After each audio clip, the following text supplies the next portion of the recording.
Overlord Second Half Chapter 1, Triumphant Return Part 1. How can such a thing be? Along with a deep and husky shout, a fist was slammed onto the table. The reason why the 7 cups filled with liquid did not topple was that the fist was strangely lacking any force, and the table itself was sturdy. If the cups did topple, it would be a huge mess as the table was filled with several documents, all of which were easy to get wet. No reaction to the shout. The 6 men sitting in the other seats silently watched the man with the same look. However, within their eyes lay various emotions: empathy, understanding, confusion, and scorn. The man who shouted breathed heavy breaths, as if to release the pent-up heat in his body. Grabbing the cup in front of him, he downed it in an instant. The almost full glass disappeared down his throat with a thunderous force. His thirst would probably not have been quenched if he had not emptied it. Seeing that, one of the silent men spoke. "Anyway, we have to decide on how to proceed with the attack." That man's words reignited the fury of the first man. "Are you saying to attack them after that?"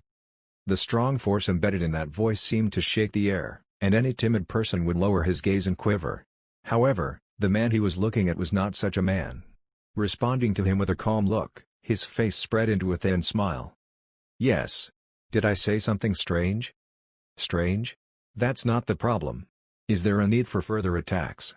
They are simple commoners assembled by the kingdom without any discipline. Escaping from that is natural for humans." Allow me to refute that opinion, General. We have been entrusted with the imperial troops by the Emperor himself. And the reason we're here is to completely eliminate the kingdom's army. Isn't the best opportunity right in front of us? Best opportunity? Are you saying that this is the best opportunity? Attacking those pitiful people from behind? Exactly. We are the Empire's generals. Then we should act to reduce the number of casualties from the Empire. Shouldn't that be our consideration as generals? Then why can we not attack the pitiful remnants of the kingdom from behind? Or are you saying that we should do so after they have returned to Randall and hardened their defenses? I am not saying that. However, this is unethical. The war has been decided anyway. All we have to do is to send an emissary and most problems will be solved. This does not involve attacking them from behind. Of the 8 generals of the Empire, the 7 that were attending the expedition were present in this tent. The general who raised his voice was Overlord, general of the 3rd Legion. His face contained countless scars and he was a general known for his swordsmanship. With his muscular frame, his very presence caused any room to shrink. Since he was such a person, he was famous for being the most impactful of the generals. And the man opposing him was the general of the Empire's 8th Legion, Ray. He was a man recently chosen by the Emperor to be a general. His appearance was the direct opposite of Overlord, with a neat and tidy figure and a face that showed his noble blood. However, he was chosen as a general not for his blood, but for his ability. And his personality was the opposite of his appearance, being a man of valor. None of the generals said anything to the glaring pair. However, one could immediately tell from their eyes that they had picked sides. Most were agreeing with Overlord. To Ray, seeing his colleagues agree with such a naive thought made him want to laugh. Of course, he was not such a foolish person to show such thoughts on his face. Isn't that naive? We have yet to send an emissary. Thus, we may not do so. I am considering the worst-case scenario. I do not know what cornered soldiers will do. It is clear that the kingdom's morale is gone. Then we should not hastily act to prevent a war of extermination, right? Now maybe, but their morale might return after returning to the city. There is no way that their morale will increase after seeing such a massacre. Rather than that, the Empire should say that we grieve for the kingdom's losses and gain the upper hand in negotiations. A massacre. Ray recalled that scene. That one-sided battle. The battlefield that was gripped in despair. It was beautiful. And the harvest of souls. Everything was beautiful. It was a violent art that was permitted due to the overwhelming difference in power. The opening scene in a play of the gods that inferior humans could never reach. Ray unconsciously let out a lustful sigh. His hardened manhood pressed up against his armor, causing pain to shoot through him, yet it still felt pleasing. Ray believed that that scene should be called absolute beauty, but unfortunately, no one agreed with him. The other generals believed that it was a merciless massacre that could not be called a war. Rather than cries of victory, they were more pitying the terrible way in which the kingdom's soldiers died. Rather than agreeing that it was an overwhelming victory for the Empire, they were denying it and were disgusted. That's why we pressure them further. Cut down the remaining soldiers. Cut down their heads like wheat. Many soldiers died in that battle, and further attacks will definitely lower the kingdom's power. Then we need only wait to swallow it. Bastard. But still. Biliblad stood up with a clatter. Everyone could tell that beneath his armor, his muscles were tense and ready for battle. The generals had assembled here with their respective weapons. If they began to fight, then the Empire would lose two of its excellent leaders. Biliblad had not drawn his weapon, but he was a surprisingly short-tempered man.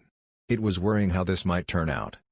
In front of this uncertain danger, Ray's lax expression did not change. It was not like he believed that he could defeat Biliblad or that he would not draw his sword. It was just that after seeing that earlier scene of violence, a threat of this level was the same as a light breeze. Wait, you two, calm down. The one who stopped those two was the overall commander of this expedition, the general of the 2nd Legion, not Telinium Dale Cobain. Stopped by Cobain, Biliblad could say nothing in response. With his face still red, he smashed down into his seat to express his anger. Both of your views consider the future of the Empire, and I understand both of you seek to aid it. That's why don't get too heated over this. Apologies, it seems I got a bit too agitated, General Biliblad. I as well, General Ray. My apologies. The two lowered their heads, but they did not let go of their grudge. The anger and disdain did not disappear from their eyes after all. Ray, Biliblad, and the other generals watching them knew this. It was especially to the glaring pair. If you don't change your opinion, then I definitely won't. Biliblad's intent was transmitted clearly to Ray. In this strangely tense silence, one of the generals spoke. Just what is the Archduke? This was the question that everyone had, but had no answer to. First was that magic. The generals had no knowledge of that magic that massacred the kingdom's soldiers. Next was the consumption of the souls. The only thing that came to their minds was the title their subordinates were using, Demon Lord. A dangerous person. Definitely. His personal ability is too dangerous. If that power was released in a city, it would be easily destroyed.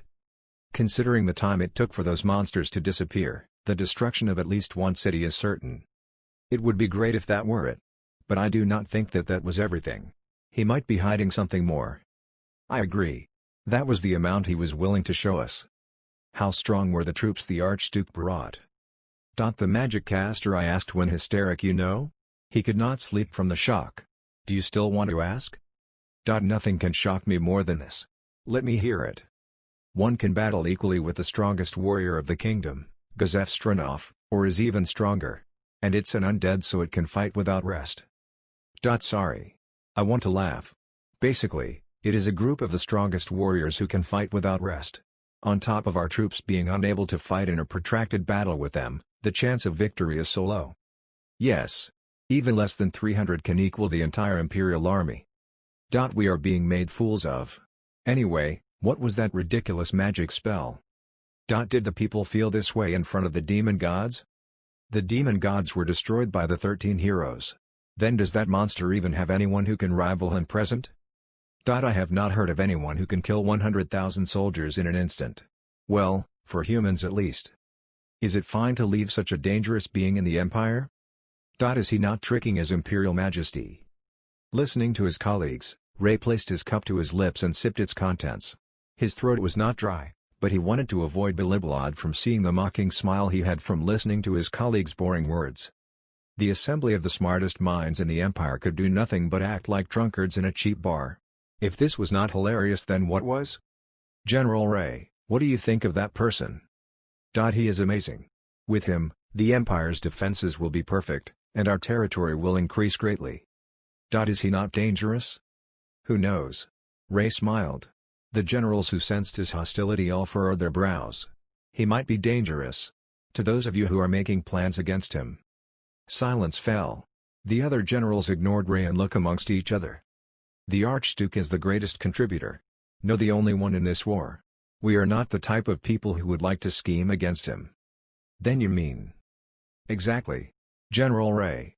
We are not speaking with that intention in mind. Then what do you mean? There was no reply.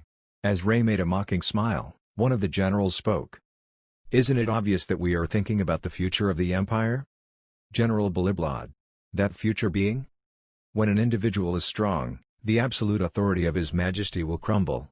We will be troubled if we return to that time filled with incompetent nobles. I see. Basically, the Archduke is the same as those incompetent nobles? That is reading into it a bit too much, General Ray.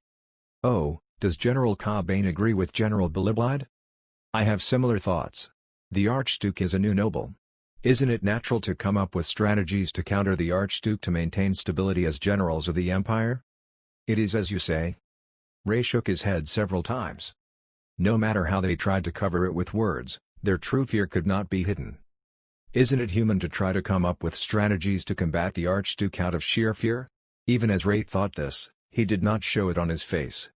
In front of the strong, the only things the weak could do was to try to flatter him or oppose him. The people here all chose to oppose him, but Ray was different.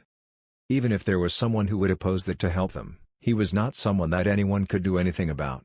The Emperor had probably understood this and thus granted him the position of Archduke. However, while the generals would try to oppose him on their own, he did not want to be seen as complicit in this. There was a need to maintain a connection to the Archduke. As Ray thought that, the outside of the tent became noisy. The tent was made of several layers to prevent sound from leaking out. The reverse was the same. Basically, if sound could be heard from outside, it was quite the situation. Did something happen? Shall I take a look? As the generals were getting restless, one of the knights dashed in. The knight could not form words in his panic. His panic was large enough for him to forget proper etiquette. Basically, it was that level of a situation, and considering the people that could cause the knights to act that way, the generals could make a guess. And they were immediately proven correct. The Archduke has arrived. While it was the expected answer, the room quietened, and the generals looked at each other. While they were talking about this earlier, they needed to prepare themselves for that person to arrive. Everyone except Ray looked towards the highest authority present. Let him in. As if shot by Cobain's soft words, the knight dashed outside. The Archduke was stopped at the entrance. While it was their job, they probably felt like they were dancing on a knife's edge. Seeing relief in his retreating figure was probably for that reason. After the knight left, the outside clamor quietened. It was like no one was there, and this worried the generals. The Archduke. He was a person of absolute power, and excluding the Emperor, there was no one above him. In times of war, nobles were expected to listen to the orders of the commanding humans, but it was not clear if the laws of the Empire could constrain such a being. What if in doing so he was angered? What if he was displeased as decided to use force? Imperial law was still law and could change at the whims of the absolute Emperor. Then, the Archduke might not be restricted by the law. As absolute beings could not be restrained by such things. If it were a normal human, if the law were to turn such a powerful being like the Archduke into an enemy, it would be overlooked. Then even the lives of generals would not be safe in front of him. The entrance to the tent was slowly raised. The generals all nervously swallowed. The one who would enter was extremely dangerous and was a being not restricted by imperial law. The generals all immediately stood up. There was no foolish person who would welcome him sitting down. The first to enter was the previous head magician of the Empire, Fluter. And after him entered the Archduke Einzulgon. His exquisite clothes immediately told stories of his wealth. The air in the room weighed down on them as it seemed to gel and stick to their clothes. Cobain was the first to speak. Welcome, Archduke. There was no need to come here yourself. If you had called, we would have head over immediately. There was no need for that, General. You are probably busy with handling the end of the war. I am grateful for such kind words. Those calm and understanding words made the generals feel disgusted. It felt like he was acting, and it tugged on the senses of the generals. Thus the atmosphere felt like both sides were hiding something. What was he thinking? What was his true intent? Unable to tell, the generals could not decide on the course of action. Understanding his colleagues' dilemma, Ray merely laughed at them. Archduke Einzulgon. His true intent was obvious if they thought about it. From what Ray could tell, that massacre was not for the sake of killing the kingdom's soldiers. There was a reason for displaying a spell of that power. This was as a person who could use such a fear-inducing spell was definitely in no way a fool. Therefore, the Archduke's intention was to show them the massacre, that it was foolish to make him an enemy. Of course, his target was the people of the Empire. That was a presentation for the Empire, or rather for the Emperor. Showing them his power was to teach them that baring their teeth at him was foolish. He meant that while he recognized the Emperor, And because he was granted the position of Archduke, if they showed him respect, then he would do so as well. Basically, the Archduke meant that if they showed him respect, he would not kill them immediately. Although the reason for that was not clear. The problem was the actions of the individual generals. They were planning to become hostile to the Archduke. Ray believed that this was extremely foolish and should be avoided. There was no reason to become suicidal. Well, Ray could understand why the generals were doing such things. They were simply scared. Shown power beyond humanity, they thought that if they did nothing, it would eventually fall on them. Not praying for it to pass.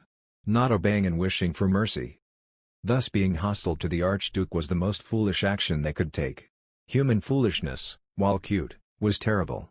Ray had no intention to remain on such a sinking ship. It would be troublesome if he were lumped together with them. He had to show that he was different from them. Ray hid the glimmer in his eyes and listened to Cobain and the Archduke. "And may I please ask for the reason why the Archduke has come all the way here?"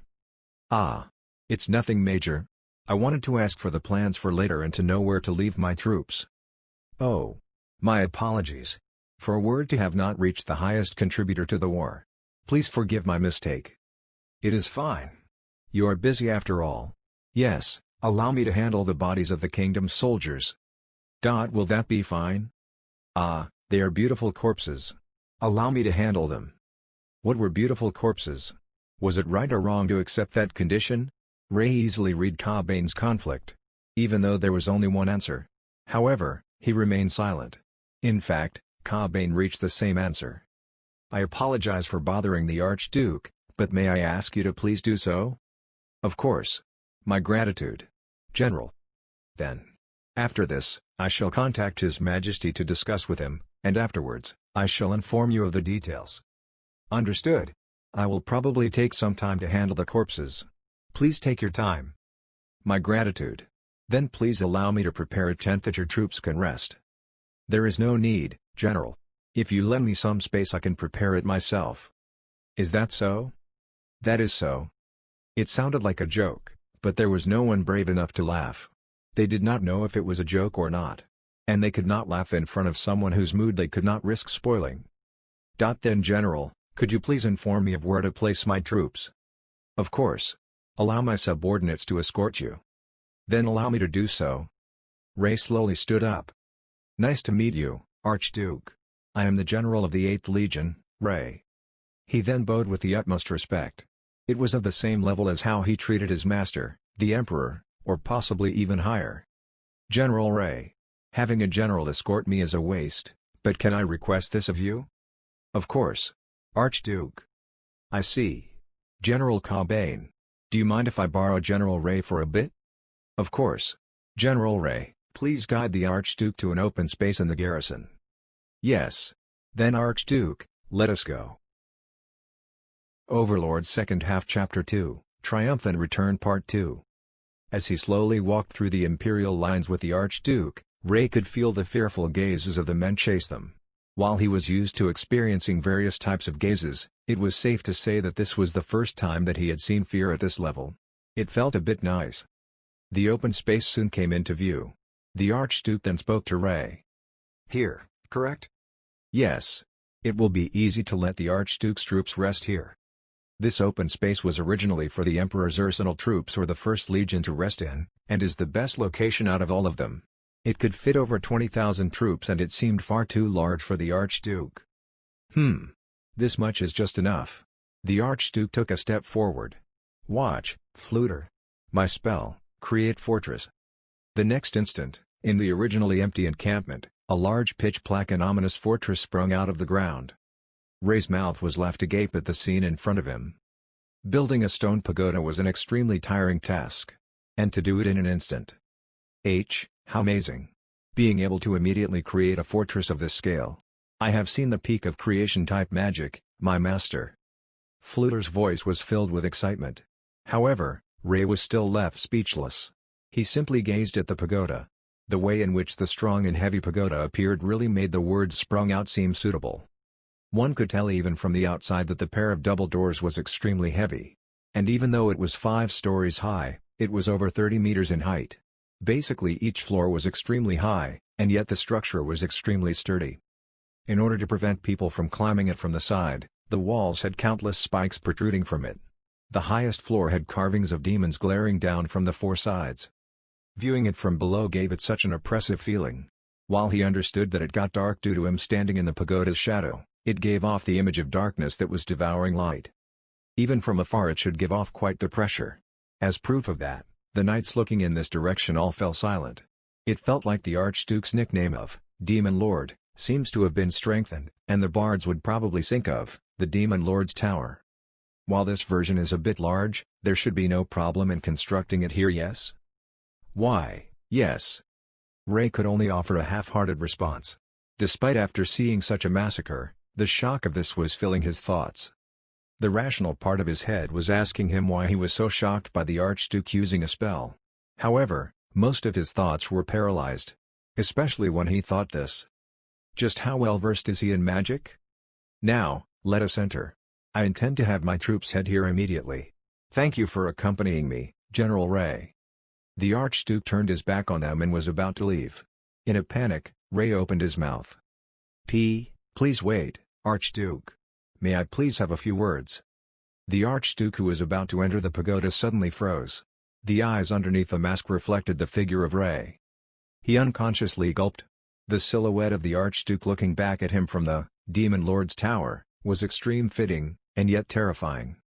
The feeling that he had made a mistake and the regret of opening his mouth began to well up in him. I do not mind. However, not here. I have created a living room, so let us use that instead. Let's not. Let's do this in my tent. How much better would he feel if he could say that?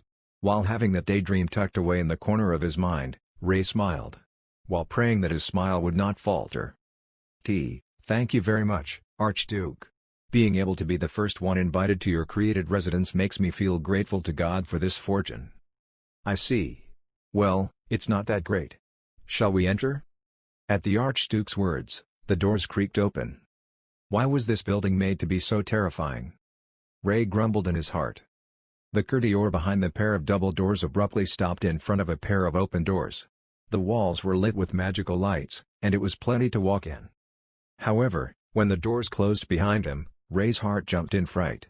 His body was desperately pleading to believe that he could come back out alive. As the three walked through the hallway, the centermost door opened, causing Ray to become dazzled. Once used to the blinding light of the inside, he raised gasps of admiration. It was the entrance hall. The floor was wide and the ceiling high. It was the physical representation of elegance. Ray had lived as a noble, but he was not high in rank, and did not have much wealth. Living a relatively simple life, his eye for value was severely lacking. However, even he could tell that the value of the objects here were extremely high. Now, there is a sofa over there, so how about it? Ray's gaze was flicking around the room until the Archduke's words pulled him out of his thoughts. He was led to a soft placed in front of the Archduke and Fluter. With that soft touch, his body sank even further into the chair, and then finally reaching a point where it supported his weight. If there was no one else present, Ray would have stood up and sit down repeated like a child. That was how much he was impressed by the sofa.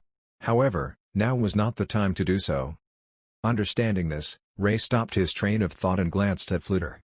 Noticing his gaze, the Archduke spoke to Ray in a reassuring tone. There is no problem, General Ray. Fluter is my loyal disciple. He will definitely not do anything that would be detrimental. Of course, my master. I am one who is in awe of your amazing magic power. I will pledge my life to you and would never betray you. Fluter bowed deeply. With that, Ray could strongly feel the greatness of the Archduke. Of course, Fluter was the Empire's head magician, and was unrivaled in the surrounding countries. He probably even rivaled the legendary 13 heroes. Such a hero was dedicating his loyalty, and in such a short time at that, to a single man. Ray was assaulted with a strong curiosity to see what was under the mask and expected to see a monster beneath it. If in fact he were a human, it would be more terrifying. It would be extremely frightening if a normal human could gain such power. That is how it is, General Ray. I believe that my disciple's loyalty is enough to warrant trust. But what do you think? If you wish for it, I can have him head back, you know? No, that is not necessary. Halting his thoughts about the face underneath the mask, Ray responded to the Archduke. If the Archduke believes so, then there will be no mistake. Good. Now General Ray. What did you want to talk about? Ray gulped. From here on out, he was risking his life. However, if he won this bet, his returns would be astronomical. Ray braced himself, and spoke. Archduke. I have but one ambition. Speak. Yes. That is to reach the position of the commander of the First Legion, in other words, become the Field Marshal of the Empire. The Archduke nodded, but remained silent. He did not want to be misunderstood as making an agreement with Ray. This was the proper response of a noble. The Archduke was not only strong, but also had such astuteness. While such a person was a difficult person to make a deal with, he was exactly the type of ally Ray wished for. When I do so, I would like your support.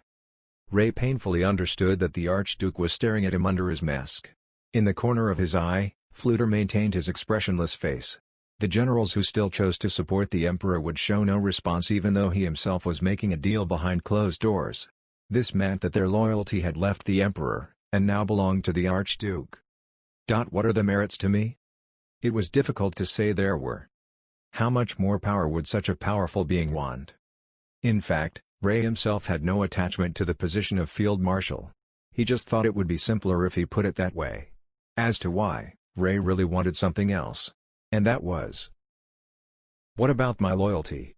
The Archduke can move me about as you please, and should you have contrary opinions to His Imperial Majesty, I can support the Archduke. To become the Archduke's subordinate meant that he would be a safety net for his life, and he wanted to get closer to that strong power. The other generals were thinking up countermeasures as the Emperor's subordinates. To them, Ray's actions were treason. However, calling treason a disgusting thing in a situation where the alternative was to jump into the jaws of death was something that only fools would do. Ray was searching for the way to leave his mark on the world, and he wished to become the subordinate of a godlike being, or to even become part of his legend. Ray wished to become even a small part of it, enchanting godlike power. Ray understood the feeling in his heart. It was the feeling of when a child looked up to something it could never reach. It was aspiration. Seeing the far peaks caused its sight to be burned into his mind. Silence fell. Ray audibly gulped. The Archduke was looking straight at him and Ray could not grasp his thoughts. That was why he continued to play more cards. The other generals fear the Archduke, and are coming up with methods to deal with you. Instantly, a chilling air could be felt from Fluter, whose narrow eyes hid a cold glare. Is that the truth, General Ray? Of course, Fluter-sama. Before the two of you arrived, there was talk of such. Master. This is an unforgivable act. You should order the Emperor. Fluter. I cannot order him. I am the Emperor's subordinate, and the position of Archduke is below him. My apologies. Choosing to call him the Emperor instead of His Majesty provided a brief glimpse into the Archduke's mind. Ray knew that he made the right choice. The man standing on top of the powerful Baharuth Empire, which still had the potential to grow stronger, was not of importance in the Archduke's eyes. I see. I understand that General Ray wants to work for me. However, I too am the Emperor's loyal subordinate. I believe that he will not ignore rebellion that occurs right underneath his nose. And your position was granted by Jyrsienov. If you rebel, it will be immediately taken away. That is true. However, I believe that supporting the Archduke is the best choice for the Emperor. The sofa squeaked as the Archduke shifted his position. I see. After some time passed, the Archduke, who was deep in thought, finally spoke. Sensing the emotion hidden in those words, Ray stopped breathing. While he had acted as he knew that a smart person would act based only on the pros and cons, he had this in the bag. If it had been a foolish man, this would be the point where everything he had would turn to dust. He was not just powerful, but also wise. Ray's prediction was correct. He focused all the muscles in his face to frantically prevent himself from smiling. He knew that he had gained a lead over his rivals. There are benefits to Jyrsienov. Exactly, Archduke. This is a godsend to the Emperor as well. Then it cannot be helped. General Ray, you have my permission. Master, may I ask for what reason? Fluter's curious voice came over from the side. While he used to be the head magician, he paid no heed to the political battles of the court. Fluter. Do I have to answer that? A surprisingly harsh voice came from the Archduke. His disciple had made a fool of himself. As his superior, he felt ashamed of him. Ray believed such were the Archduke's thoughts and sent him a pitiful gaze. Fluter also knew that as his face turned red slightly. General Ray. Could you please answer on my behalf? Is that fine? I want to confirm that I agree. Yes. Fluter Dono, it is simple. The Archduke is powerful. Then the Emperor would not want him to use his power freely. Thus he would like a counselor to that power, to reduce the opportunities that the Archduke uses his power. Then it would be fine if I fill that position. Of course, he might suspect that we might be conspiring, but if the Archduke mentions it then there will be no problem. If the Archduke said that Ray's power was not necessary, then the Emperor could do nothing. Not only that, but since Ray would stay by the Archduke, it might incite the Emperor to try and pull him into his own camp. Ray felt his face flush from his excitement. He had reached a level where he could affect the fate of the Empire. Even the Field Marshal would be beneath him. The person in front of his eyes would definitely make it possible. Ah, I see. Master, my apologies. I was unable to think that far. No need to mind it. From now on, just ask if you do not understand anything. Especially for something deep like magic. Failure awaits those who have half-baked knowledge. There is no problem with simple failures, but that is only if it does not result in death. It is as you say. That is why I need time to teach you magic, correct? It is natural for someone of my level, but to you, it may not. I need to teach you thoroughly. Just as I suspected. Thank you for taking precious time to answer my questions, you have my gratitude. However, for someone to be able to think of that in an instant. As expected of the Archduke. The Archduke merely waved in response to Ray's praise. A mere coincidence. Such humility. Ray immediately replied. If he gets close to this person, and helps him, the heights that he could reach would be unfathomable. And he would shine there. After seeing Ray off, Ein spoke to Fluter who was next to him. I will enter my room. Fluter, use any room you choose. It is quite late. You are probably tired from the war today, right? Take a rest. I am grateful for such kind words. But it's fine. I may need to borrow your knowledge tomorrow. I will be troubled if you are tired. Eins cut off Fluter's words. An undead like Eins did not understand the concept of fatigue, but it was different for a human like Fluter. While he could recover with magic, those spells were used by priests, and were not ones that Eins could use. Potions could be used, but it was a waste in this case. Even though Fluter could rest normally, using a consumable item instead was foolish. And thinking about he relying on medicine to recover irked Eins. Ignorant of Eins's thoughts, Fluter gazed at him with eyes of gratitude. Eins felt extremely uncomfortable, and he could not hide his astonishment at Fluter's fervent gaze.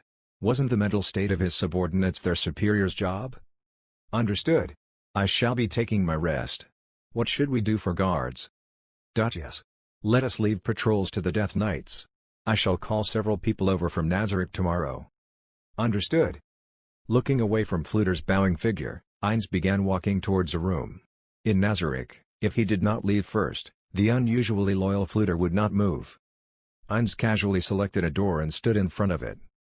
The rooms were all the same. Picking a different one would change nothing. Eins opened the door and entered. It was like a single room in a small hotel with a single bed and a plain desk and chair. Next to the bedroom was a personal bathroom. Each room had these things.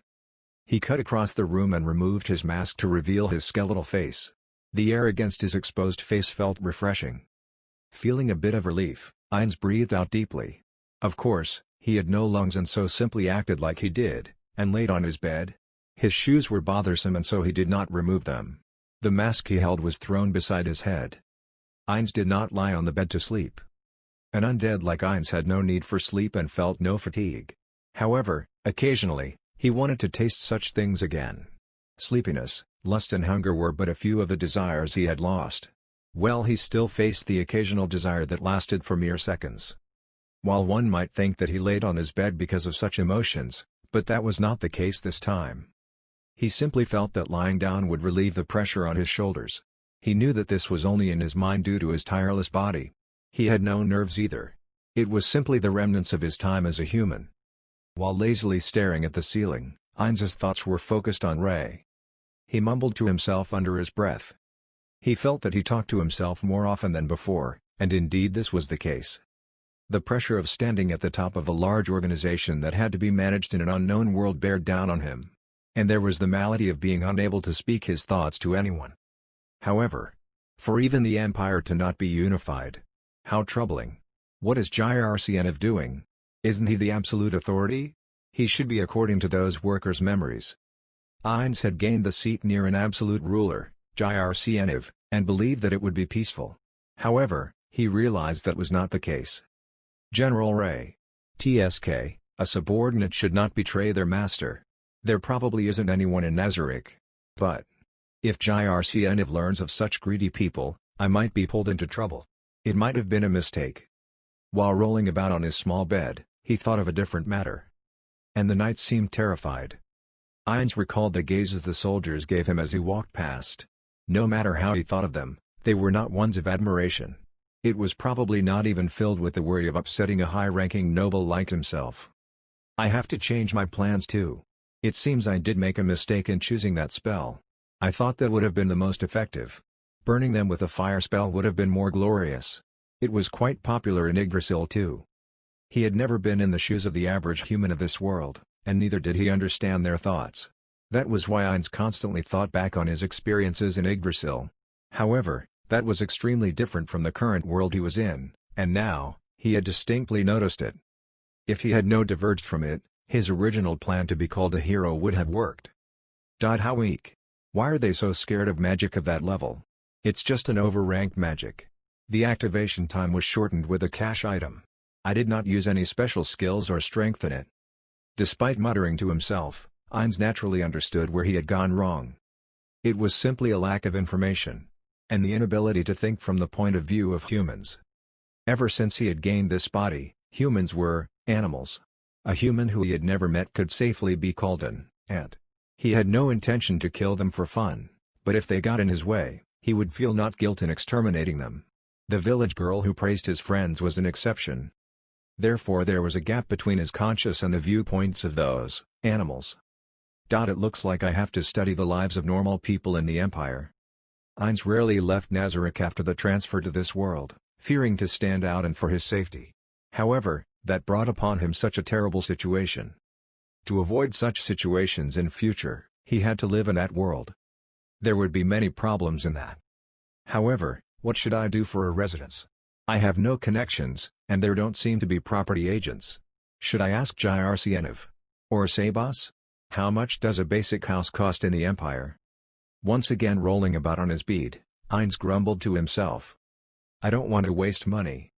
The treasury had an unfathomable amount of gold coins, and Ainz himself had quite the personal stash. However, he could not freely use them.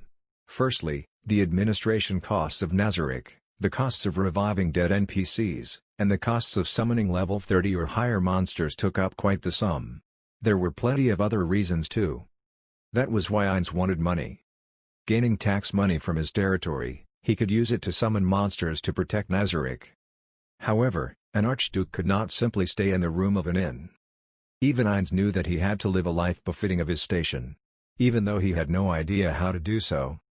And there should be no problems in throwing territorial management to Demiurge, but am I working him too hard? And apart from that, recalling the various aspects of Nazarick, he could not imagine himself to be able to manage his territory. He did not feel that he could do so. He could barely keep sane just trying to multitask. So troublesome. Should I leave it to Kyuuku? He does have the title of Duke in his name, so he might be surprisingly good. I'll use the secretary Jyrcnf provided and have Kyuuku handle things from behind. Suddenly, he groaned. Using Kyuuku would be bad. So many difficult things. I should first contact Nazarick and order them to collect those beautiful corpses, and then use intermediaries to summon them. My work is piling up. Ainz laid face down on the bed and whispered. I'm excited to see Jyrcnf's palace. I don't have many chances after all. He found a slight spark of interest in the depths of his misfortune. With this, he could work hard. Ainz again rolled about in his bed. At this moment, he felt that he was crushing something hidden in his pockets. He then recalled the letter that he half-heartedly left there. Speaking of which, I have yet to read it. Taking it out of his pocket, he broke the seal to remove the letter. Spreading it out, he tried to read but failed to. The speech in this world was automatically translated by its physical laws, but that did not extend to words.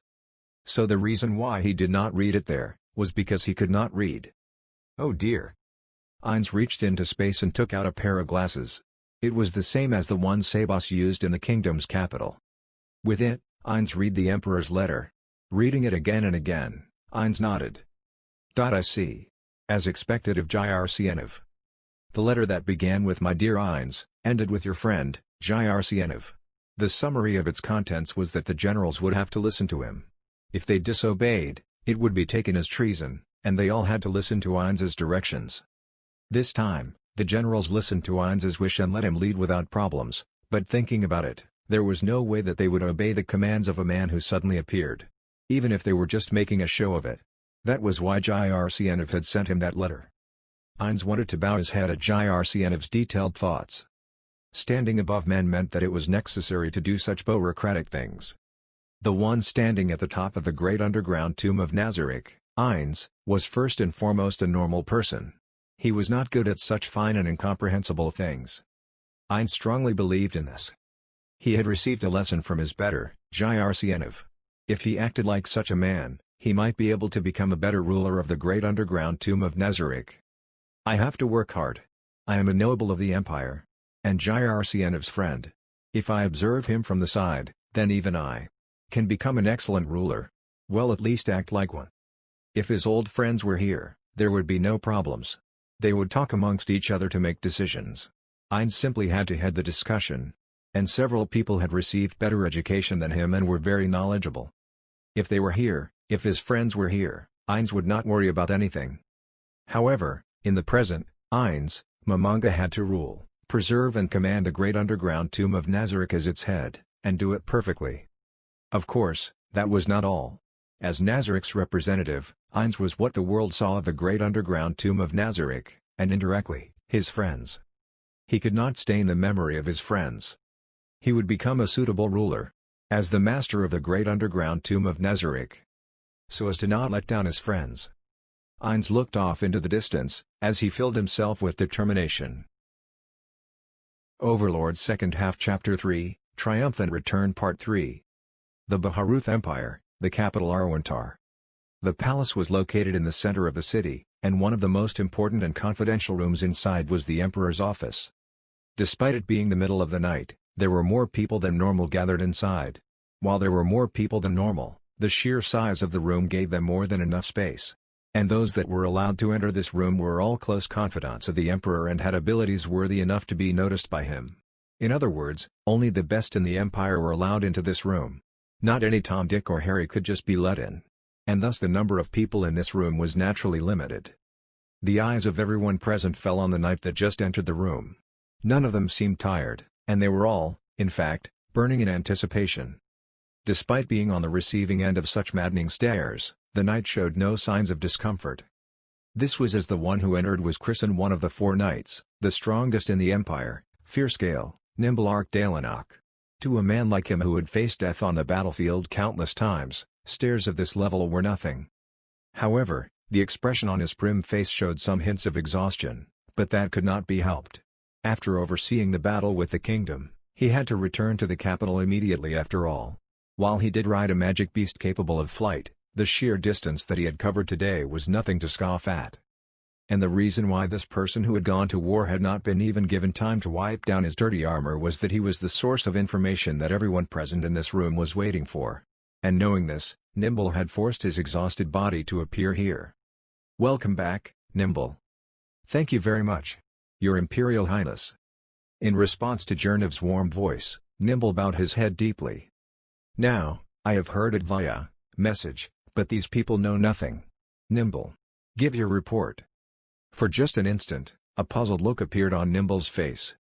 The question of why materialized in his mind, but it was immediately erased by his loyalty to the Emperor. If his master has wished for it, a subordinate like himself should follow. While bathed in the gazes of those who realized the situation and then had to come up with countermeasures, Nimble spoke. He first spoke of the most important part. The most important detail for the Empire's plan. The number of casualties on the kingdom's side, approximately is over 100,000. And in response, Ha ha ha. Several quiet voices of laughter reverberated in the room. It was the amused chuckles of those who believed that it was a jest. If one thought about the normal situation, this was natural. The kingdom had mobilized over 200,000 soldiers for this war. Just how were over half of them killed? It is true that the empire had mobilized 60,000 knights. And within them were priests and magic casters, and so the raw numbers were in the low 50,000. And with simple math, one knight just had to kill 2 soldiers. Considering that fact that the kingdom used conscripts and the empire had specialized warriors in the form of knights, this was not impossible. However, war was not that simple. It was different from having the soldiers line up and ordering them to kill the enemy. Attacking from the front would large an effect of the advantage of numbers, and a battle to the death would whittle away its soldiers' morale, and unexpected situations may occur. And sheer numbers was still a terrifying strategy. And so the kingdom had mobilized several times more soldiers than the empire. Like how a school of fish could chase away predators. Overcoming the disparity in numbers and creating such a massacre was impossible with half-baked methods. While they understood that the report to Jircienev, the top dog of the empire, was not the place to include jokes in, the more they thought about it, the more it seemed like a joke. However, the ones who laughed immediately realized the strange atmosphere. And those chuckles soon died down. That reason was the serious expression of the emperor, Jircienev. And the fact that one of the 4 knights, the strongest martial warriors, was not making a joking face. And there were several other officials who were making the same face. There was just one common factor between them all. They were the ones who had met the Archduke Zulgon. Once silence fell back on the room, Jircienev's voice flowed out. "Is that so? Give us the details." Once Nimble nodded in acknowledgement, he was immediately asked a question. With a speed at which one could tell they were just waiting for this opportunity. "Did the Imperial Army have a similar number of casualties?" One of the retainers asked in an attempt to understand. And Nimble's response was clear. "There are no sacrifices to the Empire's military might. There are 0 casualties." The room once again fell into silence. And it exploded into noise. "What are you saying? What is the meaning of this? Anoctono, what are you saying? I do not understand. For the Imperial Army to escape harm, yet for the Royal Army to fall. Did a natural disaster occur on the kingdom side?" As Nimble raised his hand, the commotion died down. However, the eyes of the retainers still maintained their harsh glare. While they were civil officials, they were excellent workers chosen by the emperor. Their glares rivaled that of seasoned warriors. They would not permit him to say any other ridiculous things. While bathed in such gazes, Nimble gave a tired smile. As if to say that even he thought so. The entirety of this war was accomplished by the Archduke's troops. The mood in the room shifted as several gazes fell on Jircienev. Yet, he merely maintained his wry smile and showed no signs of speaking. The retainers tried to recall all the information they had about this new noble. Archduke Zulgon. The word unknown was the most suitable to describe this personage. Even the brains and limbs of the empire who were gathered here knew close to nothing about the man. Of course, they had requested such information from Jircienev several times. However, he had always redirected the question and ended the conversation. And so the upper echelons of the empire were filled with rumors of him. Jircienev's strategy ever since he became emperor was to use his military power to cut away at the influence of the nobles. This was why he was called the Blood Emperor. And suddenly there was a person just below the emperor, even with a new position created just for him. It would be strange for there not to be rumors. Would he not be invited into their circle? Would he be able to restrain the emperor? Could they sell the emperor a favor via the archduke? All sorts of thoughts revolved around this personage. And if he was the reason for this result, everyone's interest would be piqued. Basically, the archduke has enough military power to decimate an army of 200,000? They could not internalize it, but at least they could understand this. Following which, one of the retainers asked a few key questions. How did he hide such a force nearby, and, what is he? How many tens of thousands? No, hundreds of thousands of men did he mobilize? No, is that even possible? Is the Archduke royalty from some country? He might be a demi-human. Rather than that, if he was able to mobilize such a force without us hearing about it, it would be very dangerous. Was this the Emperor's decision? I am more interested in where he got all the rations from. Is that the case, Your Majesty? In response to the questions of his retainers, Jircnov made an unnerving smile and replied. Well, his report is not yet finished. Nimble, continue. Yes. Firstly, is Th Archduke, he does have the military might equivalent to several tens of thousands of men. However, I have not seen them in action, and is only based on my estimates. Is that answer not strange? Was it not because of his troops that he was able to decimate the kingdom's army? Nimble's response was like a bomb dropping. The number of troops the Archduke commanded was approximately 300 strong. Complete and utter silence. The eyes of the retainers were filled with disbelief. And a few, those that had laid eyes on Einzulgon, then thought to themselves that it might be possible. Anokdono, perhaps you should take a rest. 300. Does he control a flock of dragons? What do you mean? Is 300 some kind of metaphor? Your Imperial Highness, could you please inform us of the truth? It is true that those 300 could rival dragons. Nimble purposefully ignored the buzz around him and continued. He knew that if he were in their shoes, he would do the same. And so he focused on a single man. Those 300 were all creatures called Death Knights. Chairs fell to the floor in a clatter. The first to do so were the three others of the four knights.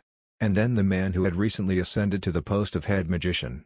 Amongst them, the shock of the head magician was the greatest. Mouth agape and with a weird light in his eye, the man quivered in fear. This let the others around him fully understand the impact of those 300 troops. The goosebumps on their skin made them fully aware of the strength of these Death Knights. That's impossible. To control 300 of those things? The Archduke. How much of a monster is he? That is already something a human cannot reach. I can understand why Fluter-sama became his disciple. Head Magician Dono. These Death Knights. Are they strong?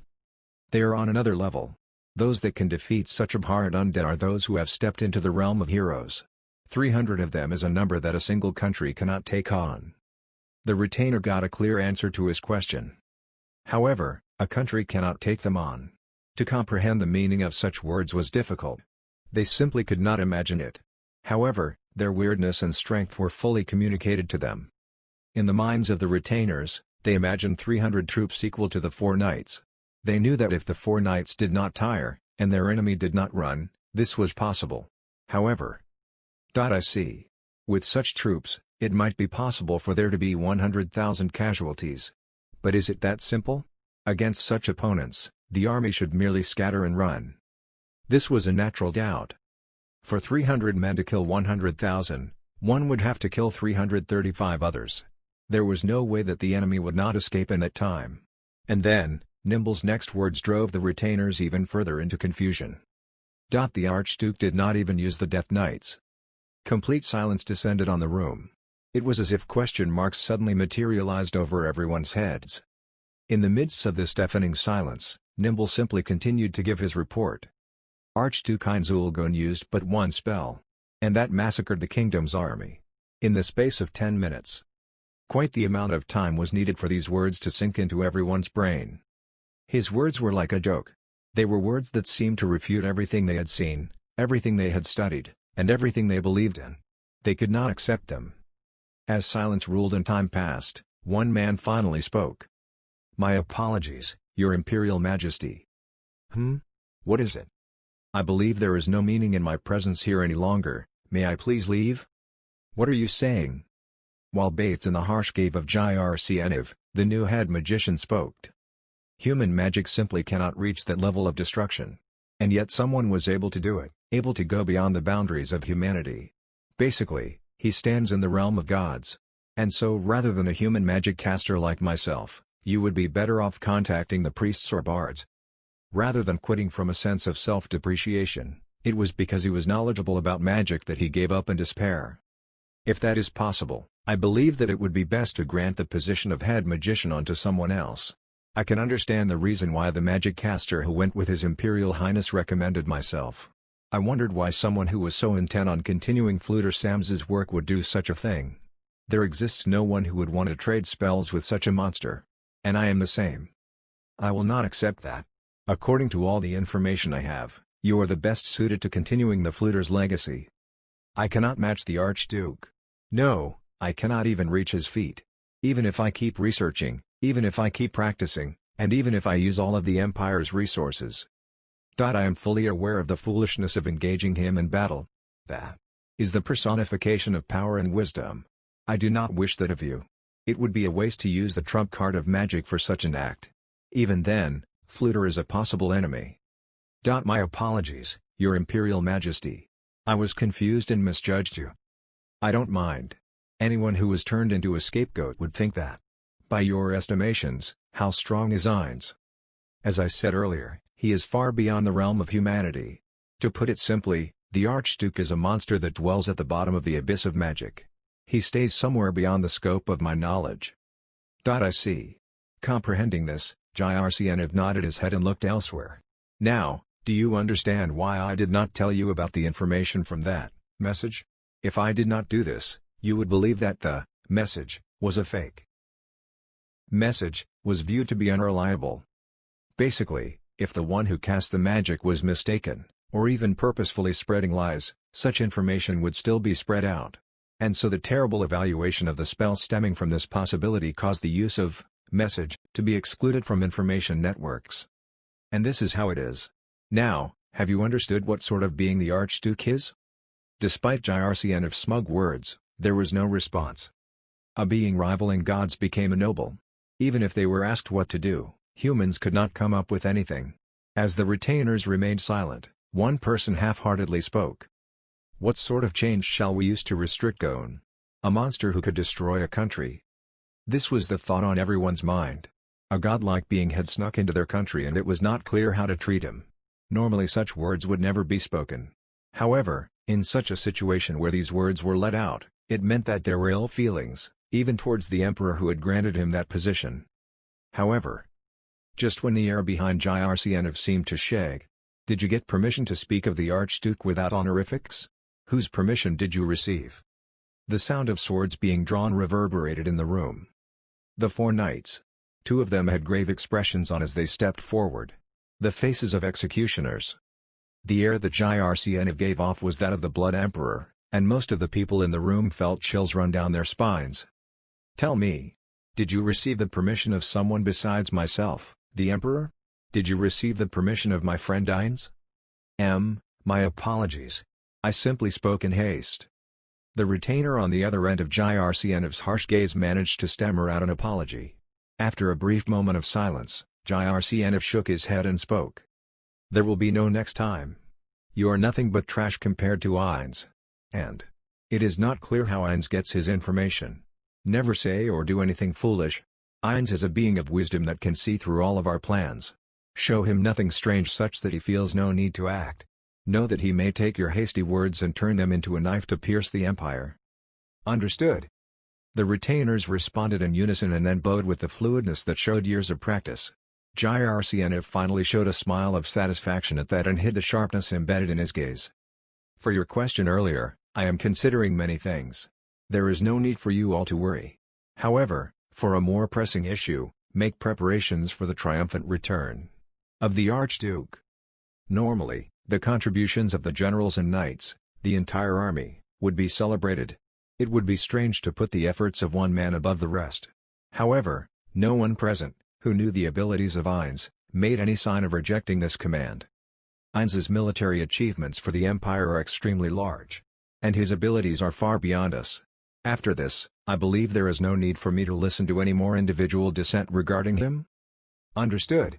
If you had not shown us this much proof, we would not have believed any of it. But he really is on another level. At the retainer's mumble, Jyrcienov put on a wry smile. Indeed. I had thought that the casualties of the kingdom were already too few. As expected of Ainz. As expected of our Archduke. Despite saying all of that, Jyrcienov's heart was overflowing with the desire to curse Ainz. Jyrcienov's true aim was to complete the trap of having the surrounding nations to form a coalition against Ainz Ulgon. However, once they were to know of this, he was sure none of them would be willing to join. Especially when the kingdom's losses were so high. He was able to cut them down in an instant, and so a part of the net would be easily broken through. What if Ainz had foreseen this and thus acted this way? As if to prevent others from learning about this, he nodded his head using the bare minimum of his muscles. The probability that he had aimed for this situation was high. To Jyrcienov, the most important thing to be cautious of was that monster's wisdom. With just a short meeting, he was able to peer at Jyrsienev's hand. And because his opponent was Ainz, the probability that Jyrsienev's real aims were seen through was high. And beyond that, when he heard that Ainz had used such a spell via message, his blood had run cold, and now he saw the reason for Ainz to do so. Of course, it was possible that that was his only spell, but that was certainly not the case. His reason for using such a terrifying spell, apart from Jyrsienev, was either power or to burn the terror known as Ainz in the minds of everyone. This everyone was, of course, the kingdom, and other third-party nations. The slain theocracy was definitely observing that war. And in one blow, Ainz had done in all of the interested parties in the war. He was done in again. No, when the act of confirming Ainz's true abilities was used against him. He stopped himself from cursing. If there were fewer casualties, things would have gone according to Jyrsienev's plans and the coalition against Ainz would have been established. But Jyrsienev stopped his face from crumbling with just his sheer iron will. There was a possibility that this meeting was making its way to Ainz's ears right now. That was why Jyrsienev had to maintain his position as Ainz's friend. While Ainz himself was probably aware of the farce, he had to keep it up for appearance's sake. Jyrsienev let a smile spread on his face. He hid his hostility for Ainz. And he acted cruelly to his retainers. And yet he had no confidence of completely hiding the fact that he was scared of this man. However, with this, it should be enough of an appeal to him. The position of Archduke has sufficient influence. And there will be plenty of announcements about him. Everyone should be drawn in. What should we do with nobles that seek to get close to him? What about the risk if they anger him? There is no problem. Ainz is a smart man. He knows what is beneficial and detrimental to him. He would not do anything to harm us in the current situation. He is trying to use us after all. Isn't that more dangerous? No. The riskiest thing for us is if Ainz himself acts. If he leads around the nobles by their noses, all we have to do keep them under surveillance. And once we catch a whiff of what is going on, we will know their entire plan. Don't they say that to kill an invisible monster like the Invisible Hound, just lead it to a marsh? I see. And at the same time, you can charge those idiots for treason. Yes. And that is how we will bind him. What if he breaks those chains? Even if factions are not created, if he is caught up with those idiots, it will be enough to slow him. Of course, if we do so, the chance that Ainz will act is high. He is able to look at 1 and see 10 after all. Seeing their lord speak so much about this man, the retainers deeply felt how highly he thought of this man. For Jyrsienev to speak of someone with such respect and caution, the Archduke was the second. For your majesty to evaluate this man so highly. Ah.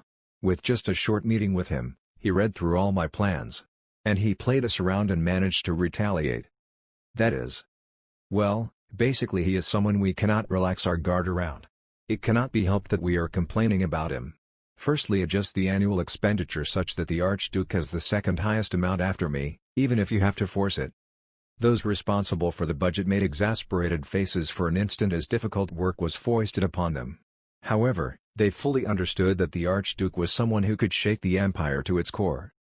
They could not refuse, as this small refusal could lead to the future of the empire changing drastically. Even if we reduce the allocated funds for several nobles? That is fine. You know what is important, correct? Understood. And the preparation for Ainz's residence. The most extravagant mansion should be used.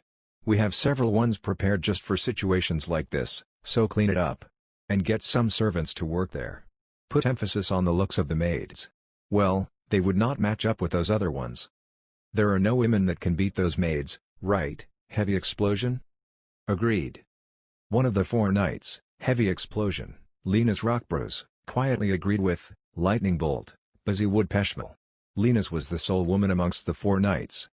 Her deep blue eyes boasted the color of winter, and her expression was unchanging as if frozen solid. Her doll-like face was well kept and her long blonde hair hid half of her face. Just below it, the edges of a black scar could be seen. Everyone knew that this black scar was the reason that Lena's disliked heading out. Her healthy pink lips separated slightly. And from the gap, one could see her pearl-white teeth shine through. Those maids were stronger than me, and were more beautiful than any woman I have seen. I felt jealous. Due to her doll-like unchanging expression and her monotonous voice, one could not sense even a hint of jealousy. However, The other members of the four knights could tell that she was slightly emotional. This was probably the jealousy that Lena's felt. That is true. Jyrcnv nodded in agreement. They were inhumanly beautiful. As if they were either demons or angels. Several of the retainers had their interest naturally piqued as men by Jyrcnv's appraisal. He was an emperor and a man who could choose any woman. However, the only one who could say such a thing in his presence was the head of the four knights, Busywood. Now we cannot forget the congratulatory gifts for the war. Please handle that. I will, but there is a chance that it may be larger than your highness' private funds. That cannot be helped. However, avoid letting the other nobles learn of this. I will be troubled if Ainz is not surrounded by fools. And it will be bad to let them learn that he is not below me. What about leaking the details of the war to prevent them from gathering around him? Busywood was the one to respond to this question. That is different. Due to His Majesty's work behind the scene, the various noble factions seek a power that can support them. In fact, there are many who attempt to contact us and the generals. While they say they come for pleasure, their eyes are completely serious. Some of them even try to give their daughters to me. If I accepted all of them, I would have over 50 wives. Of varying ages. Busywood, who was of common birth, mocked the nobles who tried to contact him. That is why, the stronger you are, the more attractive you are to them. Of course, the smart ones would stay away, but the smartest ones would crawl up to him and show him their stomachs. Of course, after sending in several others to confirm their safety. As everyone raised cries of understanding, one of the retainers enviously spoke. As the Archduke has such power, he would probably receive countless gifts from the various nobles as congratulatory gifts. I really want to see the mountain of art and treasure he receives. Coo. Ha ha ha ha. Why, Your Majesty? The retainers widened their eyes in shock from the sudden outburst of laughter. Still chuckling, Jyrcnv wiped away the tears that formed in the corner of his eyes. Sorry. It was a funny joke. Treasure eh? After seeing the palace that Ainz lives in, I do not believe that he can receive anything that would earn his admiration. Nazarick. Was it? Is it something of that level? A pristine temple. The Holy Lands where the gods reign. It is a place built with only the best materials. Or something like that. Of course, we did not see all of it, but just from the cost of the items that Ainz was wearing at our meeting, it easily rivals the national budget of the empire. That much. The retainers found themselves at a loss for words as they failed to imagine such a scene. It was too ridiculous after all. Amongst them, one person realized that he was in a tricky situation, and asked Jyrcnv in a panic. Then. What shall we do about the gifts? Should we focus more on the rarity of the gift rather than the monetary value? Indeed. We are in trouble. Does anyone have any good ideas? Shall we create a medal and award it to him? It should be a medal that one can only be awarded should he or she butcher an overwhelming majority of our enemies. That is not bad. Jyrcnv nodded. By leaving it to his subordinates, he aimed to avoid Ainz's dissatisfaction from being directed at himself, but a medal should have plenty of value. And more importantly, Ainz had yet to receive any sort of commendation from the Empire. Factoring that in, this was a bright idea. While it was originally a reward for being victorious, if the creation of a new medal was involved, it would certainly be enough of a reward. Then proceed with the medal creation. It will be a medal that will be awarded to no one but Ainz anyway. You can make it extravagant. Understood. I shall immediately mobilize those familiar with ceremonies to begin its creation. Excellent. While there are many things to decide on, the first thing is to quickly proceed with Ainz's victory parade. And draft the documents needed for our meeting with the kingdom. I have heard about this from several of the generals. We must at least pass over Rantel and its surroundings over to Ainz. Since Rantel would be granted to Ainz, he would protect the empire from the theocracy and the kingdom. And if they were to initiate combat with Ainz, they would become scapegoats instead. Then it should be fine to include the area where undead often appear, the Kotsa Plains. We can cut down on the number of knights we send to defeat undead, casualties will decrease and we can cut down on that large expanse. Certainly. If we are able to ignore that land, it will become easier for us to breathe. Is something wrong? Your Highness. No, I was just wondering if it was fine to grant that land to Ainz. Is there a problem? I feel like he will be able to create an infinite number of soldiers. The undead do not need provisions after all. Now, well, it is an unavoidable worry. Fine, hand it over to Ainz. There are no drawbacks to the empire. About the Archduke's territory, is support from the Empire necessary until his revenue stabilizes? There is no need. I want to see whether Ainz is able to handle it, or chooses to use magical means to solve this problem. So we should not prepare any form of support? Of course not. Prepare it. If Ainz requests it, immediately lend it such that he owes us. Well, that will probably not happen, as he can read all of my actions. Then your highness. May I please bother you to demarcate the border of the Archduke's territory? Ah yes. It will depend on how much the kingdom relents, but he should have at least the city of Erantel. The fortress city acted as the defensive pillar of the kingdom. And it was located at the intersection of three nations. There was no way that the kingdom would simply hand it over. However, there was a reason why Jrcnv and the retainers considered the handover a done deal. And that reason was, as long as the Archduke pushes them with all of his forces, the discussions would go smoothly. Indeed. If it becomes like that, I shall ask Ainz for his assistance. Jrcnv laughed at the retainer's words. Ainz was an extremely dangerous and terrifying being, however, the kingdom would feel his terror even more intensely. We should have some good wine. Cheers to the fate of the kingdom. As something to chain him down, we should give him a wife. Your Highness. Can he, have children? While everyone's gazes fell on Busywood, who had asked such a strange question, but seeing that no one was planning to answer, the conversation ended. Even Jrcnv showed no signs of replying. Who knows? I don't. However, it does not matter if he can make children or not. We are just trying to confirm whether a wife can tie him down. I cannot understand why all the nobles say this. Marriage should be between two people who love each other. Most of the retainers who knew of noble society made wry smiles at his swords. Amongst them, the smile Jrcnv had on was different. His smile had no ill intent, in fact, it was a playful smile. Busywood? I like that part of you. Your way of thinking that allows you to refuse the invitation of countless nobles to marry their daughters. However, nobles do not do such things.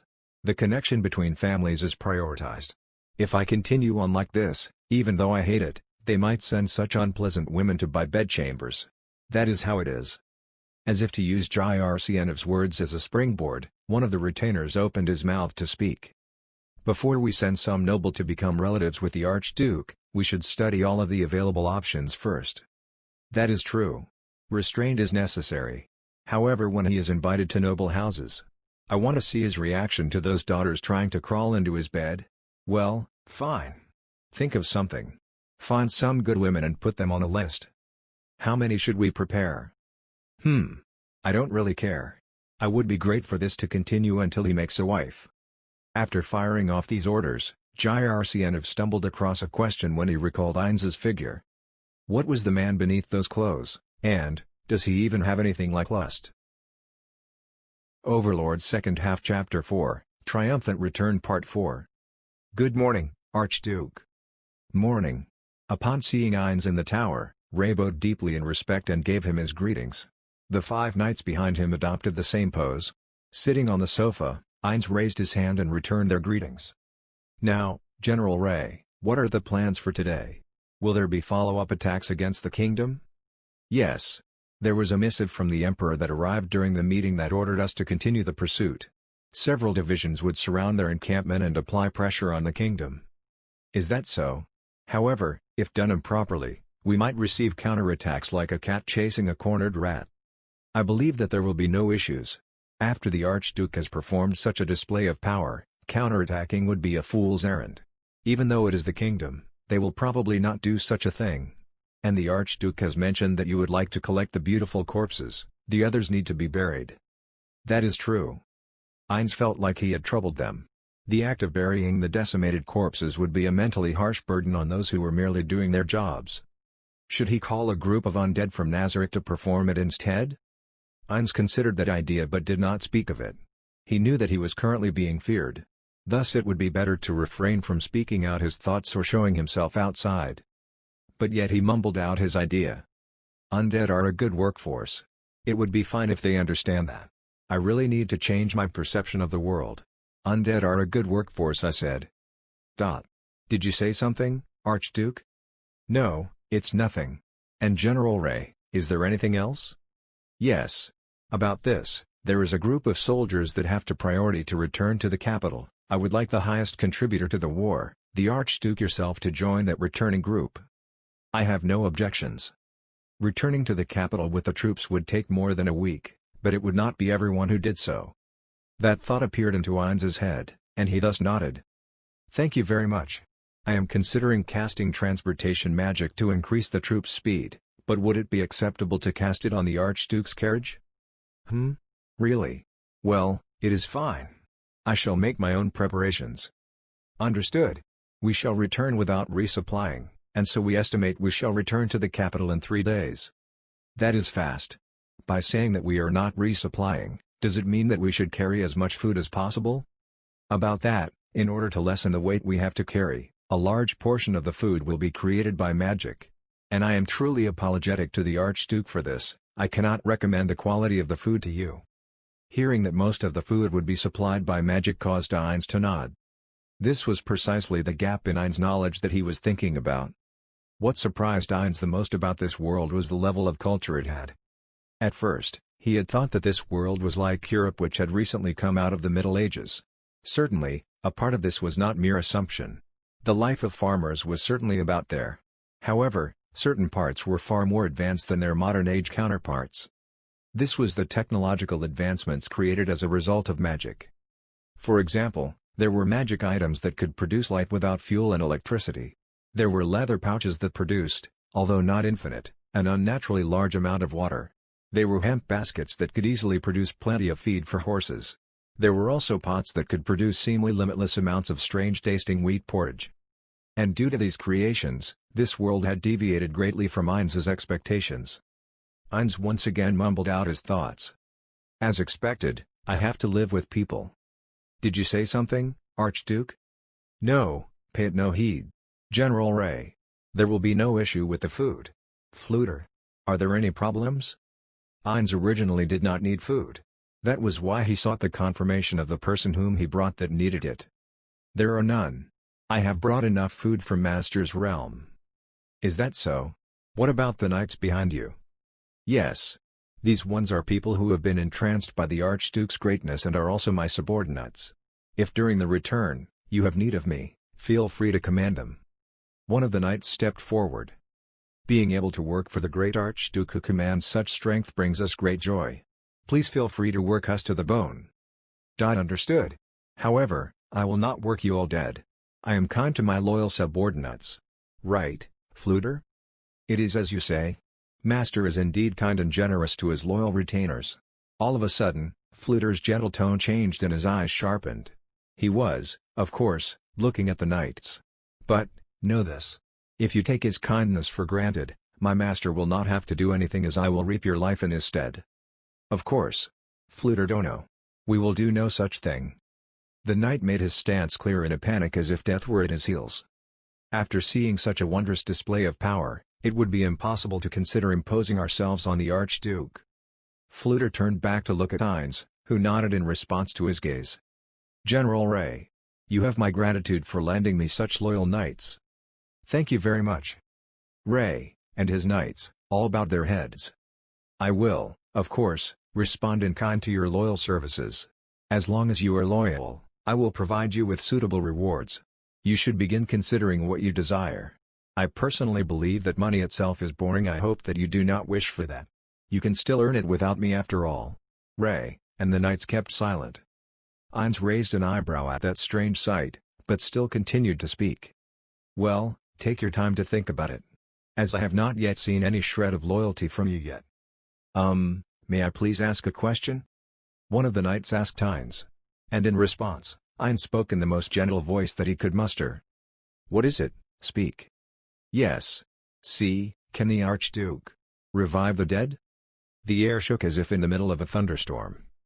The face of the knights, Ray included, showed that they thought that this would be impossible. In fact, the Empire had no one who could revive the dead. Even the ex-head magician, Fluter, found it impossible. To those of the Empire, revival magic was nothing but a myth. In response, Heinz showed a puzzled face as he turned to look at Fluter. I have heard it is possible in the slain theocracy thought? Yes, Master.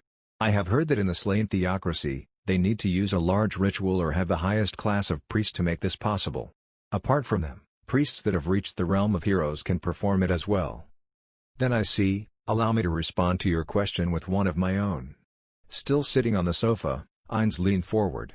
Why, do you think I am unable to perform such a meager task? That is. Your thoughts are clearly written on your faces, you know? Having hit the bullseye, the knights were at a loss for words. Ainz himself did not feel it, but after seeing the fearful look on the knights' faces, Ainz controlled himself and took a step back. Ray tried to rectify things in a panic. I apologize for my subordinates.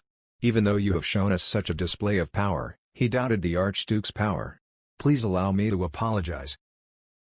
It is fine. Ainz stopped Ray's hasty words with his own. Revival is the work of priests. It is natural for you to believe that a magic caster such as myself cannot use it. It is similar to how a warrior who focused on the sword cannot perform well in the role of a thief. However, as he let out a light chuckle, Ainz continued. The resurrection of the dead. Do you truly believe that is something only priests can accomplish? How foolish. Learn. Ainz spread his hand out and closed his hands into fists. The collector of souls, the reason for the loss of their chance to return to the cycle of reincarnation, the world item, avarice and generosity, clattered against itself as he did so. As everyone's gazes fell on the glove of ebony, Ainz spoke. Even death cannot save you from me. Silence fell upon the room. Ainz then shrugged his shoulders as if it were a joke. Although, the revival of the dead requires a large amount of energy. This is the burden that souls bear when they leave the realm of the dead. Should the soul be unable to bear that pressure, their body will turn to ash. Which means that the soul is destroyed and that resurrection is completely impossible. And even if they are revived, the burden on the soul would result in the weakening of their body. To reduce this burden, higher tiers of magic would be necessary. Of course, I can use it. Naturally, this was a lie. Firstly, this great erudition of this knowledge related to resurrection was simply from him extrapolating on the results he saw in Yggdrasil. He might be completely wrong. And for mage-related jobs, there was no revival spells counted amongst Ainz's repertoire. No, well there was, but it was a revival as an undead, but it was definitely not what the knights desired. He could of course not use holy magic, and thus could not cast revival spells. However, he owned items that could, and if he returned to Nazarick, Bastogne could help him out. Considering that, it was not a complete lie. Thinking that in his head, he then pointed his finger towards the first knight who asked him that question. The knight flinched, but Ainz ignored that and continued. That is how it is. Do you understand? However, as long as you do not show me your loyalty, such things are but a mere fantasy. The catalyst needed for resurrection is quite expensive after all. You, understood. I shall be your most loyal servant, Great Archduke. Replying in a quivering voice, he slowly bowed his head. Ainz gently nodded his head in response. I look forward to it. However, I apologize for this trouble. The fact that I am able to revive the dead is confidential. I pray that you do not have loose lips, as this will be disadvantageous for both of us. Understood. Ray and the knights bowed their head cleanly in unison. Seeing that, Ainz gave himself a passing grade for this interaction. 3 days passed. Even though such a short time had passed, the knights had returned to the capital. Several hours on the first day. The nervousness that the army had from passing through the Kotsa plains have completely disappeared by now. Contrary to the kingdom, the path towards the empire was quite safe and secure. However, for a certain group, their nervousness was sky-high. A troop with a carriage at its center was being extremely cautious of their surroundings as if they were readying themselves for battle. It felt like even if any of their fellow knights made a strange move, they too would be cut down. However, it truly was a small portion. Most of the knights refrained from looking at the carriage and focused on their return home. That nervousness slowly returned to the knights. The knights located at the front spotted a group of knights at their front wearing skillfully crafted armor. The armor they wore sparkled in the sunlight as if it were silver. Their weapons were of the same mithril and iron alloy as their armor. They were the specially selected troops which only the most persevering could enter, one of the personal guards of the emperor, the Royal Earth Guard. And the flag they held was the imperial flag of the empire. The most respected flag in the empire, reserved only for occasions where the emperor himself was within the imperial army. The knights slowed and the pace of hoofbeats lessened. along with their heightening sense of disbelief. They had received prior notice that the guard would be here. However, the presence of the Emperor was the most unexpected. The guard split into two, and the knights could finally lay eyes on their lord. The man ruling over the Baharuth Empire. The Emperor, Jircien of Runefar Lord Elnix. The most important person in the Empire had personally come to welcome the troops. That was an unfathomable act, and one would be hard-pressed to find such precedents in the Empire's records. The man of highest authority was welcoming his subordinates. Behind him were the four knights. Heavy explosion, unassailable, lightning bolt, and fierce gale. From a certain viewpoint, this was the strongest combination of the guards of the Emperor. If one thought deeply about it, they were simply here as the army had won a large victory. However, even a single knight that thought that way was nowhere to be found. Of course. Everyone understood. He was not there to welcome the army. The Emperor had come for just one man. He had come for the sake of that one man. The knights turned around to look at the carriage tucked away far behind them. Yes. At the carriage of Ainz Ulgon. Armies would only move when commands were given. However, at this moment, without any commands, the army moved. They split apart. They separated so as to provide a path for Ainz's carriage. In their midst, Ainz's carriage moved forward towards Jircien. Ray, who was riding next to it, did the same. Ainz descended from the carriage and faced Jircien. At this moment, Ainz felt a sensation that he was familiar with by now. The pressure of the gazes of thousands of knights. It was so strong that Ainz wanted to shriek away from it all.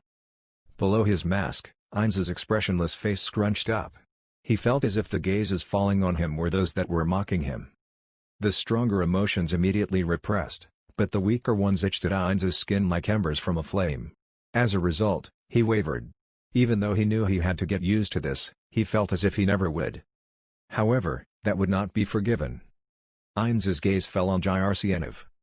His stance was regal, and he gave off the air of a king. Even his friendly smile contained a hidden pressure that matched his imperial authority. Within Ainz's heart, the emotion called jealousy began to rise up. While there was a large difference between their experiences in life, he truly felt the difference between them as rulers. He let out an unnoticeable sigh. While there was a disparity in the number of their subordinates, Ainz was indeed the ruler of the great underground tomb of Nezarec which he had constructed with his friends. And because his friends were not present, he became Nezarec's representative and had to bear its responsibility. And thus he could not embarrass himself. If he did so, his friends, his past guild members, would frown upon him. Ainz stood up straight, and walked with all the swagger he could muster. Behind him walked Fluter and Ray. "Your Majesty." Ainz walked before Jircien and bowed. He felt his compatriots behind him do the same. "You have returned safely, my Archduke." Jircien came over to Ainz and helped him up. "Thank you very much. There is no need to be so formal, my friend, Ainz. I have heard about the exploits of your strength. You are truly the strongest in the Empire. Being able to call you my friend brings me a pleasure like no other." "Thank you very much." Once again, Jircien enthusiastically requested him not to be so formal, and then turned his attention to Fluter. "And gee," he made a small cough. "Fluter. How are you? Is the research of magic under my friend Ainz progressing?" "Unfortunately, Your Majesty. My master's teachers are profound, to the point where all of my life's knowledge is nothing more than embers. It is impossible for me to state that it is progressing." "Is that so? Would it be possible for him to teach at the Institute of Magic as a teacher?" "It would be impossible. When I was there was no one who would be able to understand his teachings. Too much knowledge would only break them." "Is that so? How unfortunate." Jircien finally turned to Ray, but he immediately lost interest and continued onwards. "Now, Ainz. Shall we head to the parade celebrating your return?"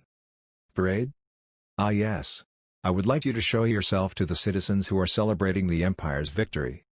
"I see. Understood, Jircien." Jircien smiled at Ainz's words and spread his arms out in welcome. "It is the return of the most accomplished member of the war. Let us celebrate it grandly. Have we already informed the citizens?" "Yes, Your Majesty. We have already informed them." One of the four knights standing behind Jircien replied. "Have the knights' equipment been prepared?" "Yes, Your Majesty. They are in perfect condition." Then put Heinz's horse in the stables. Prepare the Archduke with a suitable steed. Unable to ignore the words spoken in front of him, Heinz found himself at a loss for his own. The reason. It shall be stated clearly. Heinz had no confidence in being able to ride a horse. The riding skill in Yggdrasil was for riding flying-type monsters such as dragons and wyverns. No skills were needed to ride simple horses. However, while he called it riding, it was firstly a game, and the controls were simple. It was completely different from actually riding a horse. If Heinz were able to break a cold sweat, a waterfall would be running down his back. He could not say something as embarrassing like he could not ride a horse, and even if he rode it, what would he do if the horse tried to buck him off? Especially if it succeeded. In front of this many people. What would they think of him? There was a chance that the personage he had crafted would all come tumbling down. Heinz knew to a certain extent that being able to ride a horse was considered natural in this world. He had gleaned it through his conversations with Fluter. In this world, saying that one could not ride a horse was as rare as a grown man saying that he could not ride a bicycle. As he had previously thought to confirm whether or not he could ride one, his head was filled with anger directed at himself. Jrcnv. Rather than a horse, allow me to summon a different one and ride that. A horse is. Please refrain from doing so, Heinz. Many citizens have gathered to celebrate your victory. I would like to avoid any incidents from occurring. I see. After being told that, he could say nothing in response. While a good commotion was fine, since it was a celebration, a scary commotion would not be desirable. Heinz felt as he were standing at the edge of a cliff, and his face under his mask shrinked back. Of course, I do understand what you want to say. For a power caster of such power like yourself, you would be dissatisfied with riding anything but the strongest magic beasts. And thus, while not perfect, I have prepared a suitable steed for you. At Jrcnv's words, a single horse was led towards Heinz. It was an 8-legged horse. With a coat of pure white, an equally beautiful saddle was affixed to its back. It had a fine build, and it felt as if it could run to the ends of the earth. As the horse was brought out, the surroundings began to get noisy, as if they could not believe this sight. One could immediately tell what was going on. Even Heinz, who had no knowledge of horses, could tell what was happening. This horse was extremely expensive. Now, receive it, Heinz. This is my small gift to you. With a joyful face matching this act of granting his friend a gift he was proud of, Jrcnv pointed the horse towards Heinz. My gratitude, Jrcnv. Gifting me such a wonderful horse. You do not have to be so moved, Heinz. Pay it no heed. I have considered it deeply, but there is nothing more suitable for you than this horse. A white horse that is one amongst hundreds even within the Sleipnirs. I am happy to see that you have taken a liking to it. Heinz suppressed his desire to curse at Jrcnv's smiling face. He felt that Jrcnv was making fun of the fact that he could not ride horses. He could charm it, but unfortunately, Heinz could not cast it on anything except humans. He had scrolls, but pulling one out to cast magic in front of everyone would be strange. Heinz looked towards Fluter in hope of being saved. Master, pay me no heed. I shall borrow a horse myself. I see. Heinz. There is no need to worry, I have prepared a horse for Fluter as well. Although it is not as beautiful as yours. Your Imperial Majesty. Seeing my master being granted such a wonderful horse, as his disciple, I am grateful. Pay it no mind. He is my friend. This much should be expected. Well, it is a celebratory gift as well. With a smile still plastered on his face, Jrcnv winked at Heinz. Jrcnv's friendly gesture would normally mean nothing to Heinz. At most he would think, he is a man. But he can still pull it off with that face. However, with Heinz's current mental state, it made him even unhappier. Now, Heinz. Let us ride to the parade. There were only enemies. For the first time, Heinz recognized that this was the enemy stronghold. There would be no miraculous reinforcements from Nazarick, and Fluter would not save him. And no plan to switch steeds or to escape crossed his mind. Then, he just had to steel himself. Heinz frantically tried to convince himself that he could do it. Gulped, and moved closer to the Sleipnir. And then, the Sleipnir suddenly moved, and its hoof exploded towards Heinz's face. Dead silence. This was the best term that could be used to describe the situation. The head of the Archduke Heinz Ulgoen was broken apart. Everyone who could see him believed in this. Sleipnirs were magical beasts, and were stronger than normal horses. And thus a kick from its hooves were powerful, and a lethal blow. Should one kick ahead, it would be definite that the person's head would split apart. And if one wore a helmet instead, the helmet would be smashed and one's head would be turned into a flat meat pie. Sleipnir were not as timid as horses, but their strong bodies could buck their riders off with enough of a force to kill them. And so they underwent strict training. Despite that, this Sleipnir had rampaged. No, rather than calling it a rampage, it was a complete rejection of Ainz. But it was not for this reason that the knights and guards were at a loss for words. Despite facing reality head-on, there was no one present who did not doubt their eyes. Even though he had taken a lethal blow, at the place where a corpse was supposed to be, a man was standing there calmly. He did not dodge, he did not block it. Although he had taken a direct hit, he was standing there calmly. This was an impossible scene, and even those who saw this from beginning to end did not believe it. According to logic, this was weird. However, fact was fact, and this contradiction stopped their thought process from working. However, considering the human who had taken this blow, this seemingly phantasmal scene could only be taken as normal. Yes, if it was the Archduke Einzulgoen who massacred an army with one spell, wouldn't this be possible? There was no way he would die from something like a Sleipnir's hooves. However, the Emperor's guards who had seen this for the first time were different. Their eyes underneath their helms were open in shock. "Kill this Sleipnir!" Piercing through the deafening silence, Jyrsienov yelled in rage. "We do not need a horse that has attempted to hurt my friend. Kill it quickly." The guards heard a shout, causing their loyalty towards him to overpower their shock. The one who reacted first was nimble. In his hand was a drawn sword. Not only that, Fluter was readying his magic.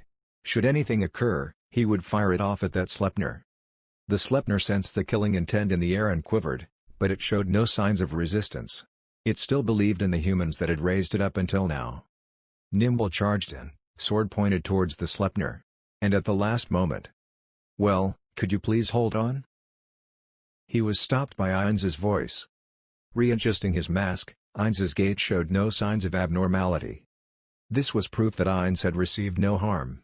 The proof that despite having his face kicked by a Sleipnir, he remained completely unharmed. By this point, Nimble truly believed that nothing he did could ever shock him again, and the knights were already made numb by the constant surprises. One could say that they were used to it. The guards, though, were different. They were surprised, no, shocked. It was ridiculously terrifying. It was as if they were pitiful creatures standing in front of a god. And they fully understood why, just for the sake of one noble, their master was willing to come out all this way. And this reason was, that this man was not only the level of a mere noble. In front of such an audience, Ainz maintained his calm and peaceful tone. This was normal as nothing that would change it had occurred. To Ainz, that incident was nothing but a light breeze. He would be unhappy, similar to how one would dislike getting dust in their eye, but it was nothing to get angry about. "Jyrsienov. This horse was something you gave to me. Is there really a need to kill it?" Sleipnirs were not of a high enough level to overcome Ainz's defense. And so while he was kicked, he only felt something similar to being pushed strongly. And thus there was no sliver of dissatisfaction in his voice. In fact, he thought that this incident was an opportunity to make his escape. "However, Ainz, leaving this Sleipnir who attacked you alone is... It is fine. It is my body. I understand that this horse is merely scared. I shall let him get used to me slowly." As he said that, he wiped his mask with his hands. Fortunately it did not seem to be dirty. Another reason for him to not get mad. "Is that so? If you are fine with it I do not mind. But if given time, I can prepare a different one for you." Panicking in his heart, Ainz frantically tried to come up with a refusal. He would be given a different horse. And if he were asked to ride it, his perfect plan would fall apart. Yes. Ainz needed something that would allow him to not ride a horse. "It is fine. The feisty ones are more fun to break in." At Ainz's words, there was a slight change in Jyrsianov's eyes. It was as if he were expressing his frustration at his enemy using his plans against him. It was extremely well hidden, where any half-hearted attempt to detect it would be thwarted. In fact, Ainz himself did not notice it. "I see. Well, if Ainz says it is fine, then it is. You have my gratitude, Jyrsienov. Then I shall send this horse to Nazareth. It would be impossible for me to ride a horse that is not used to me. Certainly. Then allow me to provide. No, that will not do. Please excuse me from being kicked again. And it would be rude of me to use a horse other than the one you have provided me, yes? Then if possible, I would like to ride on a carriage. I see. I understand. Jyrcnv nodded, and Ainz followed suit. This mishap had turned out to benefit both of them. And there are no issues in using a carriage. However, although you are hiding your face, I will be troubled if you were to ride again in a carriage that hides you. Would you give me some time to prepare one for you? No, there is no need. Allow me to prepare a carriage myself. Is that so? I have truly troubled you this day. I am truly apologetic. This incident was indeed unexpected. Please forgive me. Jyrcnv bowed his head slightly as he spoke. While he bowed, it was nothing much. It was almost imperceptible. However, this had a large effect on the surroundings. Their emperor, the head of the Baharuth Empire, lowered his head to his subordinate. This made one thing clear.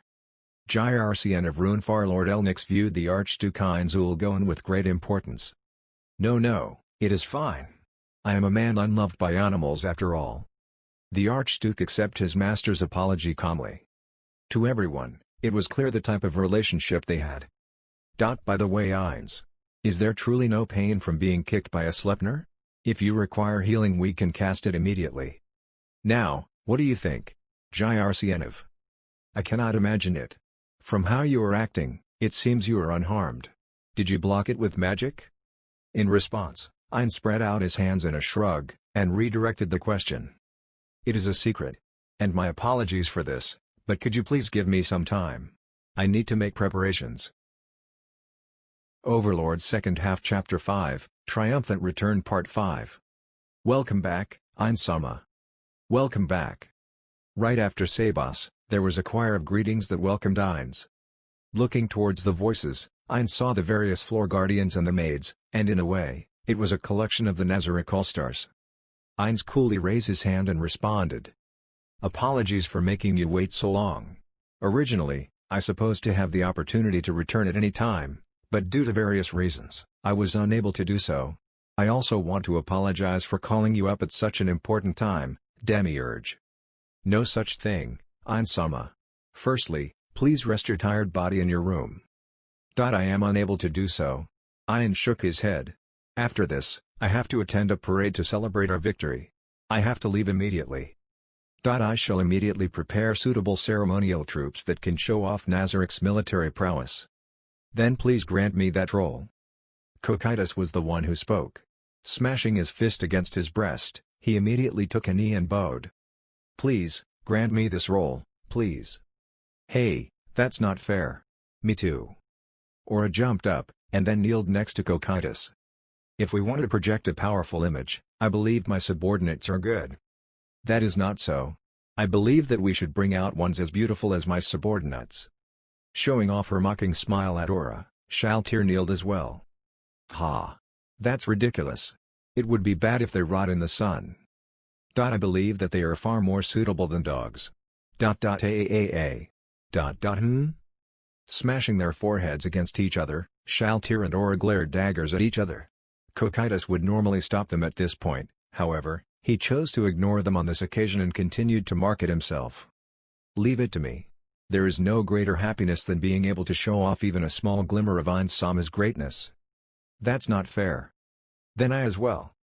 Cocytus, Aura and Shaltir's squabble began to rise in intensity. The Guardians would be willing to throw away their lives for Nazarick, and Ainz. Despite them all being colleagues that served the same master, at this moment, they saw each other as enemies and glared furiously at each other. It could not be helped in this case. Victory parades had the element of showcasing one's power. Basically going together with Ainz as his retainers meant that they were showing off the power of the great underground tomb of Nazarick, and the power of Ainz.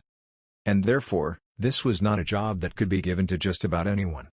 While they acknowledged each other's loyalty, they each believed that they were the most loyal. And thus this argument.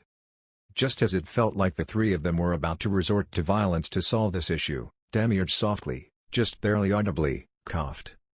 I believe it should be someone who would not disappoint Ainz-sama though? Looking around in a panic, Cocytus, Aura and Shaltir saw the stoic and expressionless figure of Ainz standing nearby. Of course, Ainz was a skeleton and so he could not really change his expression. Our apologies. Their apologetic voices harmonied as they bowed in unison. No, I am not angry. I was happy to see each of you express your loyalty. However, Jyrcnv specified that he would not like us to show off too much. I am considering not bringing anyone.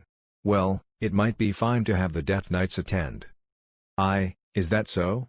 How unfortunate. Agreed. Yes. Then may we please ask why you have returned?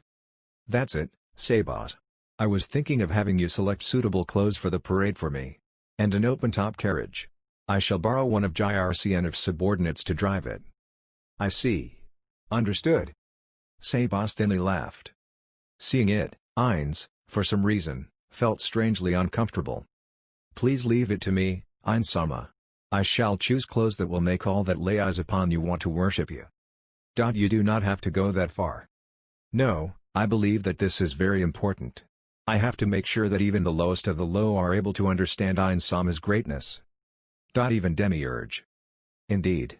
It is pitiful that they can only understand Ainz-sama's greatness through his clothes. So even Aura can say some intelligent things sometimes. In the first place, those lowly beings not from Nazareth cannot even begin to fathom Ainz-sama's greatness. I will not call them lowly beings, but they are indeed pitiful. Not only the guardians, but the maids also raised cries of agreement. Stranded amongst them, Ainz felt alone. And thus, he just mumbled his words. Sabot. I do not like extravagant clothes. I will definitely not choose any tacky clothes. They will definitely suit Ainz-sama. Sabot's words were imbued with a strange pressure, causing Ainz to offer no resistance. Firstly, prepare Ainz-sama's flag.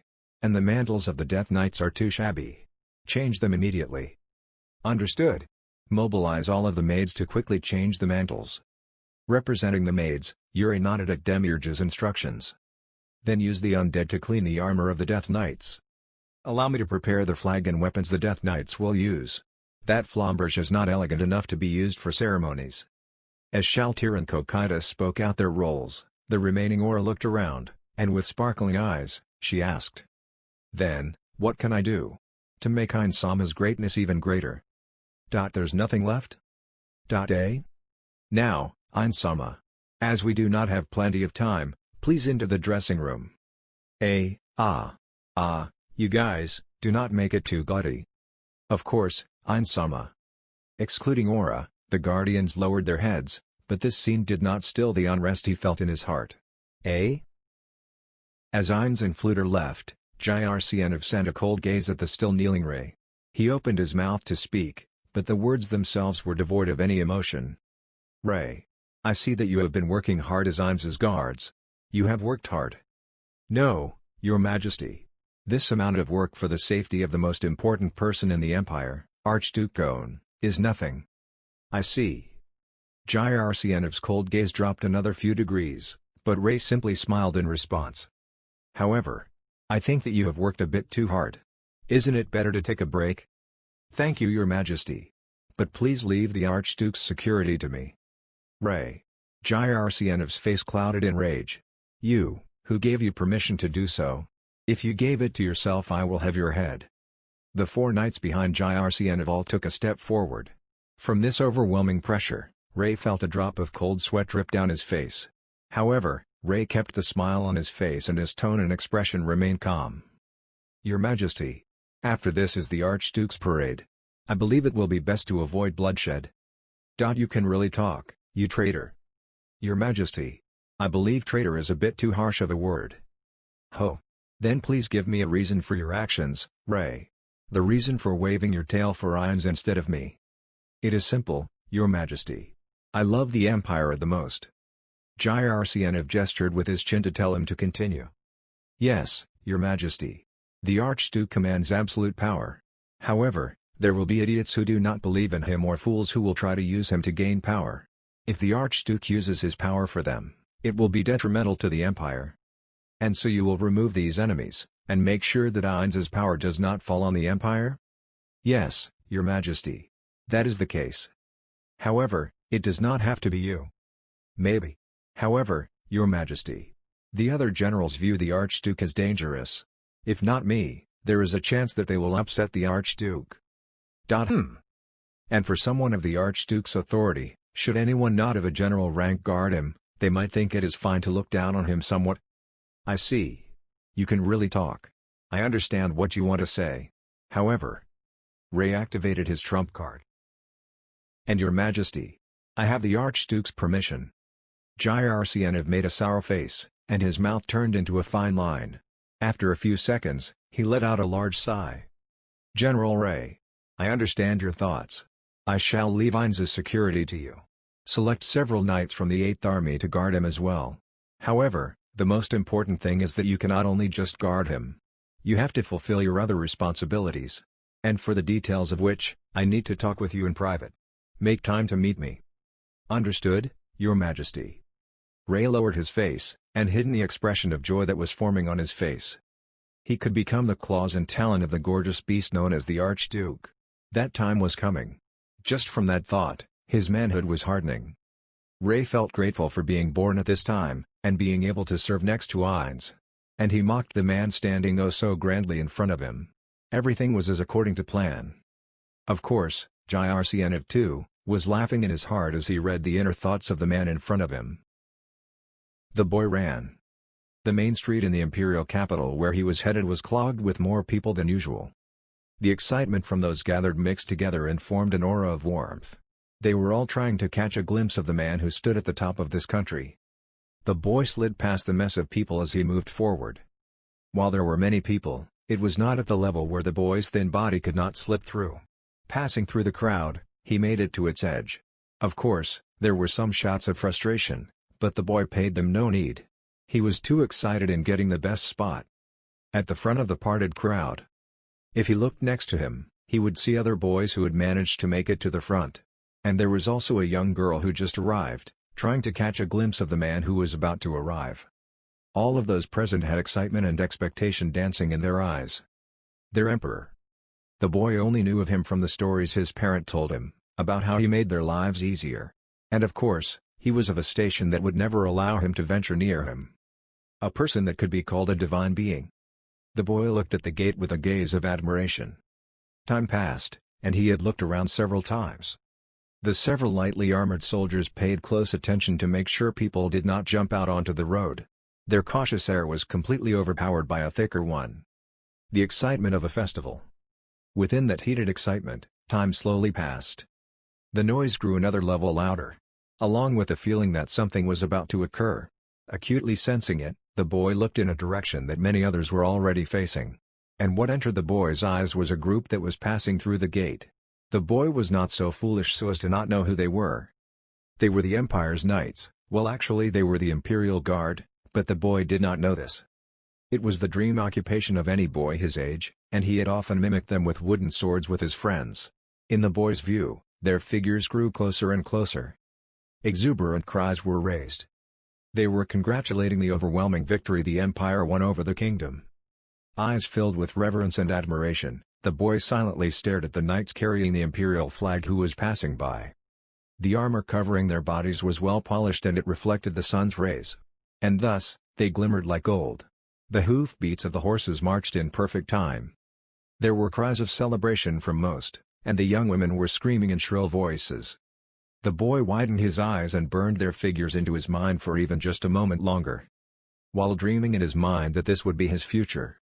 Just how many knights were mobilized for this? At a certain point, the boy sensed something strange. In fact, the others surrounding him also felt it. They all began looking around in confusion. It was now silent. The citizens closer to the gate were not shouting or screaming. It was not that the parade was over. It was still continuing. However, despite this, they had fallen silent. Why was this? This was the question on everyone's mind, but it was soon solved. One carriage fell into view of the boy and the rest of the crowd. Why was it quiet? The reason was that a certain being had stolen their souls. All eyes fell on a carriage pulled by an 8-legged Sleipnir. There were two figures riding it. The first man was a man dressed in gold. He wore a splendid breastplate, and on his face was a smile. His regal figure made him far more memorable than the knights in full armor. The Emperor of the Baharuth Empire, Jircn of Runefar Lord Elnix. The person responsible for expanding the empire. With an air that would enrapture anyone who saw him, he commanded respect. However, he was not the one everyone was focused on. Normally, all eyes would fall on the emperor. However, here, it was the opposite. There was barely anyone looking at the emperor. They were looking next to him. There was a man raising a single hand, either from lack of motivation or from embarrassment. If the earlier nights were glittering in the sunlight, this being himself was shining like the sun itself. Wearing a cap embroidered with countless gemstones, a plain silver mask hid his face. The white robe enveloping his body was covered in golden patterns. His white-gloved hands grasped a staff with a giant diamond at the tip. It was a being of light. If there were people of the modern age present, they might see such a figure as gaudy or cringy. However, all of those people who saw Ainz thought none of those things. They were simply entranced by his power. There was countless types of power. Charm, authority, physical ability, and the wealth that Ainz was displaying. Living creatures had the tendency to be attracted to power. Well, most creatures in this world had some level of this attraction, but it was particularly strong in weak creatures like humans. The brittleness of their race, it would be most obvious if one compared them to dragons. They lived in a dangerous world filled with monsters that could kill them in an instant. In such an environment, their desire and instinct to find a safe place to live was stimulated. And for the weak, the easiest thing to do was to hide in the shadow of the strong. And that was why they were attracted to power. Of course, there were many whose instinct was weak. Citizens of countries like the slain theocracy who were firmly protected had little desire. And there was an acceptable range. An overwhelming power would only become the target of fear. Similar to how Ainz was treated after he cast the super tier spell. However, all those present had that desire in them forcefully awoken. Who was that person in the carriage? Is he a great noble from somewhere? Countless questions appeared in their head, but they could not ever speak it out. That was how overwhelmed they were. And there were figures walking behind the carriage. About 100 of them. They were warriors decked in armor of polished black steel. Their figures towered over humans, and their faces were hidden by the same silver masks. And even though their swords were kept inside immaculate sheaths, one could still feel the magic power emanating from within. They felt power that was far beyond the knights from earlier. No, compared to these warriors, the knights were but dust. And on the flag the frontmost warrior was holding was an emblem no one had ever seen. Money and military. After showing off two types of power, the parade continued on. Including the boy, everyone present had a strong impression burned into them. When they finally passed, someone finally took a breath. Until the carriage passed, everyone forgot to breath, as if looking straight at it was the only thing permitted. The noise slowly came back, and various names began to pop up. They were talking about the mysterious figure riding the carriage. The boy kept his ears open, and paid attention to those conversations. The parade with the knights was still ongoing, but most of his attention was already lost. Amongst the countless number of names mentioned, one name was mentioned the most. That day, the boy learnt of Archduke Ainz Ulgon, the newest great noble of the empire. Overlord Second Half Chapter 6, Idle Talk. The nightly cold autumn winds blew through the man's hair. Despite being in the midst of a gale that would make many shiver in cold, the man simply stood there, unwavering. This imposing figure of his truly suited the man. He was the warrior captain of the kingdom, the man called the strongest warrior by the surrounding countries, Gazef Stranov. Gazef was currently standing at the top of the outermost of the fortress city Rental's 3 walls. As this was the highest structure in the area, the wind was unobstructed and forceful. His hair ruffled in the wind, and his clothes fluttered around him. The sigh that escaped from his mouth was immediately thrown behind him. In such a place, Gazef, silent, looked about with a fierce gaze. The object of his hawk-like eyes was a group of people walking on the plains. No, calling it a group of people was wrong. They were ramshackle and numbered only in the tens. The footsteps of these people held no purpose, and he could tell from the city's lights that their clothes were extremely filthy. This was a group of defeated soldiers. It was a pitiful sight. Some scuttled forward, some walked cowering in fear, and others stumbled towards their goal. The only thing that unified them was that, occasionally, they would look behind them, to see if anyone was there. Their disgraceful figures were bounded by fear. Gazef could not bring himself to laugh at them. Even if they weren't citizens of the same country. Being able to laugh at those who saw hell was proof that the person was off in the head. Many citizens died from the battle on the Katsa Plains, no, the massacre. Their lives were stolen by an incomprehensible power, following which, they were crushed underfoot by those fearful monsters that defied imagination. Their originally half-hearted discipline was immediately shattered, and the survivors scattered in all four directions. They ran, not based on thought, but on instinct, the instinct to survive. He could not blame those who chose to run first. Even Gazef was of no use there. And the ones who should have been standing at the front had run. He did not even have the right to scold the citizens for running, as they could barely swing a sword. Those runway soldiers were all, now, heading towards Zerantal. It was not only the conscripts. The mercenaries as well. Why? There was the problem of food. And it was also dangerous to be alone and separated. However, there was only one overarching reason. That was, fear. Even the veteran Gazeth, who had walked close to death several times, was shocked by the hellish scene that only one magic caster had. It still refused to leave from his eyes. Whenever he closed them, that scene would play in his mind again and again. If he was already like this, how would a normal person react? It would probably be a traumatic experience.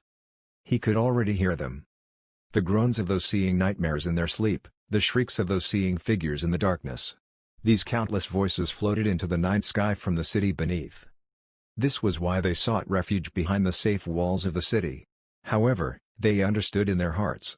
Should that monster appear again, even these walls of stone would be easily torn down. How pitiful! Gazef's whisper reached no one. Not even himself. If it did, Gazef himself would not be aware of it, but it would only have been directed at him. The sound of approaching footsteps reached Gazef. The only ones standing on this wall were Gazef and the patrolling soldiers. The footsteps heading straight for Gazef did not sound to the leather of the soldiers' shoes. They were heavier with the weight of iron plates. The footsteps stopped before they reached Gazef. Gazef-sama. The voice was hoarse. Knowing that his prediction had hit the mark, Gazef turned some of his own attention towards him. How is the king? Yes. He has managed to fall asleep. Is that so? He did have to return without being able to rest, and so he is probably exhausted. Excellent job on bringing him back safely. Thank you very much. However, it was only natural to do so as his retainer. Indeed. However, I do need to praise you for being able to bring the king out of that hell, climb. Thank you for the praise. And, is Gazef-sama waiting for your subordinates? Yes. Them as well. Gazef's direct subordinates. They were the crystallization of hard work and effort. They did not have the slightest shred of talent, but with the harsh and tough training, they were Gazef's proudest achievement. They were men who loved the kingdom and all living beings. Having even just one more of them return was Gazef's sincere wish. I wish for that as well. They were people who would never leave anyone out of a conversation. They were lively, kind, and strong. They are people who the kingdom need, especially now. Thank you. Climb. No. It is the truth. And I think my friend will not be returning. Your friend? Yes. A man's face appeared in Gazef's head. He was a snake-like man and one that Gazef had disliked. There were many things I wanted to talk to him about. His husky voice disappeared into the wind. Yes. The number of things he wanted to talk about rivaled a mountain. Since his dislike had stemmed from a simple misunderstanding, even if they had met in the palace, they had not talked much. However, after knowing his true intent, Gazef had wanted to drink and talk with him. If they were able to return safely, they would definitely be of great use to the kingdom. They were necessary personnel for the kingdom. However, the rational part of his brain began to laugh. There was no way that they would return. Looking out, there was nothing more than meaningless sentiment. In that hell, even their souls were consumed by that monster. These countless voices rang out in his head. In fact, Gazef himself felt it. That his subordinates, and Marquis Raven, would not return from the Katsa Plains. Yet he could not toss away his hope. They might return, unsteady on their feet, yet smiling brightly after nearly dying. Up until now, Gazef had yet to even look at Climb and instead gazed outside the city. At the Katsa Plains. Climb simply looked at Gazef's back. How small it had become. Normally, it would be filled with confidence and be as immovable as a rock. And now, It seemed like it would simply disappear into the darkness of the night. That was something humans could not accomplish. The whisper almost disappeared completely into the wind, but Clim's sharp ears managed to pick them up. Within Gazef's words, there was an unbelievable sense of hopelessness. No, Clim shook his head. It was the natural reaction to seeing such a sight. Even if it were the kingdom's strongest warrior, even if it were the man known as the strongest in the surrounding countries, in front of such a disaster-level event, it was natural to feel this way. A name materialized in Clim's mind. Archduke Heinz Ulgon. A magic caster who remained in obscurity until now. That was the extent of Clim's knowledge. However, the spell that he used was still burned into his eyes. A powerful ability. A spell that killed over 100,000 soldiers. Power far beyond the realm of humanity that pushed the boundaries of existence. A being that could fight a country on its own. Clim's body quivered. It was not from the chill of the cold wind. The source was his heart. And it was born out of fear. Just by recalling that scene, his broken heart began to scream. As if that absolute despair were occurring again. He felt as if his entire life were crumbling around him and then being painfully reassembled. If back then, we had treated him with respect, he might have become the ally of the kingdom, right? Once again, Gazef whispered.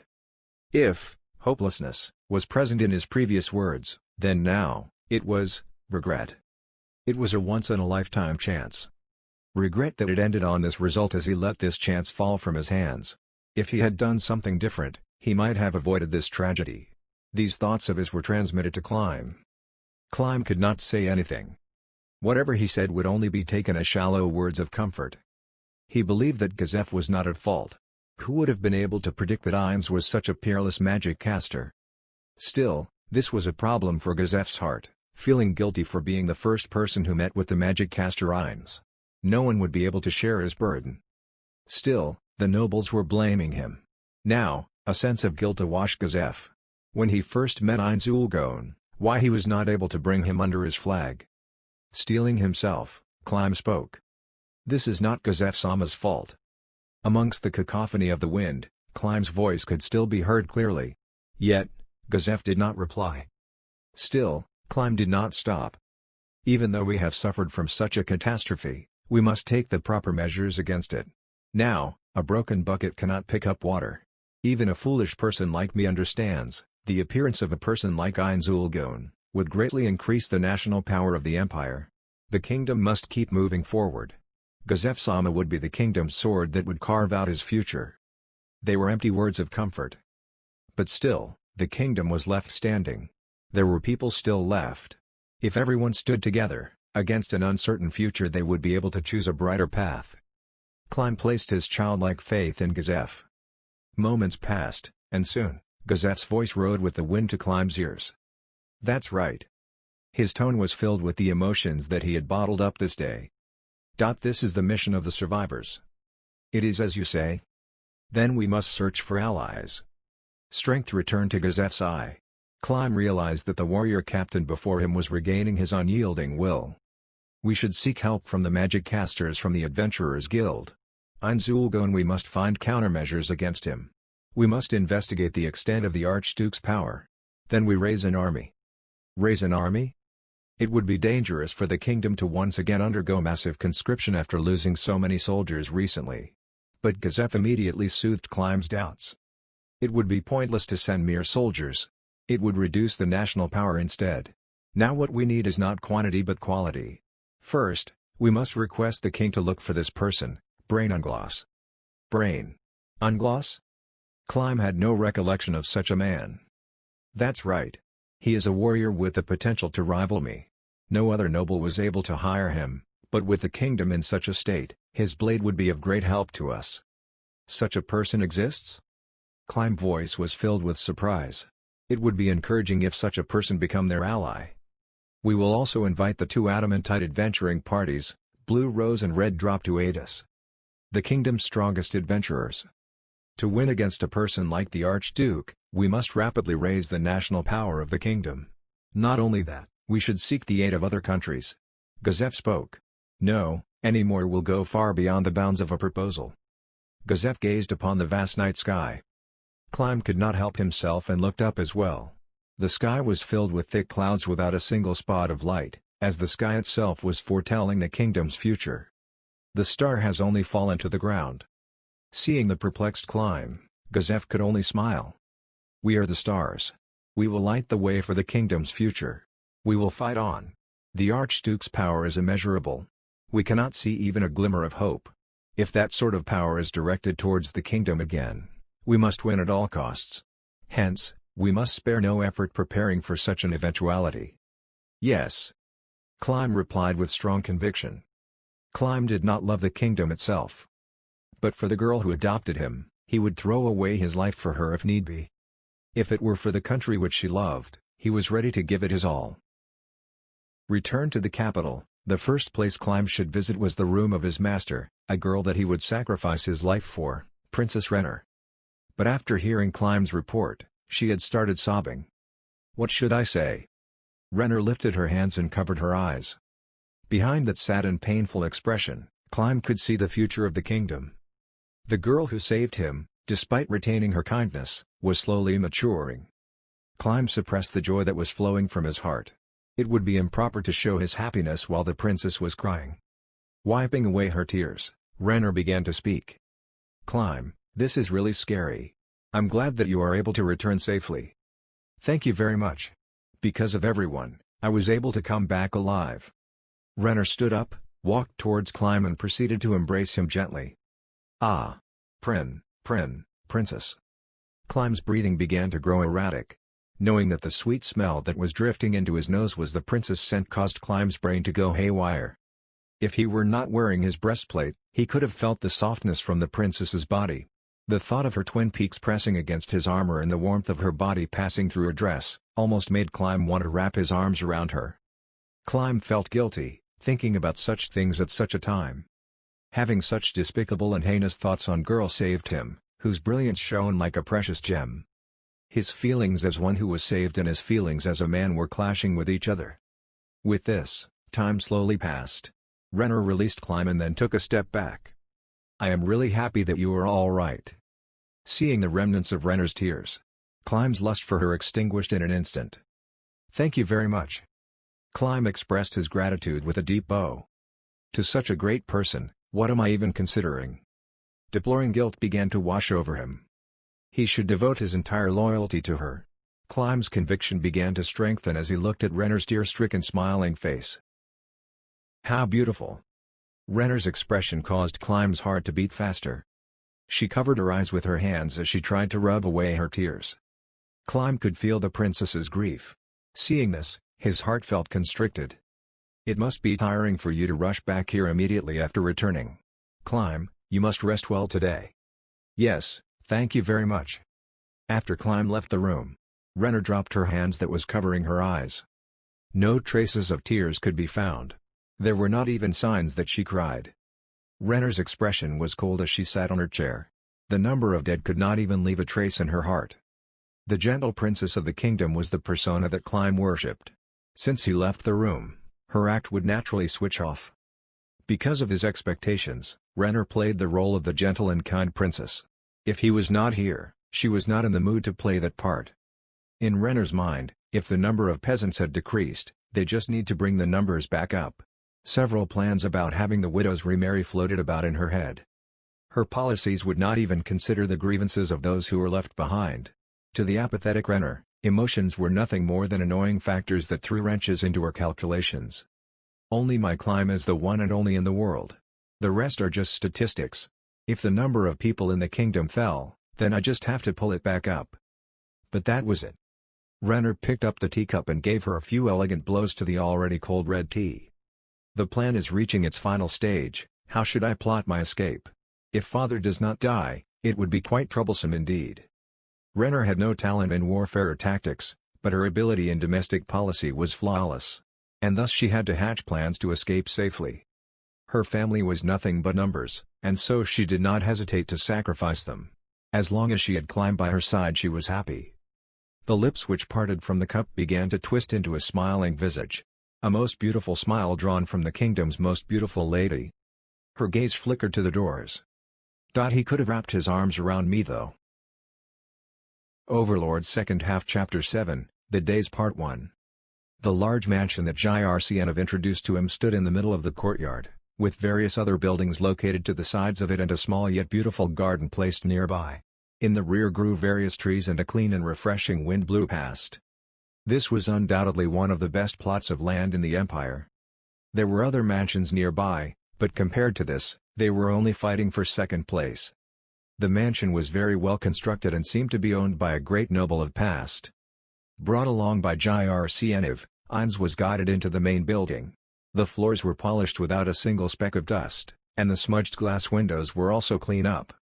The countless rooms each contained well-crafted furniture, and Ainz could live here immediately if he so wished.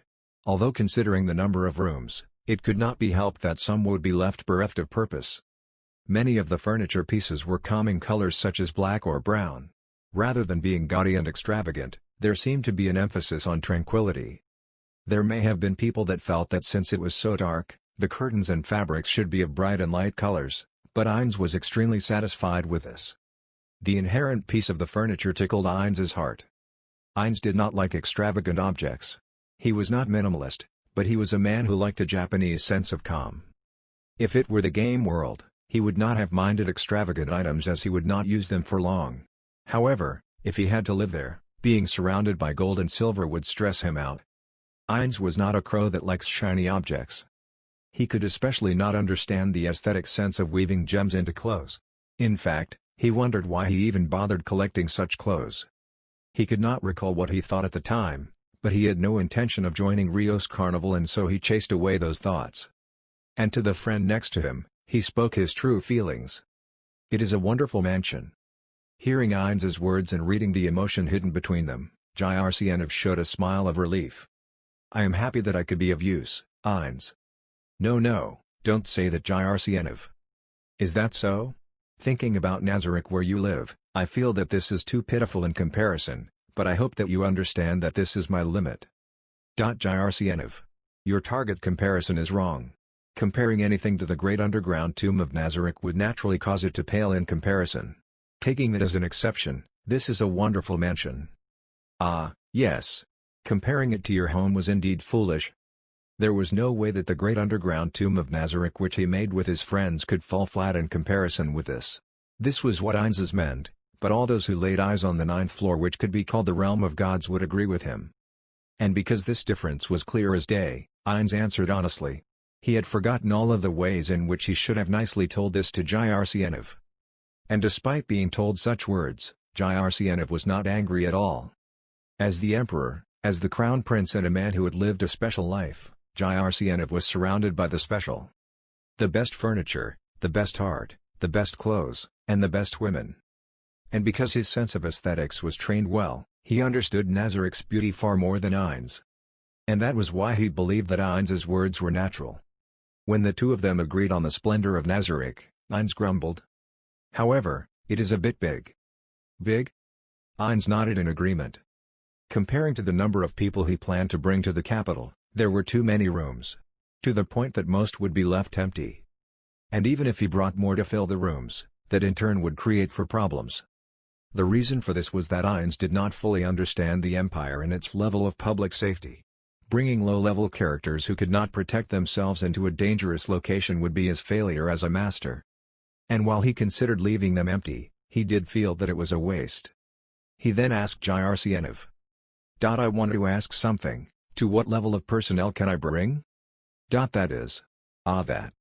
Jrcnv finally understood. When Ainz asked to what level, he meant how far could he go in bringing anthropomorphic people here.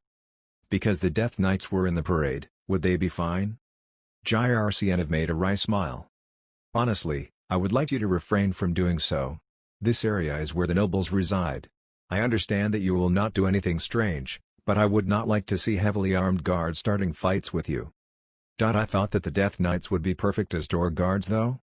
Well, having them stand there would indeed be enough of a deterrent. If it were that absolute power, Jrcnv whispered. Exactly. And as undead, there will be no problem for them to work around the clock.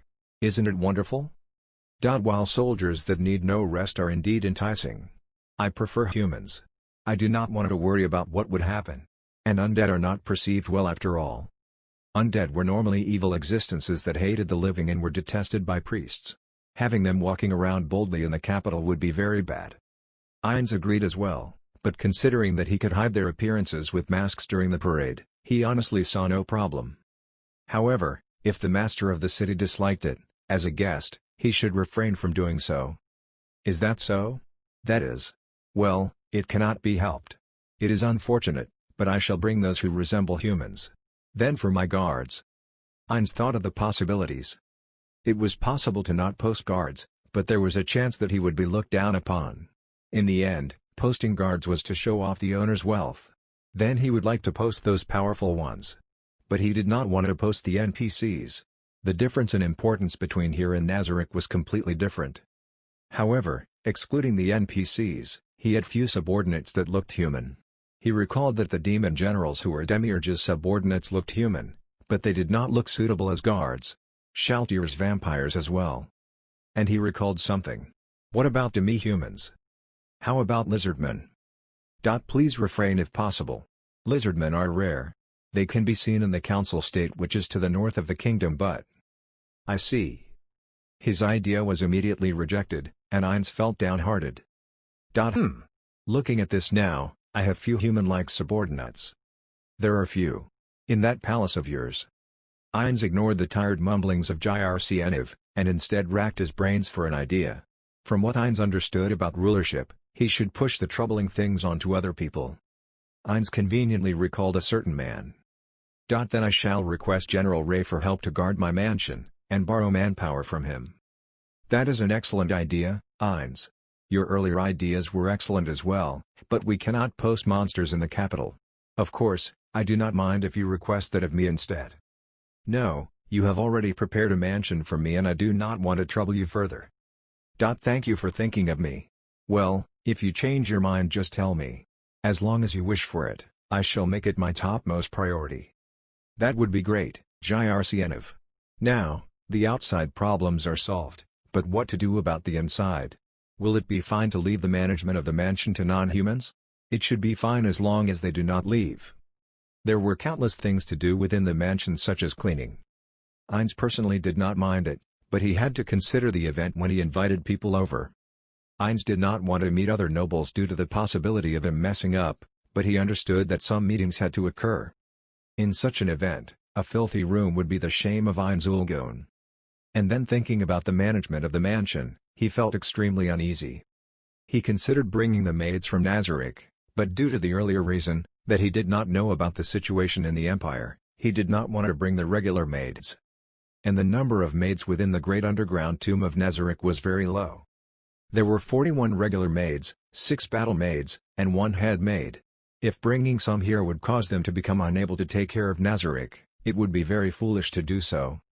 In Nazarick, the 9th and 10th floors were cleaned by the regular maids and golems.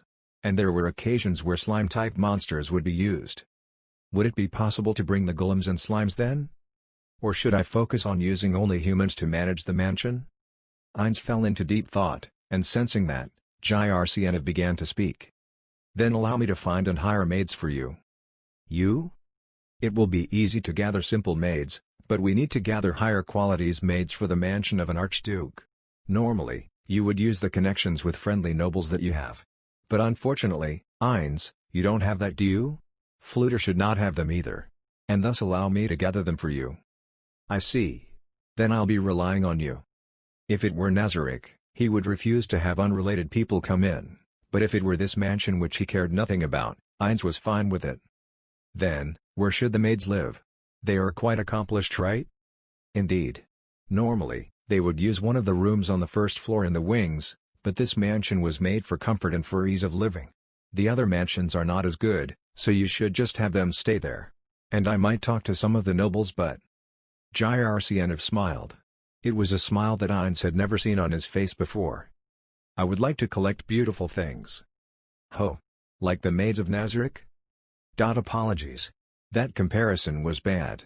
Allow me to correct myself, please collect nice-looking things. Nice-looking. It is true that a certain level of appraisal is necessary. It was a common occurrence that when a gorgeous unmarried woman was around, men would act completely differently. Ainz was not thinking and so he did not grasp it instantly. Do you not have any interest in women? Why did it suddenly become a conversation about women? Well, because you don't seem interested. It is about the maids after all. Ainz did not understand the meaning of Jrcnev's words and tilted his head. It was a strange act from the man known as Jrcnev. And suddenly, a light bulb sparked to life in his mind. This was as the discussion about Aragay that he had with one of his old friends, Peroncino, appeared into his mind. That. Yes, I do not have much interest in women. This body was a waste. Ainz half-jokingly said that in his head. Well, if he actually felt lust, it would not be a joke, but in his current situation, he had almost no lust for the opposite gender. His permanent sage mode was level 100.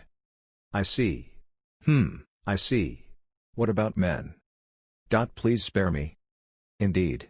Well, my apologies, I got curious. Now, I shall prioritize those who can do their job well. Yes. That would be best. For the mansion's decorations, I will bring things from Nazarick. Somehow, there was a hidden meaning in Jrcnev's words, but Ainz failed to see through it. Jrcnev then spoke to the troubled Ainz to change the subject. Then let me guide you to the other buildings. And next would be the gardens. A myriad of luggage was brought over from Nazarick and placed within the mansion. They would use basic everyday items prepared by Jrcnev, but to improve the living conditions of the mansion, some of the decorations of the rooms were changed to better ones. Other than this, they were erecting magic defenses and other forms of countermeasures against possible intruders. The work kept the servants of Nazarick busy. In the midst of the hustle and bustle, Ainz was inspecting the work on foot. By his side was Sabas, giving an overall explanation on all the work that was conducted. To most of the explanation, Ainz gave a slight nod of acknowledgement. He did not develop much of an interest nor raise questions about the room designs and their utility. He only listened as Sabas explained. Then something piqued Ainz's attention. That is the current arrangement for the rooms. As for the secondary building to the right, we plan to give it to servants which are not from Nazarick. Ainz's expression changed slightly as he stared at Sabas. Seeing that, Sabas's face tensed up slightly as well. I see. Prepare the living conditions well. Let everyone know that the Archduke is someone who is gentle to those who served him. At the same time, we must use this opportunity to show off my wealth. I obey your command. As a superior being, showing a standard that befits their status is a must. And I have no idea how to do so. Ainz did not voice out his true feelings, instead, suppressing it. Sleeping within Nazarick was a mountain of gold. But Ainz did not intend to waste it. The treasures that he collected with his friends must be only used to strengthen the great underground tomb of Nazarick. Remember to cut down on unnecessary expenditure. As I am still a noble without his territory, I still have not seen a trace of any taxes. Currently, more than half the money that Ainz had at the moment was given to him by Jrcnev. The amount he had would increase if he asked, but he would like to avoid owing any more favors. Understood, I shall purchase the necessary luxurious goods with the allocated budget. As the number of people is not yet confirmed, insufficiency could be an issue. If such a problem arises, could I purchase directly from the imperial capital? We still have leftover lumber from the construction of the emergency shelter by Aura. Use those for manufacturing. The templates should be available within the library. We shall leave it to the blacksmith. Very good. Other than this, we have raw materials within the treasury. Seek the aid of Pandora's actor to transport the materials from there. Understood. Other than this, how many maids did you bring over?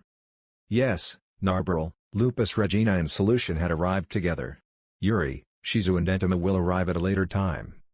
You plan to bring over all the maids under your command, I see. Would it create problems for Nazarick?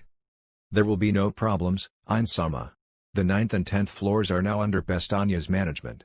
During my time in the kingdom, I have allocated part of my duties to her. She has gained some experience since then. I see, if there are no issues, I will let it be. With the number of maids we will be bringing over, the mansion would be too big.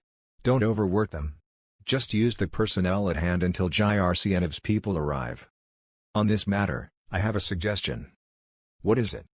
The ladies that I picked up from the kingdom's capital. Until today, they were assigned to work as maids. I hope to assign them here. A sudden thought came into Ainz's head. Was it lonely sleeping by yourself?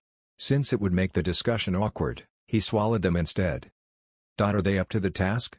I am afraid the maids that Jyrcienov will be bringing over will be excellent. If their work is not up to par with them, they could view Nazarick as a place with subpar maids. I do not think there will be any problems. The girls have undergone strict training. Even Pestanya acknowledges their abilities. Ho! I feel that it would be better to bring the human maids over here. Ines considered the matter silently. What Sebas mentioned made sense. In an organization that comprised mainly of non-humans, its members could make mistakes due to their poor understanding of human nature. It is indeed a problem to not have a sufficient number of maids. Fine, bring them over. My deepest gratitude. Next would be the security arrangements. It was the issue that Ines was the most concerned about. Although he had made arrangements to borrow sentries from General Ray, he did not place much faith in them. Most likely, they would be weaker than expected. Hence, there was a need to prepare a separate security team from Nazarick. Currently, there were no people that displayed open hostilities against Ines after he established himself within the Empire. However, it did not mean that there will not be any in the future. There were no traces of players within the territories of the Kingdom and Empire, but it could be due to the fact they were simply overlooked. Other than this, there was the matter with the theocracy. After analyzing all the intelligence he received from Fluter, Ines received the worst answer possible. The scent of players is strong there. Players, is it? No, nothing. Forget about it. Rather, I would like to listen to matters related to security. How are the preparations going? Yes, I plan to deploy earthworms to guard the gardens. They can monitor everything from underground. Earthworms, as implied by their name, were enlarged and poisonous versions of earthworms. While this description alone did not make them sound fearful, but in reality, they were carnivorous creatures that could emerge from the ground and swallow a person whole. They could also fire out poisonous acids and could use several druid spells. Their level was above 60, stronger than the battle maids. The rooftops will be under surveillance by gargoyles and the rooms will be protected by knights golems and shadow demons. Speaking of which, I believe those earthworms should not attack the sentries under General Ray's command. Until today, without any direct orders from Nazarick, there were no reports of any allies attacking one another. Like with the lizardmen and the Hydra. However, there were some doubts about whether such a problem could crop up later, especially amongst the unintelligent monsters. It should not be a problem. But as a precaution, we have placed the worms within the poisonous hole and they should be under our complete control. I see. Then it would not be an issue, after being there. With priority given to Ainsama's room, we are also preparing some defensive measures for the other rooms as well, such as escape routes. The preparation of escape routes is very important. Other than teleportation spells, do you have any other plans? Of course, we're currently digging an escape tunnel. Very good. Your report is sufficient. For the task at hand, I will leave it under your command. By your command.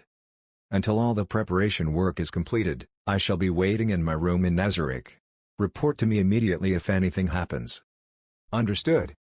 Ines took a brief glance at Sebas before he teleported back to Nazarick.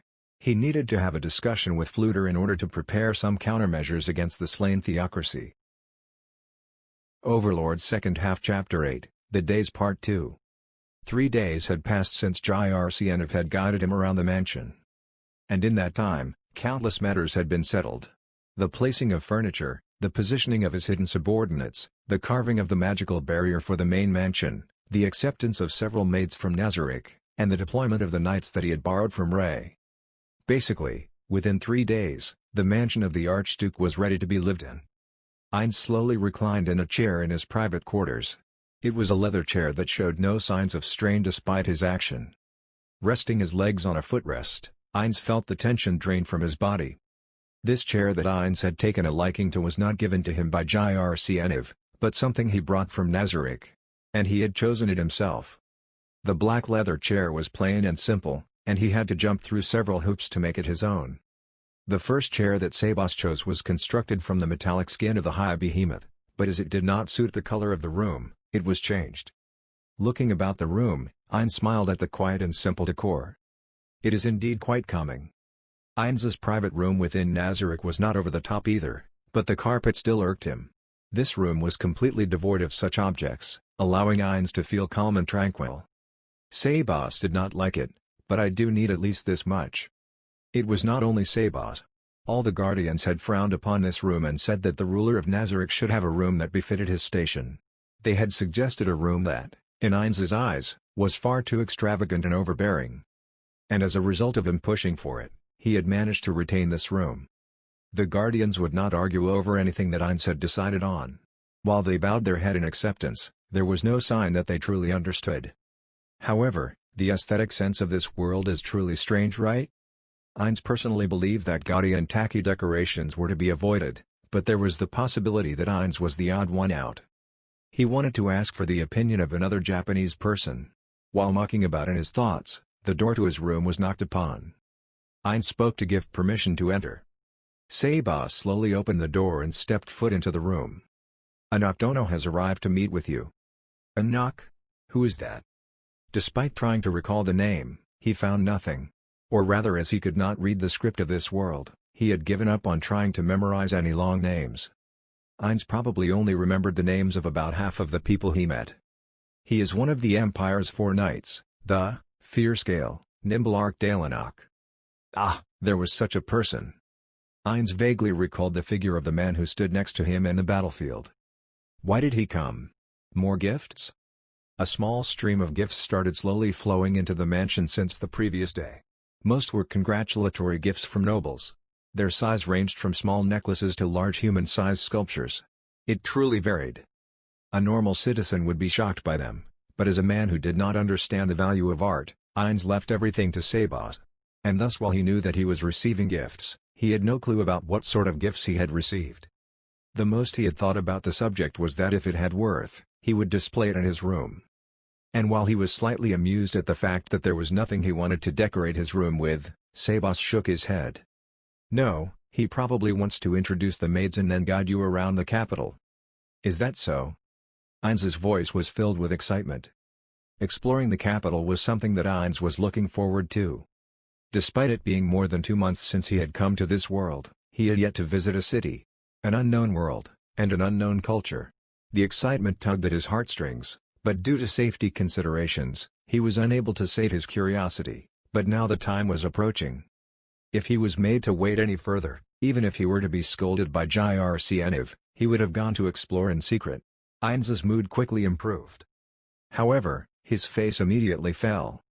"Dada would be great if the emotional stabilization did not occur when I feel happy." "Well, it's fine. Call him in." "Understood. What should I do about the maids accompanying him?" "Ah yes. Have them wait at the main entrance. There are some things that they must do." "Understood. Then I shall call for a Noctono." "Yes, please do."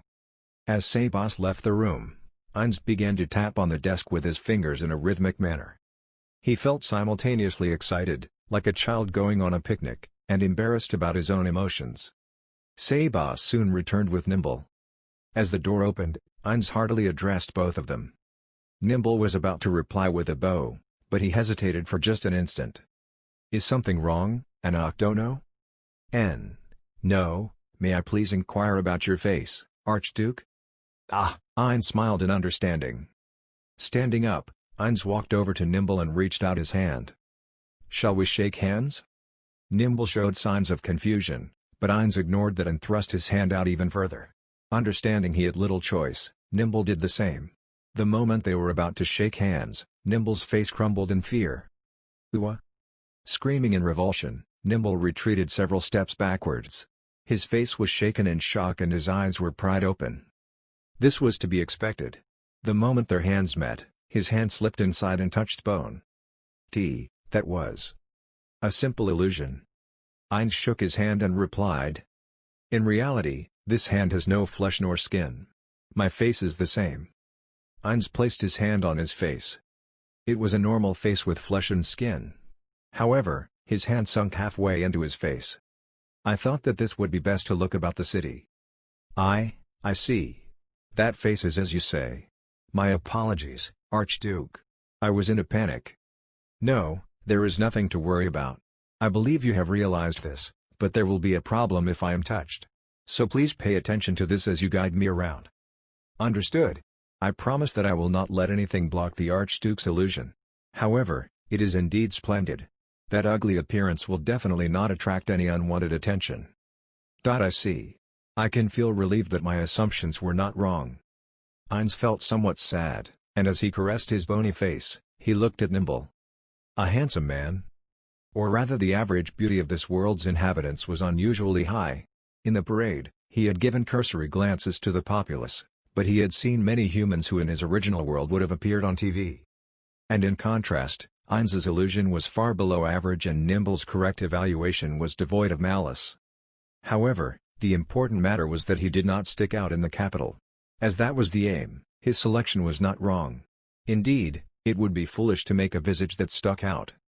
Healing his fragile heart with those thoughts, Heinz spoke to Nimble. "Then could you please introduce me to the maids?" The maids lined up in the entrance hall. The nobles who had listened to Jircn have sent maids in order to build relations with Heinz, and all of them were young and beautiful women. They were so beautiful that the guards that Heinz borrowed from Ray were still able to gawk at them from beneath their helms despite being in front of such a powerful person like him. But the thought process of Heinz, who looked at them one by one, was simple. I see. That was it. If in fact, Heinz's primal desire showed itself, he would have thought of more inappropriate words. However, as Heinz felt no such desires, the 14 maids lining up before him were mere staff members. As long as they did their job properly, he felt that there were no issues. And since they were chosen, they should have a minimum standard. Then Heinz had absolutely nothing to say. Although. Now, Anoctono. Yes. How are they, Archduke? I shall show you something interesting. I will be overjoyed if you enjoy it. Heinz smiled. Seeing Nimble being assaulted by an unknown fear caused Heinz to make a cruel smile. Looking away, Heinz's gaze fell on the knights. The knights knew nothing about the true face hiding behind Heinz's mask and illusion. They seemed to be energetic and at ease as if nothing had happened recently. Even if it was a person who committed a massacre, as long as their face was banal, anyone's fears would subside. They need to know that underestimating me is a mistake. Heinz muttered this under his breath and plastered a bright smile onto his face. I do have to emphasize something. Heinz faced the maids again. The maids, understanding that something was about to occur, attempted to remain stoic, but their eyes betrayed their fear. Seeing this, Heinz's smirk deepened. Mass dominate person. And he cast a spell. His targets were the 14 maids standing in front of him. The spell immediately took effect, and he completely controlled the maids' consciousnesses. The light in their eyes dimmed, and the maids who had lost their free will were completely under Heinz's dominion. Now, let us begin. Those of you who have been ordered to investigate me and to leak information, raise your hands. The maids raised their hands. Heinz's smirk turned into a sneer at this. In contrast, Nimble's expression froze. Several of the battle maids showed signs of hostility in their eyes. I had asked Fluter about this, and while there are protective measures against charm spells, there are few that can defend against domination or marionette spells. The necklace that Jircn is wearing. Right? That is special. That blocks off certain metal-type spells. But this was a good case study, right? Nimble remained silent and stared at Heinz. Reading his expression, Heinz's smile deepened. Oh dear, your face is pale, Anoctono. If you are feeling tired, would you like to rest somewhere? No, I am fine. By the way, after the spell ends, they will remember what occurred. And thus you cannot collect information using charm spells. It will be dangerous if you cast this on someone who can still speak. But... Sensing that Heinz was about to do something radical, Nimble's breaths become flustered. It seems that Nimble understands. Then let us begin. Those who have not raised their hands, please leave the line and stand there. 3 of the maids left the line to head towards the location Heinz indicated. 11. Is this a lot? And there is something I must ask, Anoctono. Yes. I can still hear you even if you do not shout that loud, right? It is as you say, Archduke. My apologies. Heinz gently spoke to the terrified and trembling Nimble. Then tell me. Is it a part of the Empire's rules to send maids in to collect information about nobles? It is as if they are spies. That is certainly not the case, Archduke. And it is certainly not the case that His Majesty the Emperor had ordered the nobles to send the maids to collect the information. Heinz sent a cold gaze towards the shouting Nimble. But, this is the result. Please wait a moment, Archduke. Your anger is justified, but please calm down. Allow me to apologize for the rudeness that disgraced the Archduke. Please grant us your forgiveness." Seeing Nimble prostrate himself as if he were pleading to a god, Ainz lost interest in him and looked away. Nimble's face immediately fell. To Nimble, who had seen the massacre of the Katsa Plains, there was nothing more terrifying than this. Depending on the severity of Ainz's rage, that hell might fall upon the Empire itself. Nimble could clearly envision it in his head, and so fervently apologized in order to soothe Ainz's anger even just a little. "I had no knowledge of this. His Majesty is the same. It is something that a few foolish nobles did. Please forgive us." "Ah, I understand." Nimble could not understand what Ainz was saying. That was how half-heartedly it was said. "Don't make such a strange face. I just want to confirm this, and will not punish those who are not related to this mishap." Ainz looked away from the relieved Nimble and gave an order to the maids raising their hands. "I order those of you who are raising their hands. Say this to those who ordered you to collect information on me and my home. If you do not prostrate yourselves before me and beg for forgiveness, this will be your fate. Afterwards, slit your throats with a knife." Solution: "Yes, Ainz-sama. Prepare knives for several people. No need for anything special. However, choose ones that cut well." "Understood. I shall prepare them immediately." "Excellent, now go." As his order left his mouth, Solution left immediately. The expression of those remaining froze again. There were those from Nazarick who thought that this was natural, and the residents of the Empire whose faces were drained of blood. Ainz set a cold gaze at Nimble. Nimble trembled as if shot. Ainz put on a wry smile and asked him in a calm manner, "Is there a problem? Of course, if there is a law about how to treat spies, I shall follow that, but I am not so well read on the subject, but I believe that there is a related law within the law code of the Empire." Nimble racked his brains in a panic to determine what was the most suitable way to punish the nobles. If they were not given the most severe of punishments, Ainz's rage would not subside. "Then we shall have those nobles pay restitution for this act." Nimble was about to speak in order to answer Ainz's question. However, the words could not leave his mouth. And the reason for that was that Ainz's atmosphere drastically changed and he was emanating a bare hostility that crawled over Nimble's skin. "Do not underestimate me, human." And with those threatening words, the temperature of the wide room fell several degrees. "They are challenging me in my own house. Me, the supreme ruler of the underground Great Tomb of Nazarick. I will have them taste the fruits of their own foolishness. There are things that I can overlook and these I cannot. I hope my opinion on this matter is crystal clear." Under such heavy pressure, even Nimble could only stammer, "That's right. They are truly heinous. Tell Jyrsienov. There might be a few noble houses disappearing over the next few days. I hope he understands." "You, understood. I will definitely convey this message." "Ainz-sama, I have brought over what you requested." Solution, who just returned, was not holding any blades. But Ainz, who knew her true form, understood where the items were stored. "Very good. Distribute it to them." "As you command." One by one, the maids received their knife from Solution. The knife looked as if it sprouted out from Solution's hand. It seemed to be a magic trick, but it was not due to any theatrics. As a slime, Solution stored the knives within her own body. After distributing all the knives, Solution faced Ainz and bowed. Ainz nodded in response before directing his gaze towards the rest of those present there, especially the knights. Their faces were dyed white in fear. Their relaxed attitude, prior to knowing the true colors of the Ainz, evaporated completely. Now they truly understood how terrifying he could be. Ainz felt pleased over the fact that he did not even need to use his special skills to achieve his objective. It was sufficient with some verbal command and theatrics. He then commanded the maids, "Go. Tell your foolish masters the outcome of those who displease me." Ainz returned to his room with Solution following him from behind. It would be too conspicuous if he was wearing his usual outfit. Hence, he changed into something more suitable for his tour. Since the design was not complicated to the point that he could not put it on himself, Ainz felt it was perfectly fine for him to return to his room alone. But as a ruler, such an act was not permitted. Ainz was curious as to who decided that having followers shadowing oneself was a must. It was unsettling to have someone following him closely from behind, and he wanted to convey this to Sabas as well. But if he said those words, it would be likely that he would not be able to maintain his image as an absolute ruler. Ainz's high level of knowledge came from manga and television, but now that he was thinking about it, He noticed that it was a common occurrence. And the NPCs that his past friends made did not have these aspects written into their setting. Usually, it was Sabas that would follow behind Ainz, but as he was currently bringing the remaining maids to the side manor, Ainz chose Solution to replace him.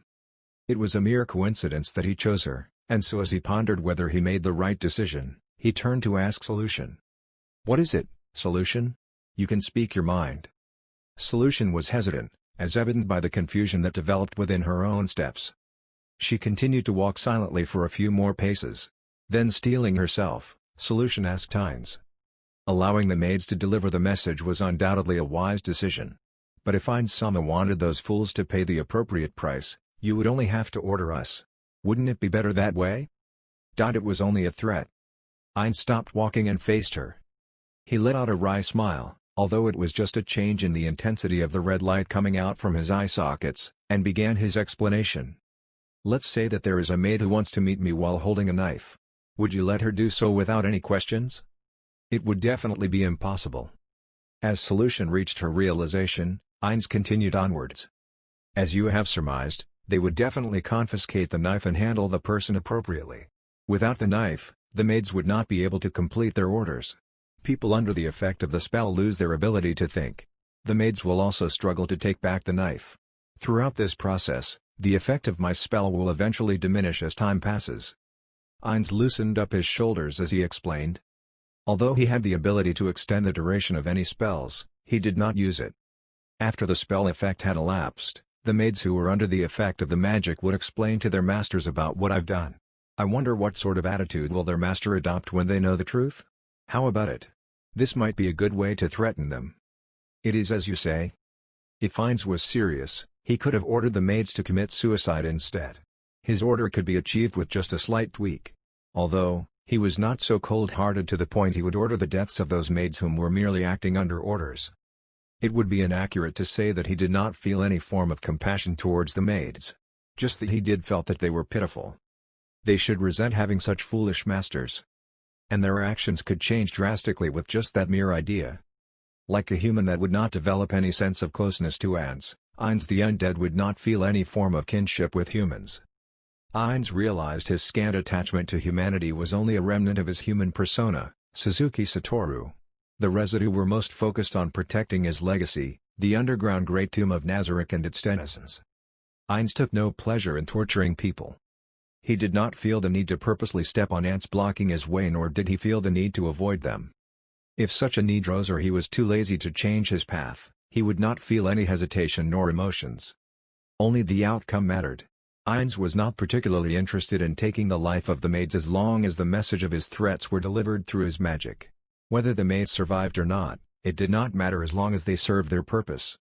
If Ainz wanted to use magic to intimidate them, there were many other spells which he could have used. In truth, there was another reason as to why he let those maids return. Furthermore, if the returning maids were assassins that possessed hidden weapons, it would be likely that they would utilize those to complete my orders. As long as we closely observe the fate of those who returned, we'll be able to guess their identities. Solution: depending on the situation, I will have more work for you. Understood. Looking at Solution, who was bowing with eyes full of respect, Ainz felt elated at the success his scheme which he had spent several days concocting. Other than the reasons that he explained earlier, there was a third reason. It was to test out to what extent can he ignore the Empire's laws. Since Ainz received his nobility by imperial law, and as a noble, there was the possibility that he could be asked to concede. Of course, it would be unacceptable to decline it, and so he needed to discover the fine line to walk on. Hence, he discussed the matter with Nimble. Ainz was trying to force the other party to accept his will. In short, this was a gamble for Ainz to the limits of the Emperor. The result was, he completely miscalculated. Worrying any more about this would be paranoia. Ainz could only laugh wryly at his own miscalculation. It seemed that the Empire had no intention to bind him to its law. He had considered sparing the maids, but there was the possibility that the repercussions could come back and haunt him. He might as well clean up everything right at the beginning. He now had to deal with those who saw the fate of those betrayers. No matter the outcome, it would be unlikely they themselves would try to do anything sinister. Ainz chortled at the idea and continued walking. He already lost his interest on the subject and only wanted to enjoy the upcoming tour. Overlord second half Chapter 9, Interlude. Klarna made an audible gulp as she stood in front of the large gate. She would be working here from now onwards, but due to this mansion being much larger than her previous workplace, she felt tense and worried. And her new master would be far more important than her previous one. She took a quick glance at the Imperial Knights stationed at the sides of the gate. Their unmoving and stoic figures gave off the impression that even they were rejecting her presence. I really should have rejected this. The master of the mansion was the noble called Archduke Heinz Ulgon. As he only recently rose to power, Klarna knew little about him. Her previous master could only tell her only a pittance of information. However, she did hear that he was just beneath the Emperor Jyrcien of Runefar Lord Elnix, and was someone to keep an eye on in noble society. Rumors about him being an amazing magic caster, that the Emperor who was clamping down on the nobles gave him a high position out of fear, or that his eyes sparkled, filtered into her ears. Basically, he was a mysterious noble that she knew nothing about. On the other side of this gate, a person, who compared to her was like heaven and earth, was waiting. Her heart lurched in her chest. However, on top of being recommended for this job, she could not run away. If she did so, she would damage the repute of her previous master who wrote the recommendation letter for her. And then she would create bad rumors about herself, possibly leaving her jobless. It would be extremely difficult to find a new job. Steeling herself with the desire to avoid those outcomes, Klarna walked towards the knights. Klarna was a maid. While the term maid was split into many subcategories of maids, but if there were ranks for maids, she would be a top-class one. Firstly, one needs to be of high birth. It was commonly misunderstood that anyone could simply become a maid if they so wished, but this was not the case. In order to work for those of high social standings like nobles, education and etiquette were necessary. In addition, a guarantee was required to work at their residences. Then how did Klarna clear those conditions? Klarna's full name was Klarna al-Arnasia Ferek, and was born to an old noble family. Although, it was of a low rank and their house was in quite the state despite being nobles. However, she was still of noble birth. And her family had a clean sheet, providing an excellent guarantee. Next was her education and etiquette. Her mother had ingrained all of the necessary knowledge into her, especially on how to act as a maid. As her mother had worked as a maid for one of the previous great nobles, she had entrenched the know-how of a maid into her daughters from a young age. She had excellent foresight. She had used their status as low-ranking nobles to the best of her ability, and raised her children in such a way that opened up the most options for their future. And thus Klarna had cleared several requirements. And next was something that no maid could run away from. That was her face, how beautiful she was. No matter how much one attempted to fluff their words, a maid who failed to meet up to one's expectations of beauty would not be highly valued. This was as the nobles who hired them viewed collecting beautiful women as a status symbol. Even the occupations in the same workplace could be split into behind-the-scenes work and work that had one be visible. And as for the quality of Klarna's face, she could be said to have passed. She was definitely not considered gorgeous, but she did have a warm face. What was especially notable about her were her large eyes. And perhaps due to that, she was described as having a calming presence by her previous master. However, it still remained unclear how Klarna should feel about this. Ushered in by the knights, Klarna stood before an extravagant door. There should have been similar doors lining the corridor she passed, but due to her nervousness she failed to notice her surroundings. In fact, she saw this door as the most glamorous door in this mansion. Inside was probably the great noble, the Archduke. Taking several deep breaths to calm her heart even just a bit, she knocked on the door. "Please enter." A voice came from within. A woman? The Archduke was male. Then this person was probably someone who worked for him. Klarna took another deep breath and quietly opened the door. "Please excuse me." Inside was a drawing room, with 2 occupants. And Klarna was stunned. Her eyes blinked multiple times in shock. Seeing how the maid stood there mouth agape, one of the occupants spoke first. "Hello, nice to meet you. I am a maid who works at this mansion, Lupus Regina." Her earlier thought that the Archduke was not here immediately exited her mind. The reason why Klarna was unable to do anything was as the maid that welcomed her was far too beautiful. She was the most beautiful woman that Klarna had ever seen. She would normally have been rooted to the ground in shock, but the education that she had received reasserted itself, allowing her to shake off her spell and replied, I am Klarna Alarnasia Ferek and I was recommended by Count Flavella to work here. Pleased to meet you." Making a deep bow, Klarna then looked around the room, wondering who to pass her recommendation letter to. However, excluding Lupus Regina, the room had only one other occupant. She too was a woman. The blonde hair that was common in the Empire was cut cleanly around her shoulders. Her face was well kept. Comparing her to the world-class beauty in front of her, she could only think of her as an average woman. Her clothes were of a dark and cooling color. They were of a design that a well-off city girl would wear, but definitely not something a noble would wear. The bag placed at her feet and the way that her back stood ramrod straight told Klarna of this woman's identity. She was a maid like herself. And she would work here from now on. Then the only person who she could hand her recommendation letter to was Lupus Regina. "This is my recommendation letter." Lupus Regina made no sign of accepting the parchment. Instead, she informed Klarna of why she did so. "There will be another person who will be accepting your recommendation letter later. Please hold on to it for now. I have simply been given the task of escorting you to your rooms." Is that okay?" Klarna had several questions, but if her senior maid said so, then she simply had to comply. "Understood. Originally I would ask you to take a seat, but let us head over immediately. Before that, this girl will be sharing a room with you." Lupus Regina pointed towards the other woman. "I am your roommate Panassus Enix Lilial Gran. Pleased to meet you." "I am Klarna Alarnasia Ferek. Pleased to meet you as well." As they bowed to each other, Klarna let out a sigh of relief in her heart that this other woman knew how to act as a maid. Being a maid was a specialized job, but there were some strange characters amongst them. It would be terrible to room with such a person. Seeing that this would not be the case in this residence, a weight fell off her shoulders. "Well then, shall I escort you to your room?"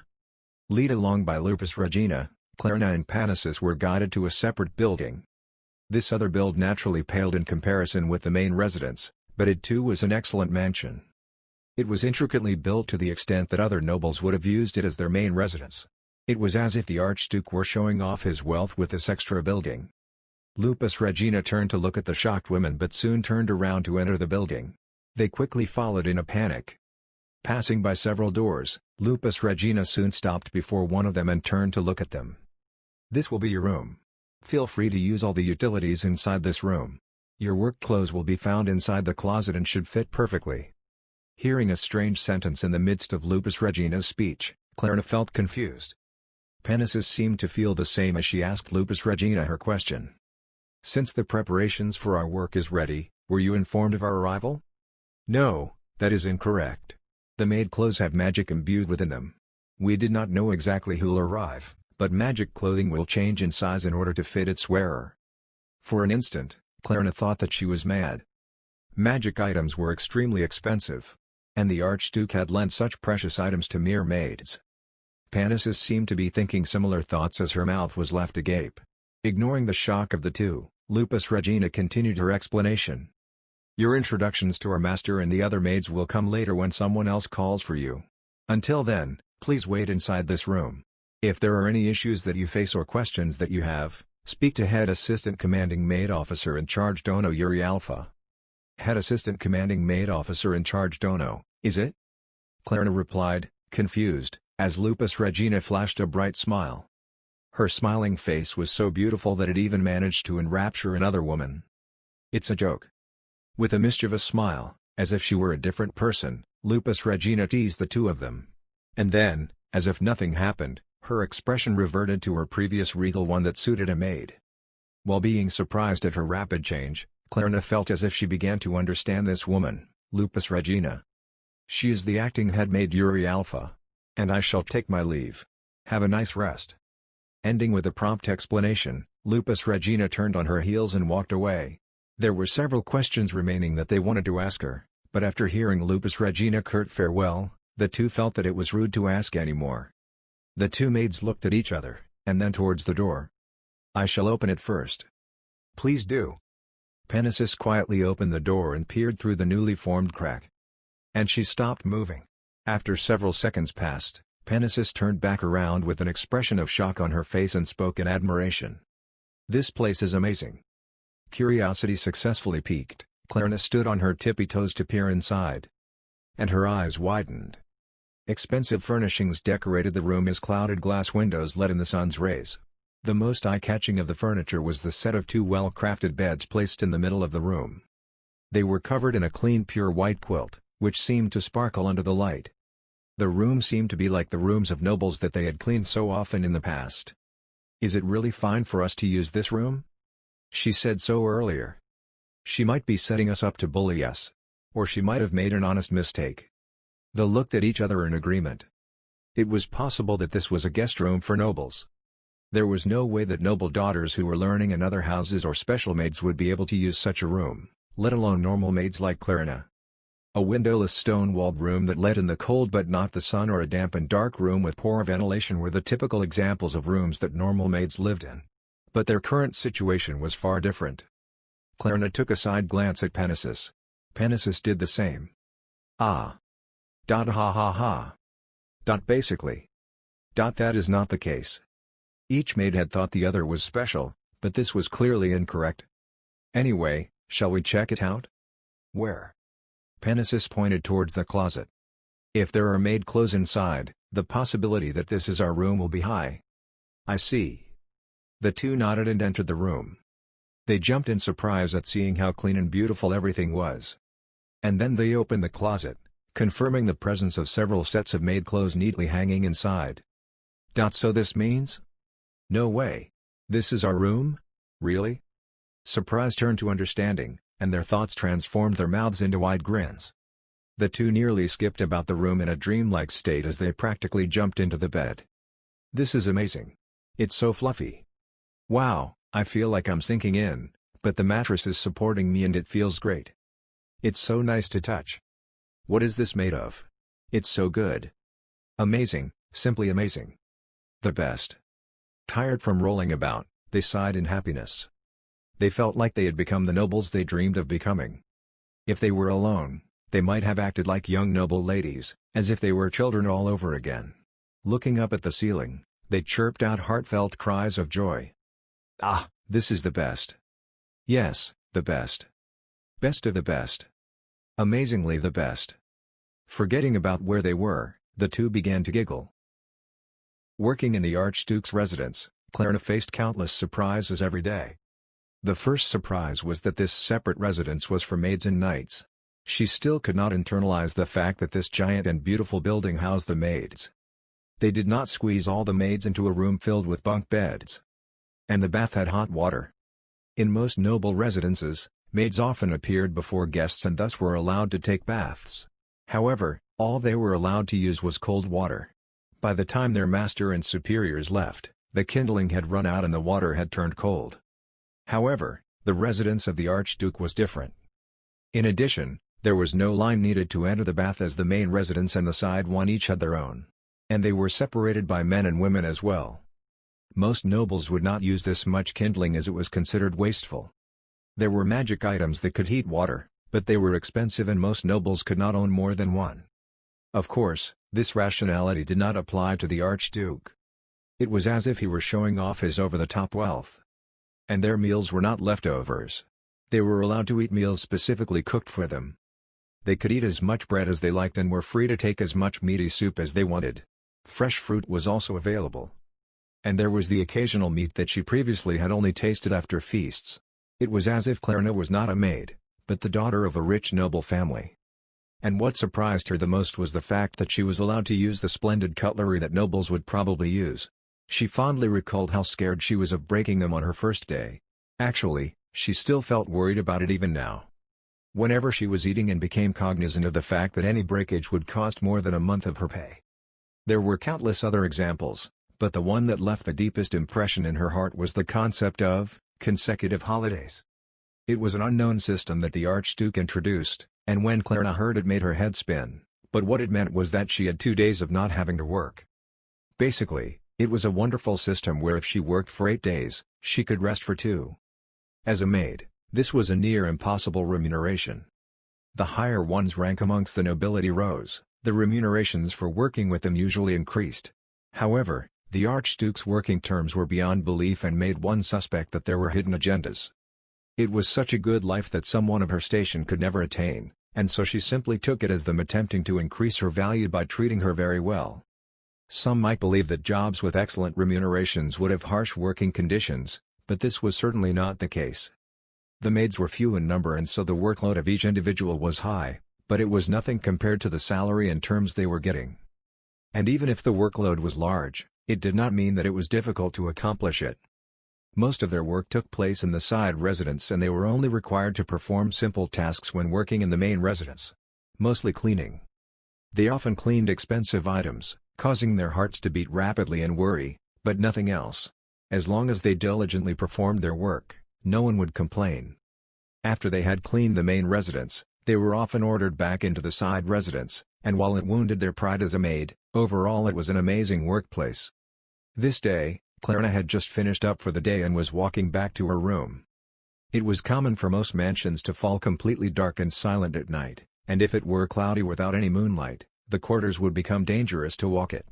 Most nobles would use magical lamps to illuminate their residence, but they would usually not extend this provision to the servants' quarters. However, as always, this mansion was different. Klarna held up the magic lantern in her hand. The light shining from it lit up the surroundings, making it as bright as daytime. Indeed, the maids were individually lent a magic lantern. This would probably earn her a fortune if she were to sell it. Of course, she would never do so. The Archduke is indeed one of the richest nobles I've ever seen.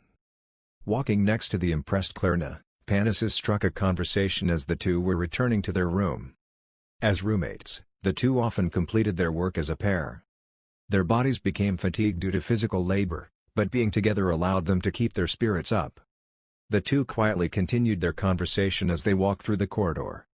Due to living together with Panasis for several days, they had become familiar with each other and felt as if they had become siblings. To Klarna's knowledge, Panasis was born to a low-ranked noble family and had a younger sister.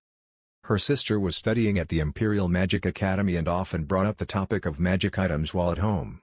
And so Panasis was keenly aware of how rich the Archduke must be in order to lend out such treasures to them. "I feel so proud of my little sis." Seeing Panasis' glowing face, Klarna could not help but let out a small giggle. Now if the relations between everyone was great I would have absolutely nothing else to say. "Panasis, are you saying that it's bad? They don't really come to the side residence, right?"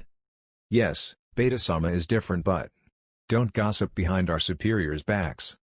Inside this paradise of a workplace, Klarna had learned, multiple times, that there were rankings as a maid.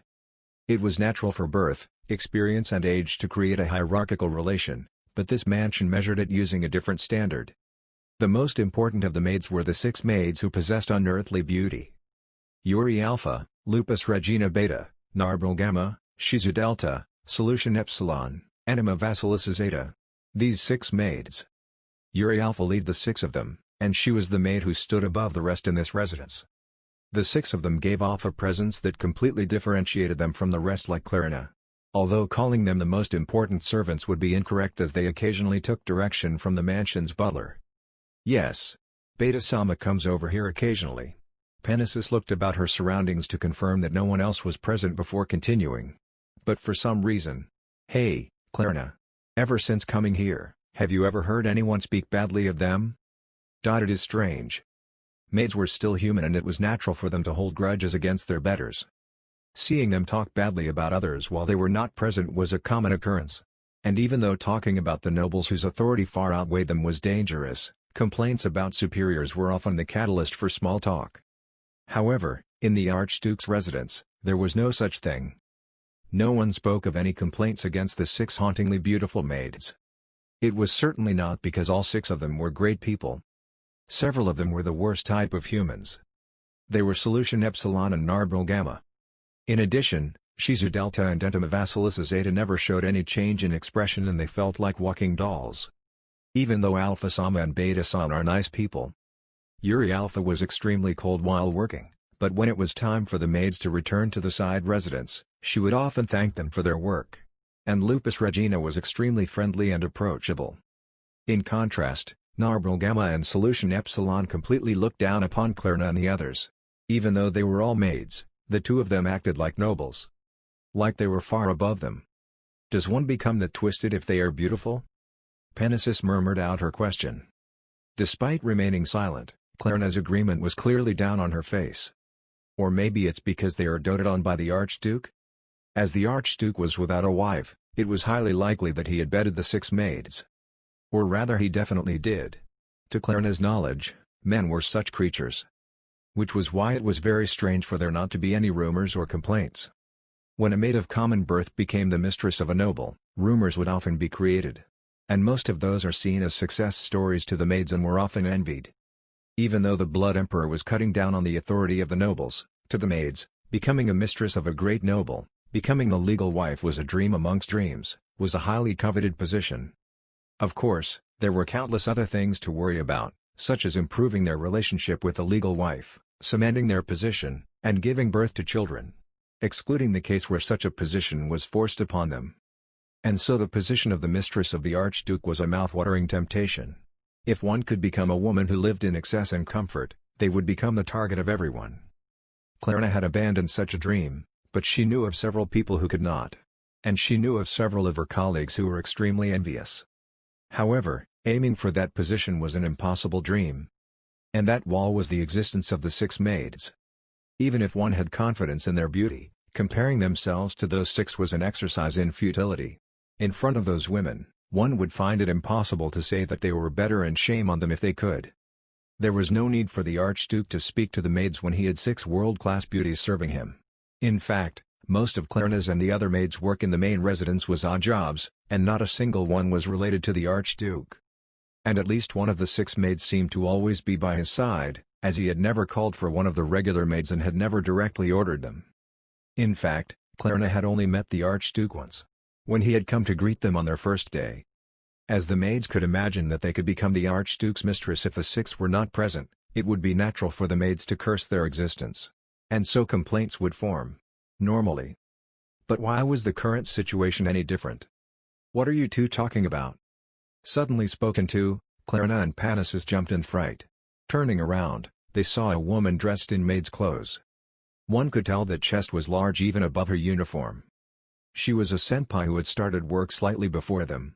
She was a kind and mature individual and could be considered a perfect woman. She was the colleague closest to them. Senpai. Please don't scare us like that.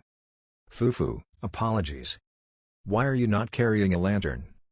The reason why they did not notice her approach was as she was not carrying a lantern about. That and the fact that they were too engrossed in conversation.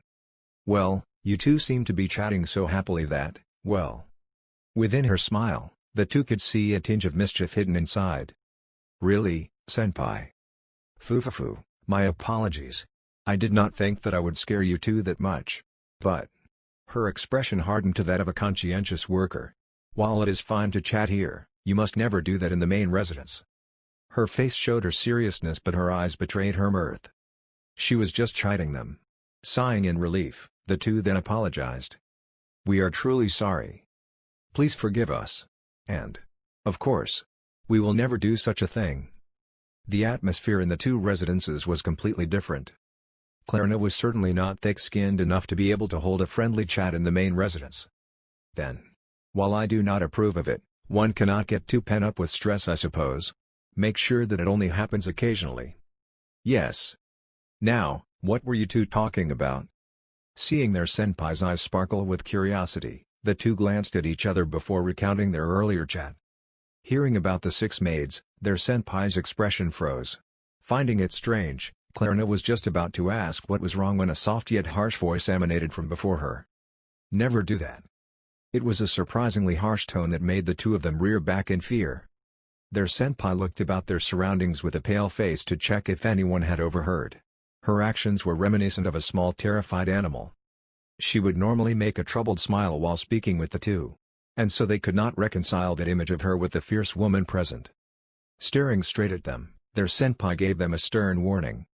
Never, ever, speak ill of them. Do not even think about it. Not even think about it. Yes? That will be difficult. I see, you are the latter group of hires. Then listen carefully. You must never anger those people. Those 6 people are of a station that we can never touch. In the worst case, the punishment could be more severe than if they were regular nobles. That is. They could understand that the position of the maids was high. But calling them more important than nobles was certainly an overstatement. And as they were about to voice these thoughts, "It is possible." Klarna and Panasis jumped back from surprise. Their senpai showed no signs of it being a joke nor a hyperbole. "You must never speak ill of them." "Why, yes. I understand. I should not have to state this, but the one you must never inflame the most is the Archduke. If you do, you'll be killed." "Killed, you say?" There were many stories of people being killed for angering a noble. However, those who worked with them now knew that it was a thing of the past. Since the Blood Emperor came into power, the most severe punishment was to be fired and for it to forever stain one's resume. "Listen, this is a wonderful workplace. The pay, the facilities." The two nodded. This place was indeed amazing. "But in return, if you fail to protect what you must protect, you will disappear." Did that really happen? It was a question that they did not want to ask, but one that they had to. Their earlier hope that this was all a joke was crushed and sundered. Their senpai could only nod at this point. "It did. Not only that. I was one of the maids who was first hired here, but even though there were more than 10 of us on the first day, now there are only 2 of us." They were. Of course, they were the ones who said that they were sent to collect information about the Archduke. Isn't that strange? Panasis made a confused expression. All of them were basically spies, right? Then why would they talk so easily? He used magic to get them to speak. And at the end, he said, "Say this to those who ordered you to collect information on me and my home. If you do not prostrate yourselves before me and beg for forgiveness, this will be your fate. Afterwards, slit your throats with a knife to them." The two could do nothing but stare at their senpai. They wanted her to burst out in laughter and say that it was all a joke. However, their senior maid's expression remained tense and harsh. It was not the face of a liar. Basically, it was the truth. That event had been burned into her eyes that even now, her body was still shaking. This place which the two had thought was heaven was, in fact, nothing more than a thinly veiled hell. All of those 6 maids are extremely loyal to the Archduke. I have no idea what will happen if you anger them. Will we be fine? That's why I said so. You cannot even think about it. Excluding that, this is a great place to work. The 3 meals are delicious, we can bathe. The beds are the best, the pay is high, we even have a rotating schedule with breaks. But the people that serve the Archduke are terrifying. Especially that of the 6 that we see. They are borderline fanatical. Even that kind Beta-sama, if she hears you speaking ill of the Archduke, her face is scary. Have you seen it? I have. And never want to see it again. The trembling face of their senpai had gone beyond pale and had become sheer white. That overflowing unease had infected the two and completely destroyed the impression that they had of Lupus Regina. I was terrified just being nearby. The person who it was directed at was almost going to faint. And that person. It was one of the knights guarding this mansion, and he did not come the next day. He might have simply returned to his original post. But the air of all of the knights completely changed. There is no way that anything good happened to him. Klarna recalled the figures of the knights, who were the epitome of seriousness, and felt as if they were the personification of order. Speaking of which, Panasis seemed to stumble into something. Isn't there like a forest in the back? Seeing the two nod, Panasis continued. I saw there. I thought that I was just seeing things. What? The ground was rising up. Was it a mole? It was bigger than a human, you know? I thought I was seeing things because it was dark, but that might have been the night? No way. Right? It's not a joke, it seems. As the 3 looked at each other with pale faces, they suddenly heard a voice. Hi. Kya. Hi.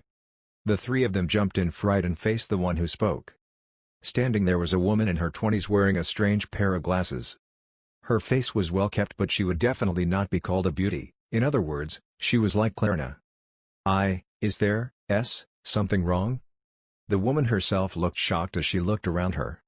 She too carried no lantern, but it seemed like she could see well in dim light. Nothing. Why, you simply gave us a fright. I see. My apologies. Seeing her so easily bowing her head, Klarna and the others were at a loss. There is no need for such a thing, Suer-sama. It's fine. You do not need to attach the sama.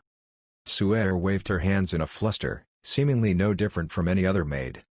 However, they could not get close to her. Her position was different than Klerna and the others. Certainly, her position was the same as a regular maid, and her job scope was the same as Klerna and company. However, she did not work in the side residence, but the main one. In that place where Klerna and the others were chased out of immediately after their work, she could continue to work there. What this meant was that the 6 maids, represented by Yuri Alpha, had accepted her presence. It was not only Tsuer. There were several other maids like her as well. They probably worked for the Archduke long before, but there was most likely another reason. To such a woman, Klerna politely asked her a question. "And may I please ask what you are doing here?" I am looking for someone." She knew where the person Tsuere was looking for was. Immediately after telling Tsuere, she was thanked as Tsuere walked away. Seeing her walk into the darkness, the 3 of them began to talk about Tsuere. What relationship does she have with that person? I am not sure, but it feels like she does not get along well with the 6. She rarely interacts with Gamma-sama or Epsilon-sama too. She is probably in love with Seiba-sama, and haven't they been holding hands? No way? Klerna and her senpai raised their voices in shock at Penis's words. Probably. Her eyes when she looks at Seiba-sama are the same eyes that my sister has, and they are very intense. Is that so? That age gap is not rare. That's nice. She's a winner. The 3 sighed. Thanks to Tsuere's appearance, they temporarily forgot about their fear of this residence. No, they just wanted to forget. I'm envious. Agreed. Once again, the 3 glanced at each other and sighed, and finally realized exactly where they were having this conversation. Now, let's go. It would be bad if we talked here for too long. Yes. Anyway, I look forward to tonight's supper. I haven't floppingly eaten potatoes, and so I'm craving some. What sort of word is floppingly? Eh? You don't use it? As the 3 in their conversation disappeared down the hallway, darkness fell on this part of the hallway, and some creatures began to move about. The monsters who seemed to rise up from the shadows stared at the 3 retreating figures, and slowly sunk back into the shadows. And once again began to move to fulfill their guard duties. Overlord Second Half Chapter 10, The Days Part 3. This is the center of the imperial capital, the city square. It looks amazing. Next to the imperial palace, the epicenter of the capital, was a large open square. Ainz was probably brought here first as it would be the most useful to him. Looking about, Ainz breathed out a sigh of admiration. It was a grand scene. Looking right and left, he could see countless stands line the streets, selling a variety of items. Sweet smells from the counters floated about in the air, assaulting the noses of passers-by who could not help but stop for a look. It was a place filled with the Empire's vitality. While it certainly paled in comparison to the business districts in Japan or any large city, but it was filled with a festival-like air, and Ainz could strongly experience the fact that he was in another world. As he looked about at the citizens walking past, Ainz whispered to Nimble. It seems that we have attracted quite the attention. The gazes coalescing on Ainz and Co. were many, almost as if everyone present were looking at them.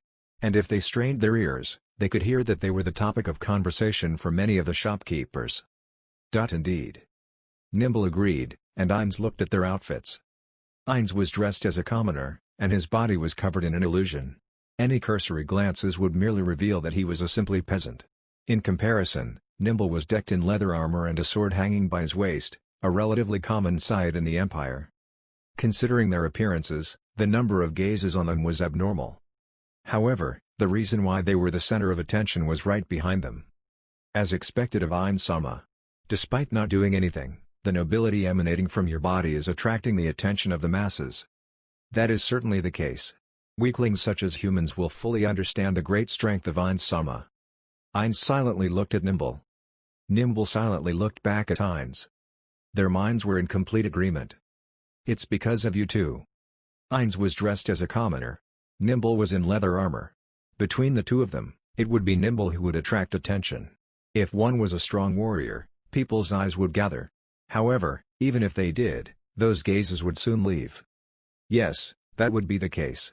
If Solution Epsilon and Narbro Gamma were not here. Two women who could be described as world-class beauties. and the two they were following were seemingly normal men. It was a pairing that would attract the attention of any human.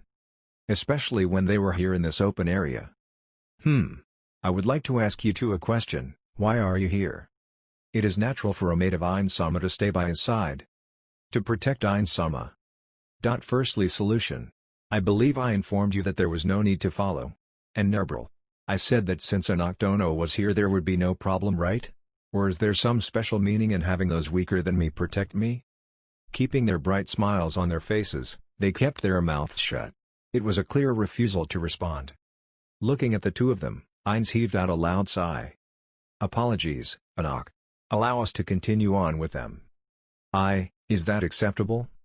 I feel that even if I tell them otherwise, they will still refuse.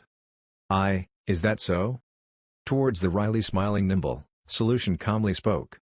If the master has made a mistake, it is the duty of their subordinate to stop them, even if it costs them their lives.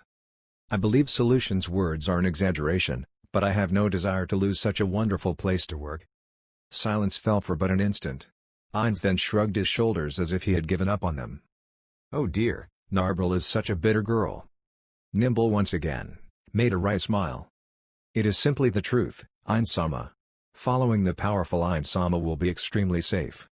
That is an overstatement, Narbril. Solution and Narbril. The two, for an instant, glared at each other, but soon separated. However, their spirits still battled between them, sending sparks into the air and clouding Ainz and Nimble's faces. Well, anyway. Nimble raised his voice and enthusiastically spoke to Ainz. Is it fine for us to begin our tour from here? Of course. Ainz enthusiastically responded. And seeing this marketplace will be of great help to me. And my curiosity is indeed piqued. Ainz was not lying. This market square filled with goods stimulated his curiosity. For example, there might be foodstuffs that Ainz had no knowledge of, that did not exist in Japan.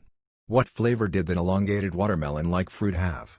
Was that potato-like vegetable used in a similar manner to a potato? Was that thing that really looked like a grape identical to the grape in his world? Not only that. That shop selling cloth, that shop selling decorations, that really suspicious-looking shop. All of them were new, and all of them shone in his eyes. Ainz was currently like a person who had gone overseas for the first time. He was extremely excited in this city square. Then rather than standing here to merely look, shall we split up and explore? That is a wonderful idea. If we take a close look, we might make some interesting discoveries. Ainz's gaze fell on the many people conducting their business. If one considered his security, this was not a good idea. However, Nimble gave a simple response. There shouldn't be a problem. While it would be a good idea if you were dressed as Archduke, your current figure should not pose a problem. Nimble's gaze flickered to the two beauties. Well, you will still attract attention, but no one should recognize you as Archduke. And I shall keep my helmet on, and so the probability that anyone would recognize me is low. With the above points, I believe that there should be no problem. I see. Then Anokdono. I have been requested by JRCNF to limit the extent to which I use my powers in the capital. As such, should the time come, I will be relying on you. Of course, even if I have to give up my life, I shall protect you. And so, Archduke, please enjoy yourself. I look forward to it. Then shall we begin? Solution, Nerbril. As Ainz threw himself into the well of activity, he found himself overwhelmed by the passionate energy surrounding him. The shouts of shopkeepers to passers-by, the laughter of the citizens, the persuasive sales pitches, and the occasional brutal threat. It was as if this was a microcosm of the empire's prosperity. With drunken footsteps, Ainz traversed the countless stands to gaze at their contents and held a deep interest in what they were selling.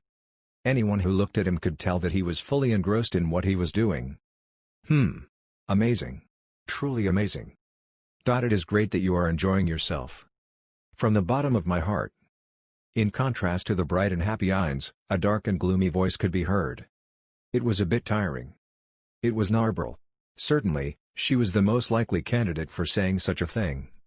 Since there were two beauties accompanying them, many people let them through easily, sensing that they were special. So they did not have to push through the crowd. However, Ainz was driven by curiosity and walked continuously without rest. An undead like Ainz would not tire, but a doppelganger and magic caster like Narbril had a weak constitution. and so it was natural that exhaustion would begin to trouble her. It's true. Then you should not have come in the first place. Before Ainz could say anything, Solution cut him off with curt and cold words. The two women glared at each other, but before they could do anything else, Ainz harshly scolded them. Put an end to this nonsense. You are making fools of yourselves. The sight of two gorgeous women glaring angrily at each other was very interesting scene to the passers-by, many of whom were glancing over at them. Ainz shook his head and began to walk ahead. After a few moments, Ainz slowed his steps as they left the square. He then spoke to Nimble. I would like to eat a juicy fruit. It will quench our parched mouths in this strong sun. Sensing that Nimble did not fully understand his question, Ainz grimaced and looked towards the two maids. The two were still in a cold war and had kept their distance from one another. I see. Then would a sweet one be better? Yes. Sweetness does calm the heart down. I understand. Then. Nimble glanced around at the surroundings. I believe that place would be best. On the other end of Nimble's gaze was a dark green stand selling what was most probably fruit. The fruit there bore a painful resemblance to what Ainz knew as a lychee. That seems to be a fruit. That is so. It is called a rain fruit, and once you remove the skin, the inside is extremely delicious and is very popular. Then let us try some. Understood. Nimble walked over to the stand and soon returned with several purchased rain fruit. Taking one, Ainz peeled the fruit according to Nimble's instructions. The peeling method was painfully similar to what Ainz knew of lychees. Its flesh was a strong pink color, and the scent was very sweet, without any hint of citrus. The juices rose up from within and dripped out of the fruit, similar to how drool might fall out of one's mouth. It seems delicious. However, eating this alone would probably give us an upset stomach. Well, it is a fruit after all. I believe that there was a shop from earlier that was selling delicious-looking meats cures. Despite it being almost mumbled out, Narbel's voice cut cleanly through the air. Ainz let out a small sigh. Then shall I purchase some? Yes, Solution. Please do. No. May I please request that Solution-sama remain here? Seeing Nimble begin to panic, Ainz spoke to him in an apologetic manner. Apologies for this, but may I please leave this to you? I apologize for my selfish subordinates. No, that is not true. Now, I shall return immediately. The gazes that the three of them sent towards the retreating back of Nimble was extremely cold. Overlord Second Half Chapter 11, The Days Part 4. As Nimble disappeared into the crowd of people, the three of them placed the fruit into their mouths. However, they refrained from taking a bite. Now, do you trust that man? Probably. How foolish of us to ignore Ainz-sama's orders and insist on following. Solution and Narbel slightly lowered their gazes. However, as expected of Ainz-sama to identify three benefits for doing this one action. Well, one of them was thought of by Demiurge. As Ainz sent a cursory glance towards Narbel, who then bowed. Lead him on well. Of course. We will continue to act to the best of our abilities. I do not believe that Jircnov is the type of man to do such a thing, but Demiurge said it was a possibility. However, it is such a terrible role to play. Even if it is an act, saying that Ainz-sama can only rule over us by using his overwhelming power. Aura-sama is doing most of the work though? Ah yes. We will let leak that Aura has only joined me in order to secure the rights of the elves. Narbel's actions are in preparation of that. Then Solution. Is our tail still following us? Did they lose sight of us? Solution bit into her fruit and began to munch on it. However, as if she had a separate mouth, she spoke clearly. Yes. We already stand out and so there is no problem. Ainz vigorously wiped his face with a handkerchief, as if the juice had stained his face. Especially near his lower jaw. This is just in case, but there is the possibility that they are additional guards that are Noctono posted to guard us. I do not give you permission to attack them. I intend to let them flounder for a bit longer. Such that they do not disperse. Or that we lose them. There is no problem. They might be intending to hide, but they have already been locked on by my skills, and so as long as they do not distance themselves to leave my range, we will not lose them. The assassin, Solution, declared this with confidence. Then everything is proceeding smoothly? Yes. However, Ainz-sama's tour of the capital. Will someone stumble upon one of Ainz-sama's countless strategies? Well, no one can possibly match up to Ainz-sama's wisdom. It is fine. The battle begins from here. Split them up and distract them with the crowd. The two responded only with their eyes, and Ein squished his handkerchief squarely into his pocket. The other two had finished their fruit, and they were cleaning their fingers with a clean handkerchief. However, it seems that I truly am unable to eat. Even if Heinz could bite into the fruit, he had nothing to hold it in, and so the juice dripped down his chin. Well, even if he had a mouth, he had no throat, stomach or a tongue, and so he could not even taste anything. While thinking that it was a waste, Heinz looked at the half-eaten fruit he was holding. Should I toss it? The frugal part of him was screaming not to, but nothing better came to mind. He did not want to dirty himself with the juices as he walked after all. He also did not want to throw it into his item box. Since there was food being sold in this square, there should be a trash can somewhere. And so as Heinz looked about for one, he noticed that he was the center of attention. Of the two women in front of him. These are my leftovers, but do you want them? Yes. Definitely. If you want some more we can just buy some, you know? Not at all. We would like that one, please. Heinz was taken aback by their seriousness, but he still offered his fruit. There is only one, so split it between the two. Before he could finish his sentence, Solution reached out for it. Her hand completely covered Heinz's hand which held the fruit. And when it retracted, there was nothing left on his hand. Ooh. Thank you for the meal. Narbrel was left in shock as Solution let out a sigh of satisfaction. It was as if their emotional state was in complete opposition. Solution. You were a great friend. Narbrel. This could not be helped. What is? If I could not understand it, I would face you in battle with all my might. Oi oi. Before Heinz could stop them, Solution, mouth unmoving, spoke. That man has returned. For the act, it would be bad if you were eating Ein-sama's fruit, right? In addition, you would not be able to talk. Narbrel's eyes opened wide and she quickly turned around. Seeing Nimble rushing back, she gave him the evil eye. Chi. She clicked her tongue. Sending another sharp gaze to Solution, she spoke without moving her mouth. I will not forgive you next time. It cannot be helped. Glaring a bit longer at the proudly smiling Solution, Narbrel's expression immediately returned to normal. Apologies for being late. These are skewers of Einak mutton. Nimble held out several skewers towards them. The large portions of meat were cut into several portions and so the fats glistened on the surface, and the grilled portions looked delicious. Mixing together with the scent of the meat, the sweet smell of the sauce stimulated one's appetite. No, Anoctono. Apologies for making you run. Narbrel, you can eat my portion. Thank you very much. As if forgetting the meaning of restrained, Narbrel stole the skewers from Nimble's hands. And one after the other, they disappeared into their stomach. And seeing this savage method of eating, Nimble had a slightly shocked expression on his face.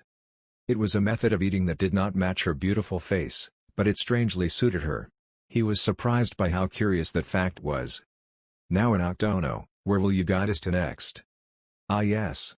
How about the Great Institution or the Imperial Academy of Magic? We cannot enter unless we get permission, so this time we can only view it from the outside though. That will be great. I have a deep interest in the academy that the Empire prides itself on. I have discussed this with Fluter, but I have considered hiring people who can effectively manage my territory. Is that so? Then I would have applied for permission. Then afterwards shall we take a look at the Imperial Art Museum or the training grounds? Cool. So there's even an art museum. That does sound interesting. While wondering if everything there would be extravagant pieces, Ein spoke. Yes. It will be nice if something piques the Archduke's interest. Anoctono, I look forward to seeing this then. Understood. Then since it seems that Narbrel-sama has finished eating, so shall we move on? Ah, let's do that. And then. So they did split up. Narbrel and Nimble. Heinz had separated from the two of them and looked around the small alleyway. The quiet alley was lifeless, and since the sunlight was blocked by various things, it was quite dark despite being noon. There were also some stray weeds peeking out through the cracks in the stonework, showing that this place was not managed well. Combining all of those factors, the air reeked of solitude and danger. It was a scene that would cause one to be cognizant of the fact that no matter the world, eliminating the gap between the rich and the poor was impossible. As expected. Solution spoke from behind him. Heinz nodded his head and began to walk forward. He did not have a destination in mind. Or rather, As Ainz had no knowledge about the capital, he had no idea where he even was. There were no landmarks for him to remember. The drab houses merely continued onwards endlessly. But Ainz acted with confidence as if he knew exactly where he was. This was certainly not an act. If one knew that they could easily return home with magic, anyone could walk about with this attitude. So solution. Is the tail still attached to us? Yes. There is no problem. They are continuing to follow us while maintaining a set distance. Still following. Well, it's fine. We have done something so stupid as leaving our guard. They should attack us soon. It is unclear how many there are, but do not reveal your true abilities. I forbid you from letting our opponents learn our true power. Unders. Solution suddenly stopped speaking. Ainz-sama. There are several human presences in front of us. What is the probability of it being a coincidence? I cannot say that there is none, but there is quite the tension in the air. Ainz glanced in front of him but saw nothing. And he could not feel any of the tension Solution had mentioned. However, it was impossible for the skills of the assassin, Solution, to ever fail. Is it an act? It is possible. What shall we do? A foolish question. Ainz made a wry smile. We shall fall for their trap. I am interested in how they will attack us. Understood. Then Ainz-sama. Then shall we turn leftwards at the next turn? I see, so it's there. Following Solution, they headed towards the location filled with human presences. And he felt that his eyes had gone awry.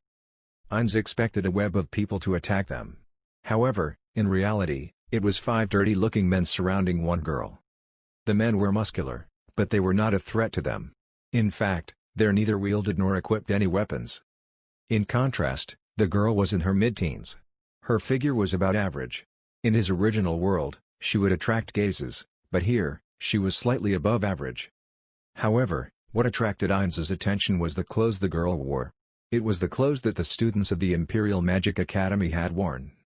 It seems that they will not attack us. Shall we ignore them? Losing interest, Solution blandly spoke. In contrast, Ainz had a different idea. It's a trap. Seeing her master speak with such determination, Solution could not hide her surprise and confusion. A trap? Indeed. Normally, would one ever encounter a girl being surrounded by men simply by entering an alley? Such good timing. How foolish. I see. This is a trap set up by our tails. They're asking us to save this girl. Basically, their goal is to force us to save this girl. Then shall we ignore her? Or shall we kill the girl? No, let us fall for their trap. It is unclear how the saving of this girl will be beneficial for them. By falling for this trap, we can tease out their goal. As expected of Ainz-sama. Such foresight. Look, they seem to have no desire to hurt the girl. They seem to be waiting for us. A pitiful act. It cannot be helped, it is about time for the main character to enter stage right. Yes. Ainz slowly showed himself and spoke in a mocking tone to everyone present. What are you doing surrounding this girl? The faces of the men surrounding her turned into ones of confusion. It was as if they were expecting someone else. Did they expect the Empire's 4 knights to show up? Seeing their faces, Ainz was amused at how he had already screwed up their plans. Get lost. Ainz pointed at them and gave out a command. It was filled with confidence that only an absolute overlord could own. What is it, you? One of the men, the most reliable of the lot, raised a panicked voice and looked around. Ainz could not hide his smirk, seeing the man searching for others. Unfortunately, we are the only ones here. Hurry up, you can attack us, you know? But I'll give you a chance. Get lost. They probably understood that they were being made fools of. The men's faces reddened in anger, and their faces contorted in rage. Taking them to be hostile, Solution smoothly stepped in front of Ainz. With a wave of her hands, a flurry of knives appeared in her grasp. Anyone would feel intimidated seeing sharp knives. And these were clearly not for protecting oneself, but for inflicting fatal wounds on others. What? Either from seeing Solution wielding knives, or wondering from where those knives came from, those men were shocked. Or they possibly finally understood what those knives would be used for. Shall I kill them? Well, I don't mind. Send the corpses back to our true residence. Understood. Murder. Seeing the two of them talk about it normally, as if it were a daily topic, the expressions of those men changed. They had probably noticed it, that they were picking a fight with beings that lived in a different world than theirs. What are you guys? There is no need for a walking corpse like you to know. The men's faces were clearly set in fear. This was as they understood that the cold words of the beauty before them was backed up with true ability. That was not all. They felt something unfathomable about the approaching solution. Her hunched figure told them that she was just waiting for one of them to try to escape. Such a waste. Ainz shrugged in his mind. From the men's reactions, it was clear that they had no knowledge of their ability. Basically, they were disposable pawns. Then the probability that the girl was the real aim was high. Now, shall we make everything up till now a joke, or get to the main point? It is up to you. This is my last warning. The men glanced at each other and began to flee like rabbits. If he wanted to kill them, most of them would be dead. In fact, Solution looked towards Ainz for permission to kill them. However, Ainz did not nod. They were not even worth killing. That was Ainz's evaluation of those men. There would be no problem if they let them go. And so Ainz forgot about those men. The powerful being, Ainz Ulgon, had no need to put anyone but the best humans in his mind. Ainz turned towards the girl and spoke kindly to her. Are you injured? Thank you very much. The girl spoke words of gratitude. Her face was pale, and her mind had not yet caught up to the situation. Not only that, she was still shaking from fear. The reason for which was mainly Solution, and then Ainz. It was probably because Solution spoke of killing them. Ainz reflected a bit. It was a terrifying thought that the people who saved her from those men actually belonged to an even darker part of society. They should have been a bit more indirect. On top of their opponent's objectives not being clear, they should have avoided anything that would gain the attention of the authorities. Well, regrets are only born after the fact. Note, this is a pun about the Japanese word for regret. While floating around such a thought in his head, Ainz looked at the girl and failed to hide his confusion. Her fear seemed too natural. It was as if she was truly a girl paralyzed by fear. Was she perhaps truly a normal person? While shaking his head, he crushed this suspicion in his heart. It was not an event in a game, and so there was no way that this was a coincidence. They had coincidentally entered an alley, and coincidentally there was a poor girl surrounded by rough men. The entire thing being a coincidence was impossible. It would be easier to swallow to say that this whole thing was a deep plan made by a puppeteer. However, it was difficult to erase all of his doubts. If that was the case, then what about his explanation from earlier? Taking a sidelong glance at Solution, Ainz tried to extract a bit more information from the girl. I see. That is goo. Suddenly, Solution whispered something into Ainz's ear. Ainz-sama. Someone is coming over. Excuse me. Ainz turned towards Solution and walked slightly further away with her. Is it Artale? No. It is from a different direction. As he wondered about who was approaching, Ainz looked in the appropriate direction. After some time, a young man approached, looking about as young as the girl. From how he was out of breath, he probably ran all the way here. The autumn air was cool and refreshing, but yet sweat streamed down the boy's forehead. He had quite the elegant face, but the most attention-drawing aspect was the eye patch covering his left eye. In a world where magic could heal even lost limbs, wearing an eye patch either meant that he lacked the funds to get his eye healed, or that it was a magic item. Ainz gauged the boy's clothes and believed that it was the latter. He, like the girl, also wore the uniform of the Imperial Magic Academy. Seeing the girl unharmed, the boy let out a sigh of relief and the pent-up tension left his face. So you're okay? Sensing the girl's fear, the boy looked at Ainz with eyes of caution. Reacting to the boy's faint sense of hostility, Solution slowly stepped forward. She showed no signs of hostility, and she did not hold any of her knives. However, Solution was a creature that could easily kill a human even without any such knives, and she was not so merciful that she would forgive a lesser creature like a human to face her lord and master with any amount of hostility. The boy was in a far more dangerous spot than the man from earlier. Sensing this, Ainz raised his hand in front of Solution, informing her of his intent. Solution immediately bowed and returned to her original position. No. Finally seeing the emotions on the boy's face, the girl shouted in a panic. These people helped me. Confusion showed on the boy's face, and he looked between Ainz and the girl several times. Ainz shrugged his shoulders. And with that, the wary expression on the boy's face melted away. Is that so, I apologize for my misconception. No, it's fine. Don't come to such a dangerous place, you idiot. Before Ainz could finish speaking, the boy turned to the girl and began to scold her. Yeah. Sorry. In an apology, the girl lowered her head. And like that, the two began to talk about why she had come here. For some reason, Ainz felt extremely out of place here. He felt that an uncle like him should not enter this private space that they had created, that an invisible barrier was holding him back. To put it simply, it felt wrong to do so. I wanted this type of youth. Ainz began to reminisce at this sight, but the emotional waves were immediately quelled. Ainz got irritated at this. After gaining this body, every time he felt strong emotions, they were immediately and forcefully repressed.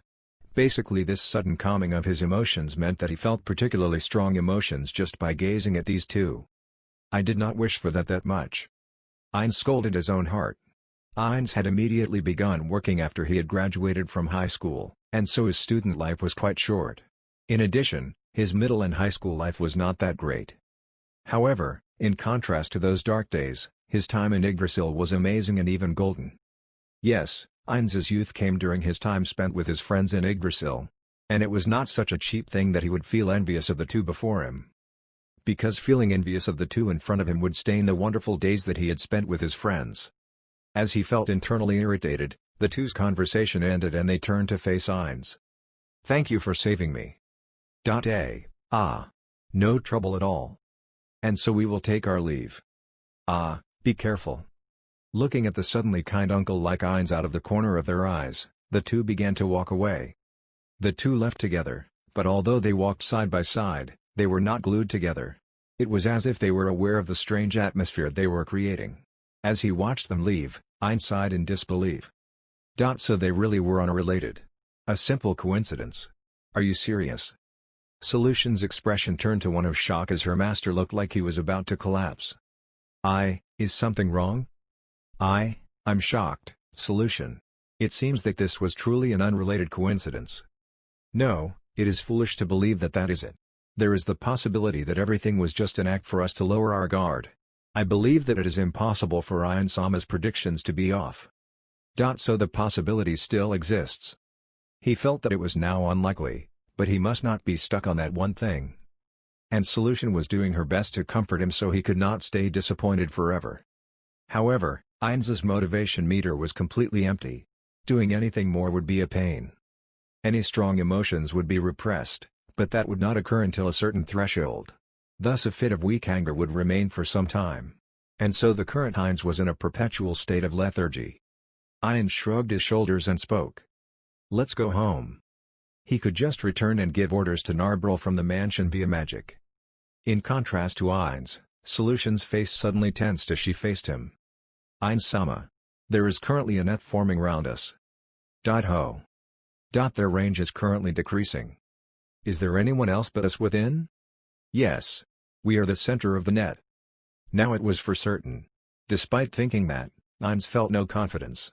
Or rather, he no longer cared about the situation. Then let us wait. I am interested to see how they will attack. Then Ainz-sama, this way. Saying this, Solution put Ainz's back against a wall. After several tens of seconds, a semicircle of 8 men jumped off the roofs to surround them. Despite jumping off, they made no sound and they did not lose their balance. It was as if they were cats. However, Ainz had previously seen Orr do the same at the Colosseum and felt nothing. Or rather, it was painful to watch them. Ainz looked upon the men with cold eyes. All of them were wearing clothes that blended in with the other citizens of the capital, and since they made no metallic sound when they landed, they probably equipped weapons that were meant for secrecy. Their faces were covered in cloth and so they could not be seen, but the eyes that peeked out from within were without light. It was as if they preferred killing people rather than violence. They were completely different from the men from earlier and had a completely different air about them. For some reason, Ainz let out a sigh of relief. He felt as if the earlier painful atmosphere was being erased. How direct. The centermost man, probably the most important one, spoke. I have seen the Archduke. Is that so? Would you like my signature? Before he could finish, sparks occurred, and several metallic clashes could be heard. Solution had jumped out before Ainz and threw several knives, welcoming the other airborne projectiles. The long needle-like weapons that fell onto the ground, numbered 8. Solution had a thin smile on her face as 2 knives danced into her hands. There is no way I would allow any attacks on Ainz-sama. The scene of her completely blocking all of their attacks was like a miracle, and any sane person would doubt their eyes. In fact, the men finally showed signs of human emotions, shock. Strong. Mew. They were unintentional slips of the tongue, but they had quite the confidence in their attack. However, despite being able to break it through, they had no intention of retreating. They either had a trump card, or it was for a job reason. Ainz kept that in mind as he watched their movements. As expected of the Archduke's maid. This woman is strong. Several of you die. Understood. Accepting this, the men drew their blades in unison.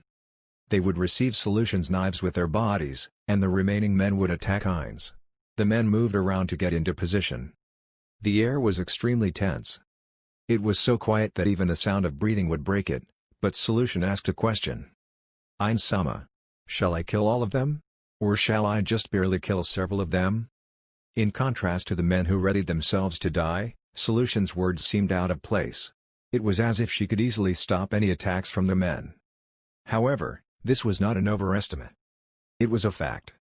There was a large gap between human man and one of the battle maids of Nazarick, Solution.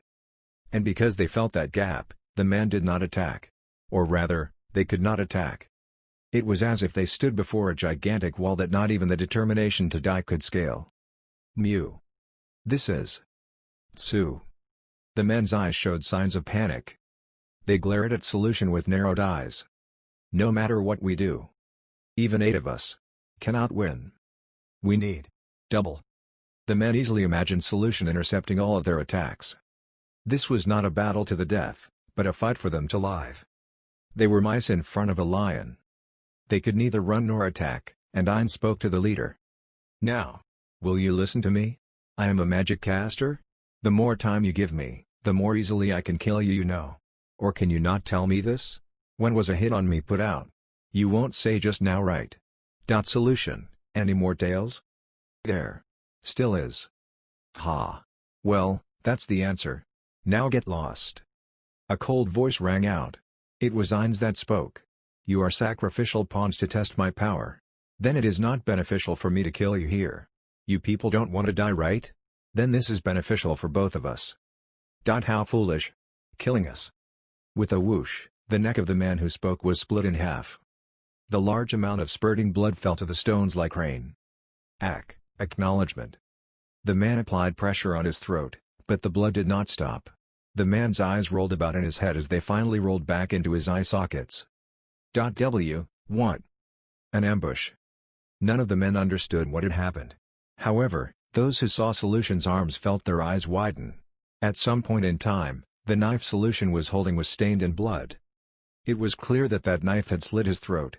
However, considering their distance, that knife could not have reached him. It was also impossible for it to have been thrown and reclaimed so quickly. Then how? However, if one looked slightly beyond the knife, the reason was apparent. The men's eyes widened at this unexpected sight. Her arm extended. Originally, Solution's arm was thin and slender. It was apparent even above her maid's clothes. However, the current Solution's arm completely ignored any human limitations of bone and flesh and changed to a thin and sticky object. It was over 2 meters in length and was something completely impossible for humans. They understood how her arm sliced the throat of the man. That whip-like arm attacked him at speeds that their kinetic vision failed to notice. The expression of shock remained on their faces as they jumped backwards. In order to escape her range. Audible gulp could be heard. And as if it were a signal, Solution's gummy and malleable arm returned to her human form. However, she did not try to hide her strangeness. Describing the extremely wise Ainz as foolish, Solution wryly laughed, and her face collapsed into a gel. The eyes that peeked out from beneath their masks were widened in shock. Her previously well-kept face was like a lie as it changed into a slime-like substance. I attacked because I was unhappy, but I should have embraced him instead. I should have let him feel his skin melt and his flesh burn, right, Ainz-sama? In order to let him regret those words. As the thick smell of blood enveloped the area, Solution's words were extremely out of place. However, the thought behind those words caused all the men to turn their knives from Ainz, and to Solution. No, in fact, it was about the time that her face changed that they wanted to do so. They had only lost the timing to do so. Oh dear. My mate is dangerous. And more scary than the knives you are holding. Haha, that is not the case. And rather, Ainz-sama, what shall we do? Solution, I will clean this up. Understood. Ainz took a step forward and took out an item he had been preparing since Solution stepped in front of him. Look at this. Ainz raised a gigantic gem. It was so large that it was questionable that it was real. However, it was not Ainz's goal to simply show them this gem. The men simply need to look his way. At the same time that he raised this gem, Ainz activated his spell. Silent Magic Mass Dominate Person. His chantless spell enraptured the men's consciousness. Now, preparations are complete. The first thing to do was to identify their true identity. In fact, he did have some inkling of their identities. However, with the failure from earlier still fresh in his mind, he could not bring himself to ask them until now. If he made another mistake he would crawl into a corner. Ainz made a small cough. Now, allow me to ask what you people are. The men who were compelled through magic, though normally would not talk even through torture, began to speak. We are Ionia. Ho. So you really are Ionia? Do you know of them, Ainz-sama? Ah. I heard of them from Fluter. There was an assassin amongst the 13 heroes called Ionia. His disciples who learned his skills became an assassination group. Hiring them takes quite the sum. But who hired you? We do not know. Why? We simply received the order to kill the Archduke from our superiors. Ah, is that so? I see. It was natural. They were nothing more than the ones who did the dirty work. Then the possibility that they knew nothing of the information he wanted. Ainz went deep into thought. He had originally no intention to kill them, but it was now gone. He had wanted the skills of an assassination group like Ionia. To strengthen Nazarick, and from the standpoint of a collector. However, releasing them unharmed and having his life threatened would not be interesting. Anyway, I shall release you all. However, I have to punish you for aiming for my life. Ainz thought of a great idea and had a large smile plastered on his face. There were two figures inside a certain alley. They were so useless. One of them, a woman, spoke in a joking manner as she scratched her short blonde hair. Her face was well kept, but she had the cuteness of a feline. Like how she would occasionally show the fierceness of a predator. And the way that her muscles were built around her body, she held the elegance of a feline beast as well. That cat-like girl wore leather armor, and 4 stilettos hung from her waist. And apart from that were 2 morning stars as well. It would not be wrong to view her as a warrior.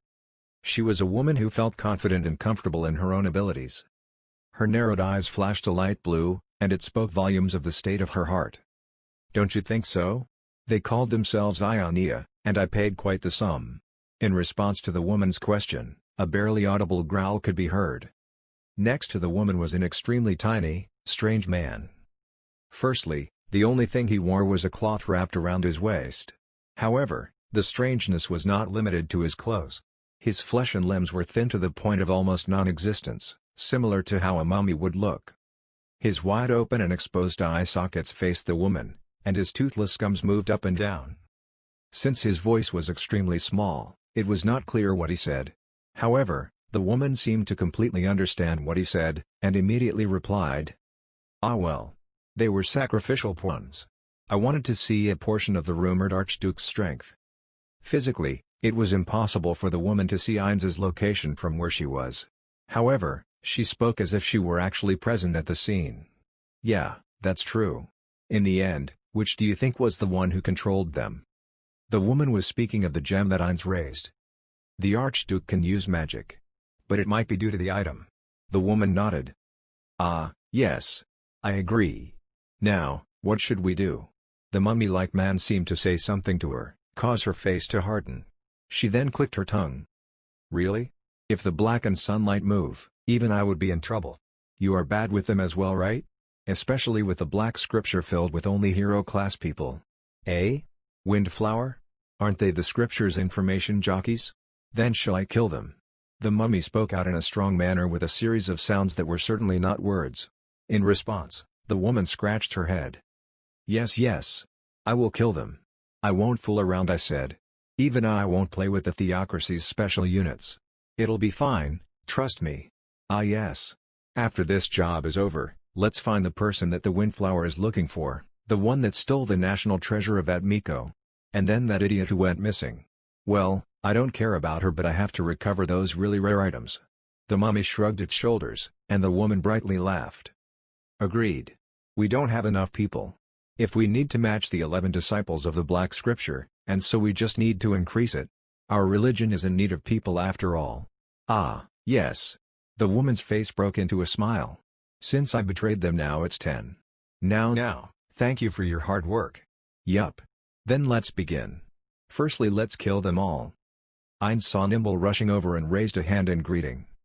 Seeing that, Nimble doubled his pace and quickly reached Ainz. Nimble was out of breath, and it was clear how much he had ran. Allowing him a moment to catch his breath, Ainz turned his gaze to Narbril. Even though Narbril was above level 50, she was of a magic casting class, and so her physical ability was not high. Nimble's was probably higher.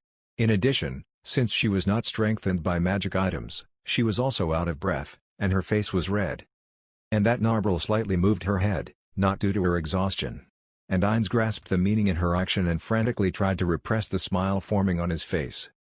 Ha, Archduke. Apologies for separating from you. Nimble did not even wipe the sweat off of his brow as he apologized to Ainz. Ah, it is fine.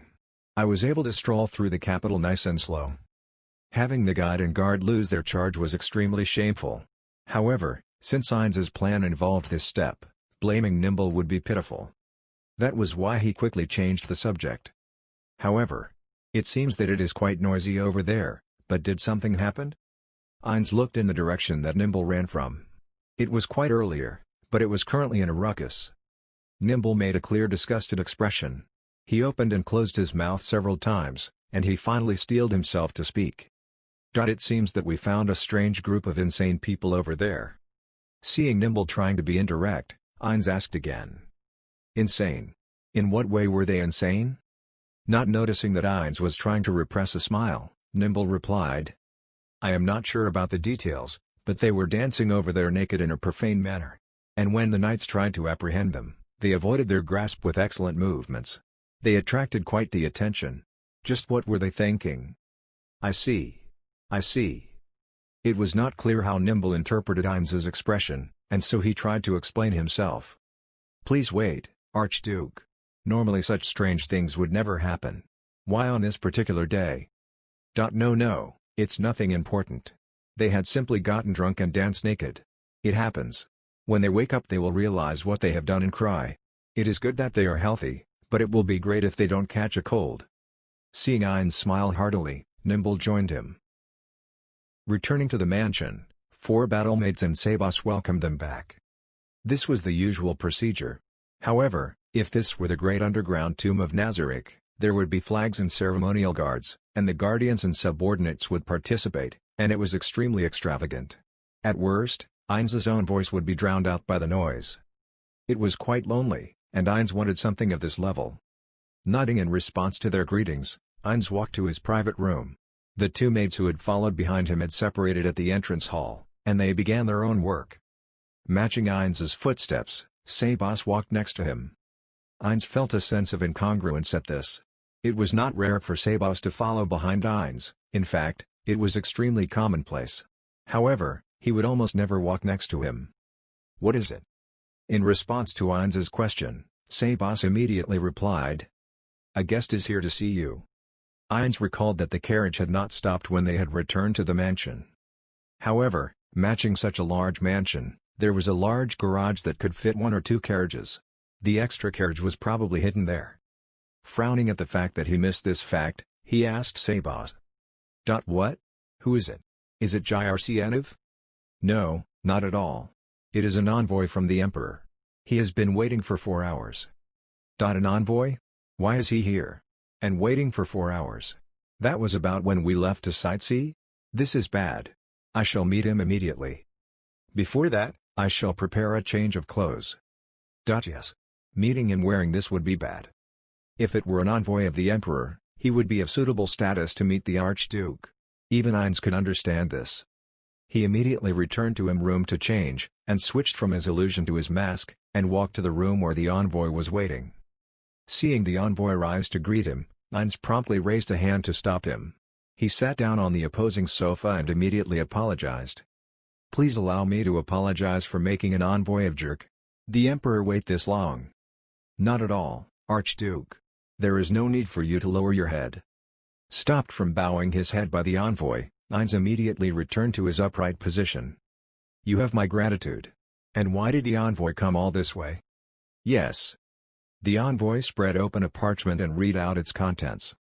It was a formal invitation to the palace in 3 days for award ceremonies and congratulations for winning the war. And for his position as Archduke to be officially recognized. Even Ainz understood that he was one of the people being awarded in the ceremony. There were several things he was unsure about, but he could probably memorize the etiquette by then. Ainz then heard the envoy's next words. "And afterwards, there will be a ball where the ambassadors of various countries will be attending." What? In contrast to the frozen Ainz, the envoy made a frightened face. He wondered if he said something strange, or if he said something to upset the Archduke. His expression was filled with unease. That was why he asked in a panic. "Is something wrong, Archduke?" Ainz asked the panicking envoy the burning question. "Martial arts tournament? No. Apologies. It is a ball." Understanding the confusion, the envoy clarified and properly enunciated his words. And confirming that he had not misheard, Ainz spat out his next few words. What did you say? Overlord second half Chapter 12, The Days Omake. Nimble appeared before the newly constructed Imperial office. The doors were heavy and seemed to resemble a prison. Surrounding them were magic casters, priests and guards with sharp and ever-swerving eyes. Not only that, but there were also thieves and rangers. There were many other people skilled in detection as well. From this large mismatch of people, it was clear just how on guard the Imperial Palace was. Archduke Ainz Ulgon. He was a magic caster too powerful to refuse and was a monster amongst monsters who could probably destroy several countries. His terrifying true face had engraved itself on Nimble's heart. In comparison to that unrivaled power, it was not clear whether or not these measures would be effective, but still, they could not be lax. Receiving a signal, the doors before Nimble began to slowly open. Instantly, the surrounding people entered a state of caution. They pushed themselves to their limit and sought to discover the presence of any beings nearby. Nimble squeezed through the crack that was only wide enough to fit one person. Inside the room were Jirceniv, one of the 4 knights, 2 bodyguards who were opening and closing the door, and the head magician and his subordinate. There were only these 6 people. The room was without windows, and so all of the light was magically produced, giving the room a stifling air. In fact, it felt as if the air inside had not circulated for months. "You're a fool." Those were Jirceniv's first words spoken to Nimble. Understanding what he meant, Nimble bowed deeply. "Apologies, Your Highness.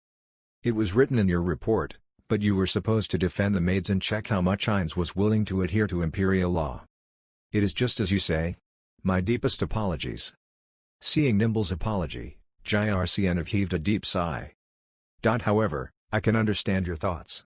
If Ainz gets angry, the Empire might be destroyed, right?" It was precisely the case. Nimble was still terrified of Ainz. If that powerful spell that massacred the kingdom was pointed towards the Empire, the country would end. That was why he had to give in. So that Ainz's anger would not fall on the Empire. "Well, I should have gone. It was because I left it to you that it failed. I cannot only blame you. This time cannot be helped. And in regards to the information you gained." Nimble recalled the information that he had gotten from Narbril. There were several monsters who rivaled Ainz within Nazarick called Guardians. The most disloyal of them was a dark elf called Dora and was extremely out of place within Nazarick, which originally only had heteromorphs. And since she was on bad terms with the other more senior Guardians, she felt truly alone. She was working together with Ainz to ensure the safety of the Dark Elves. It was information that might give the Empire a fighting chance against Ainz. However, he felt uneasy about it. The reliability of this information was unclear. And so Nimble could not push Narbril to speak more and could only stop there. "Look at this parchment." Spreading open the parchment Jirceniv tossed over, Nimble took a glance at it. There were several names written on it. Satsuki, Higasai, Kuraru, Burning Heavens, Purin, Lumeshu, Doe That Hates Stinkbugs, Sora, Rada, Suigetsu, Emi, Babakuma No. 1, Papa, Beck, Oracle, Hello Mike. However, Nimble recognized none of those names on the list. However, he instinctively understood that these were probably fake names. Basically, this list would be handed over to someone. These are the people who believe that siding with Ainz will be a trap. It seems that our country does have a few excellent people. Wonderful. Jyrcnv had a satisfied smile on his face, and hearing his words, Nimble understood that the information he had learned was a dangerous item handed over to him by Ainz. Nimble felt ashamed that he was unable to reach this conclusion by himself. That was why he asked a question in an attempt to redeem himself. If Ainz was able to predict their actions, then this might be a chance for them. Then should we use them to gain an advantage for ourselves? Hearing his question, Jyrcnv made a cool smile on his face. Of course not. That would be far too dangerous. Strategies are like sword fights. A single miss will lead to harm. However, what would be a scratch to the strong might be a fatal blow to the weak. Or rather, the Archduke was able to repel anyone, no matter how much they polished their blade. Even the highest authority in the Empire, the Emperor Jyrcnv, found it difficult to deal Ainz a fatal blow with his poor quality weapons. Acutely sensing this, Nimble bowed his head deeply. And more importantly, Ainz has tied my hands and I cannot get any information. Ainz might be controlling the organization, but anyhow I cannot investigate any further. I see. This suspicion that it might be a trap was completely suppressing the Empire's possible actions. The Archduke was able to stall the Empire just by releasing such information to Nimble. And Jyrcnv was able to predict this. And the Empire's retainers too were able to see through this. Ah well, so I can only put investigations on hold, and so I can only now try to peel away Ainz's armor, or sharpen my own blades. Anyhow, let's keep our ears to the ground to try to find any gaps. Yes. And earlier I have become aware of several people who want to start a coup. They are probably the ones who have been enraptured by Ainz's power. Those people are on a different parchment. Investigate them, and depending on the situation, eliminate them. It was not a metaphor. It was framing and then executing them. Jyrcnv was called the Blood Emperor precisely for this reason. There was no need for such people like Ray. Any people detrimental to the Empire would be immediately removed. As Nimble bowed, he could see that Jyrcnv's eyes were cold and hard.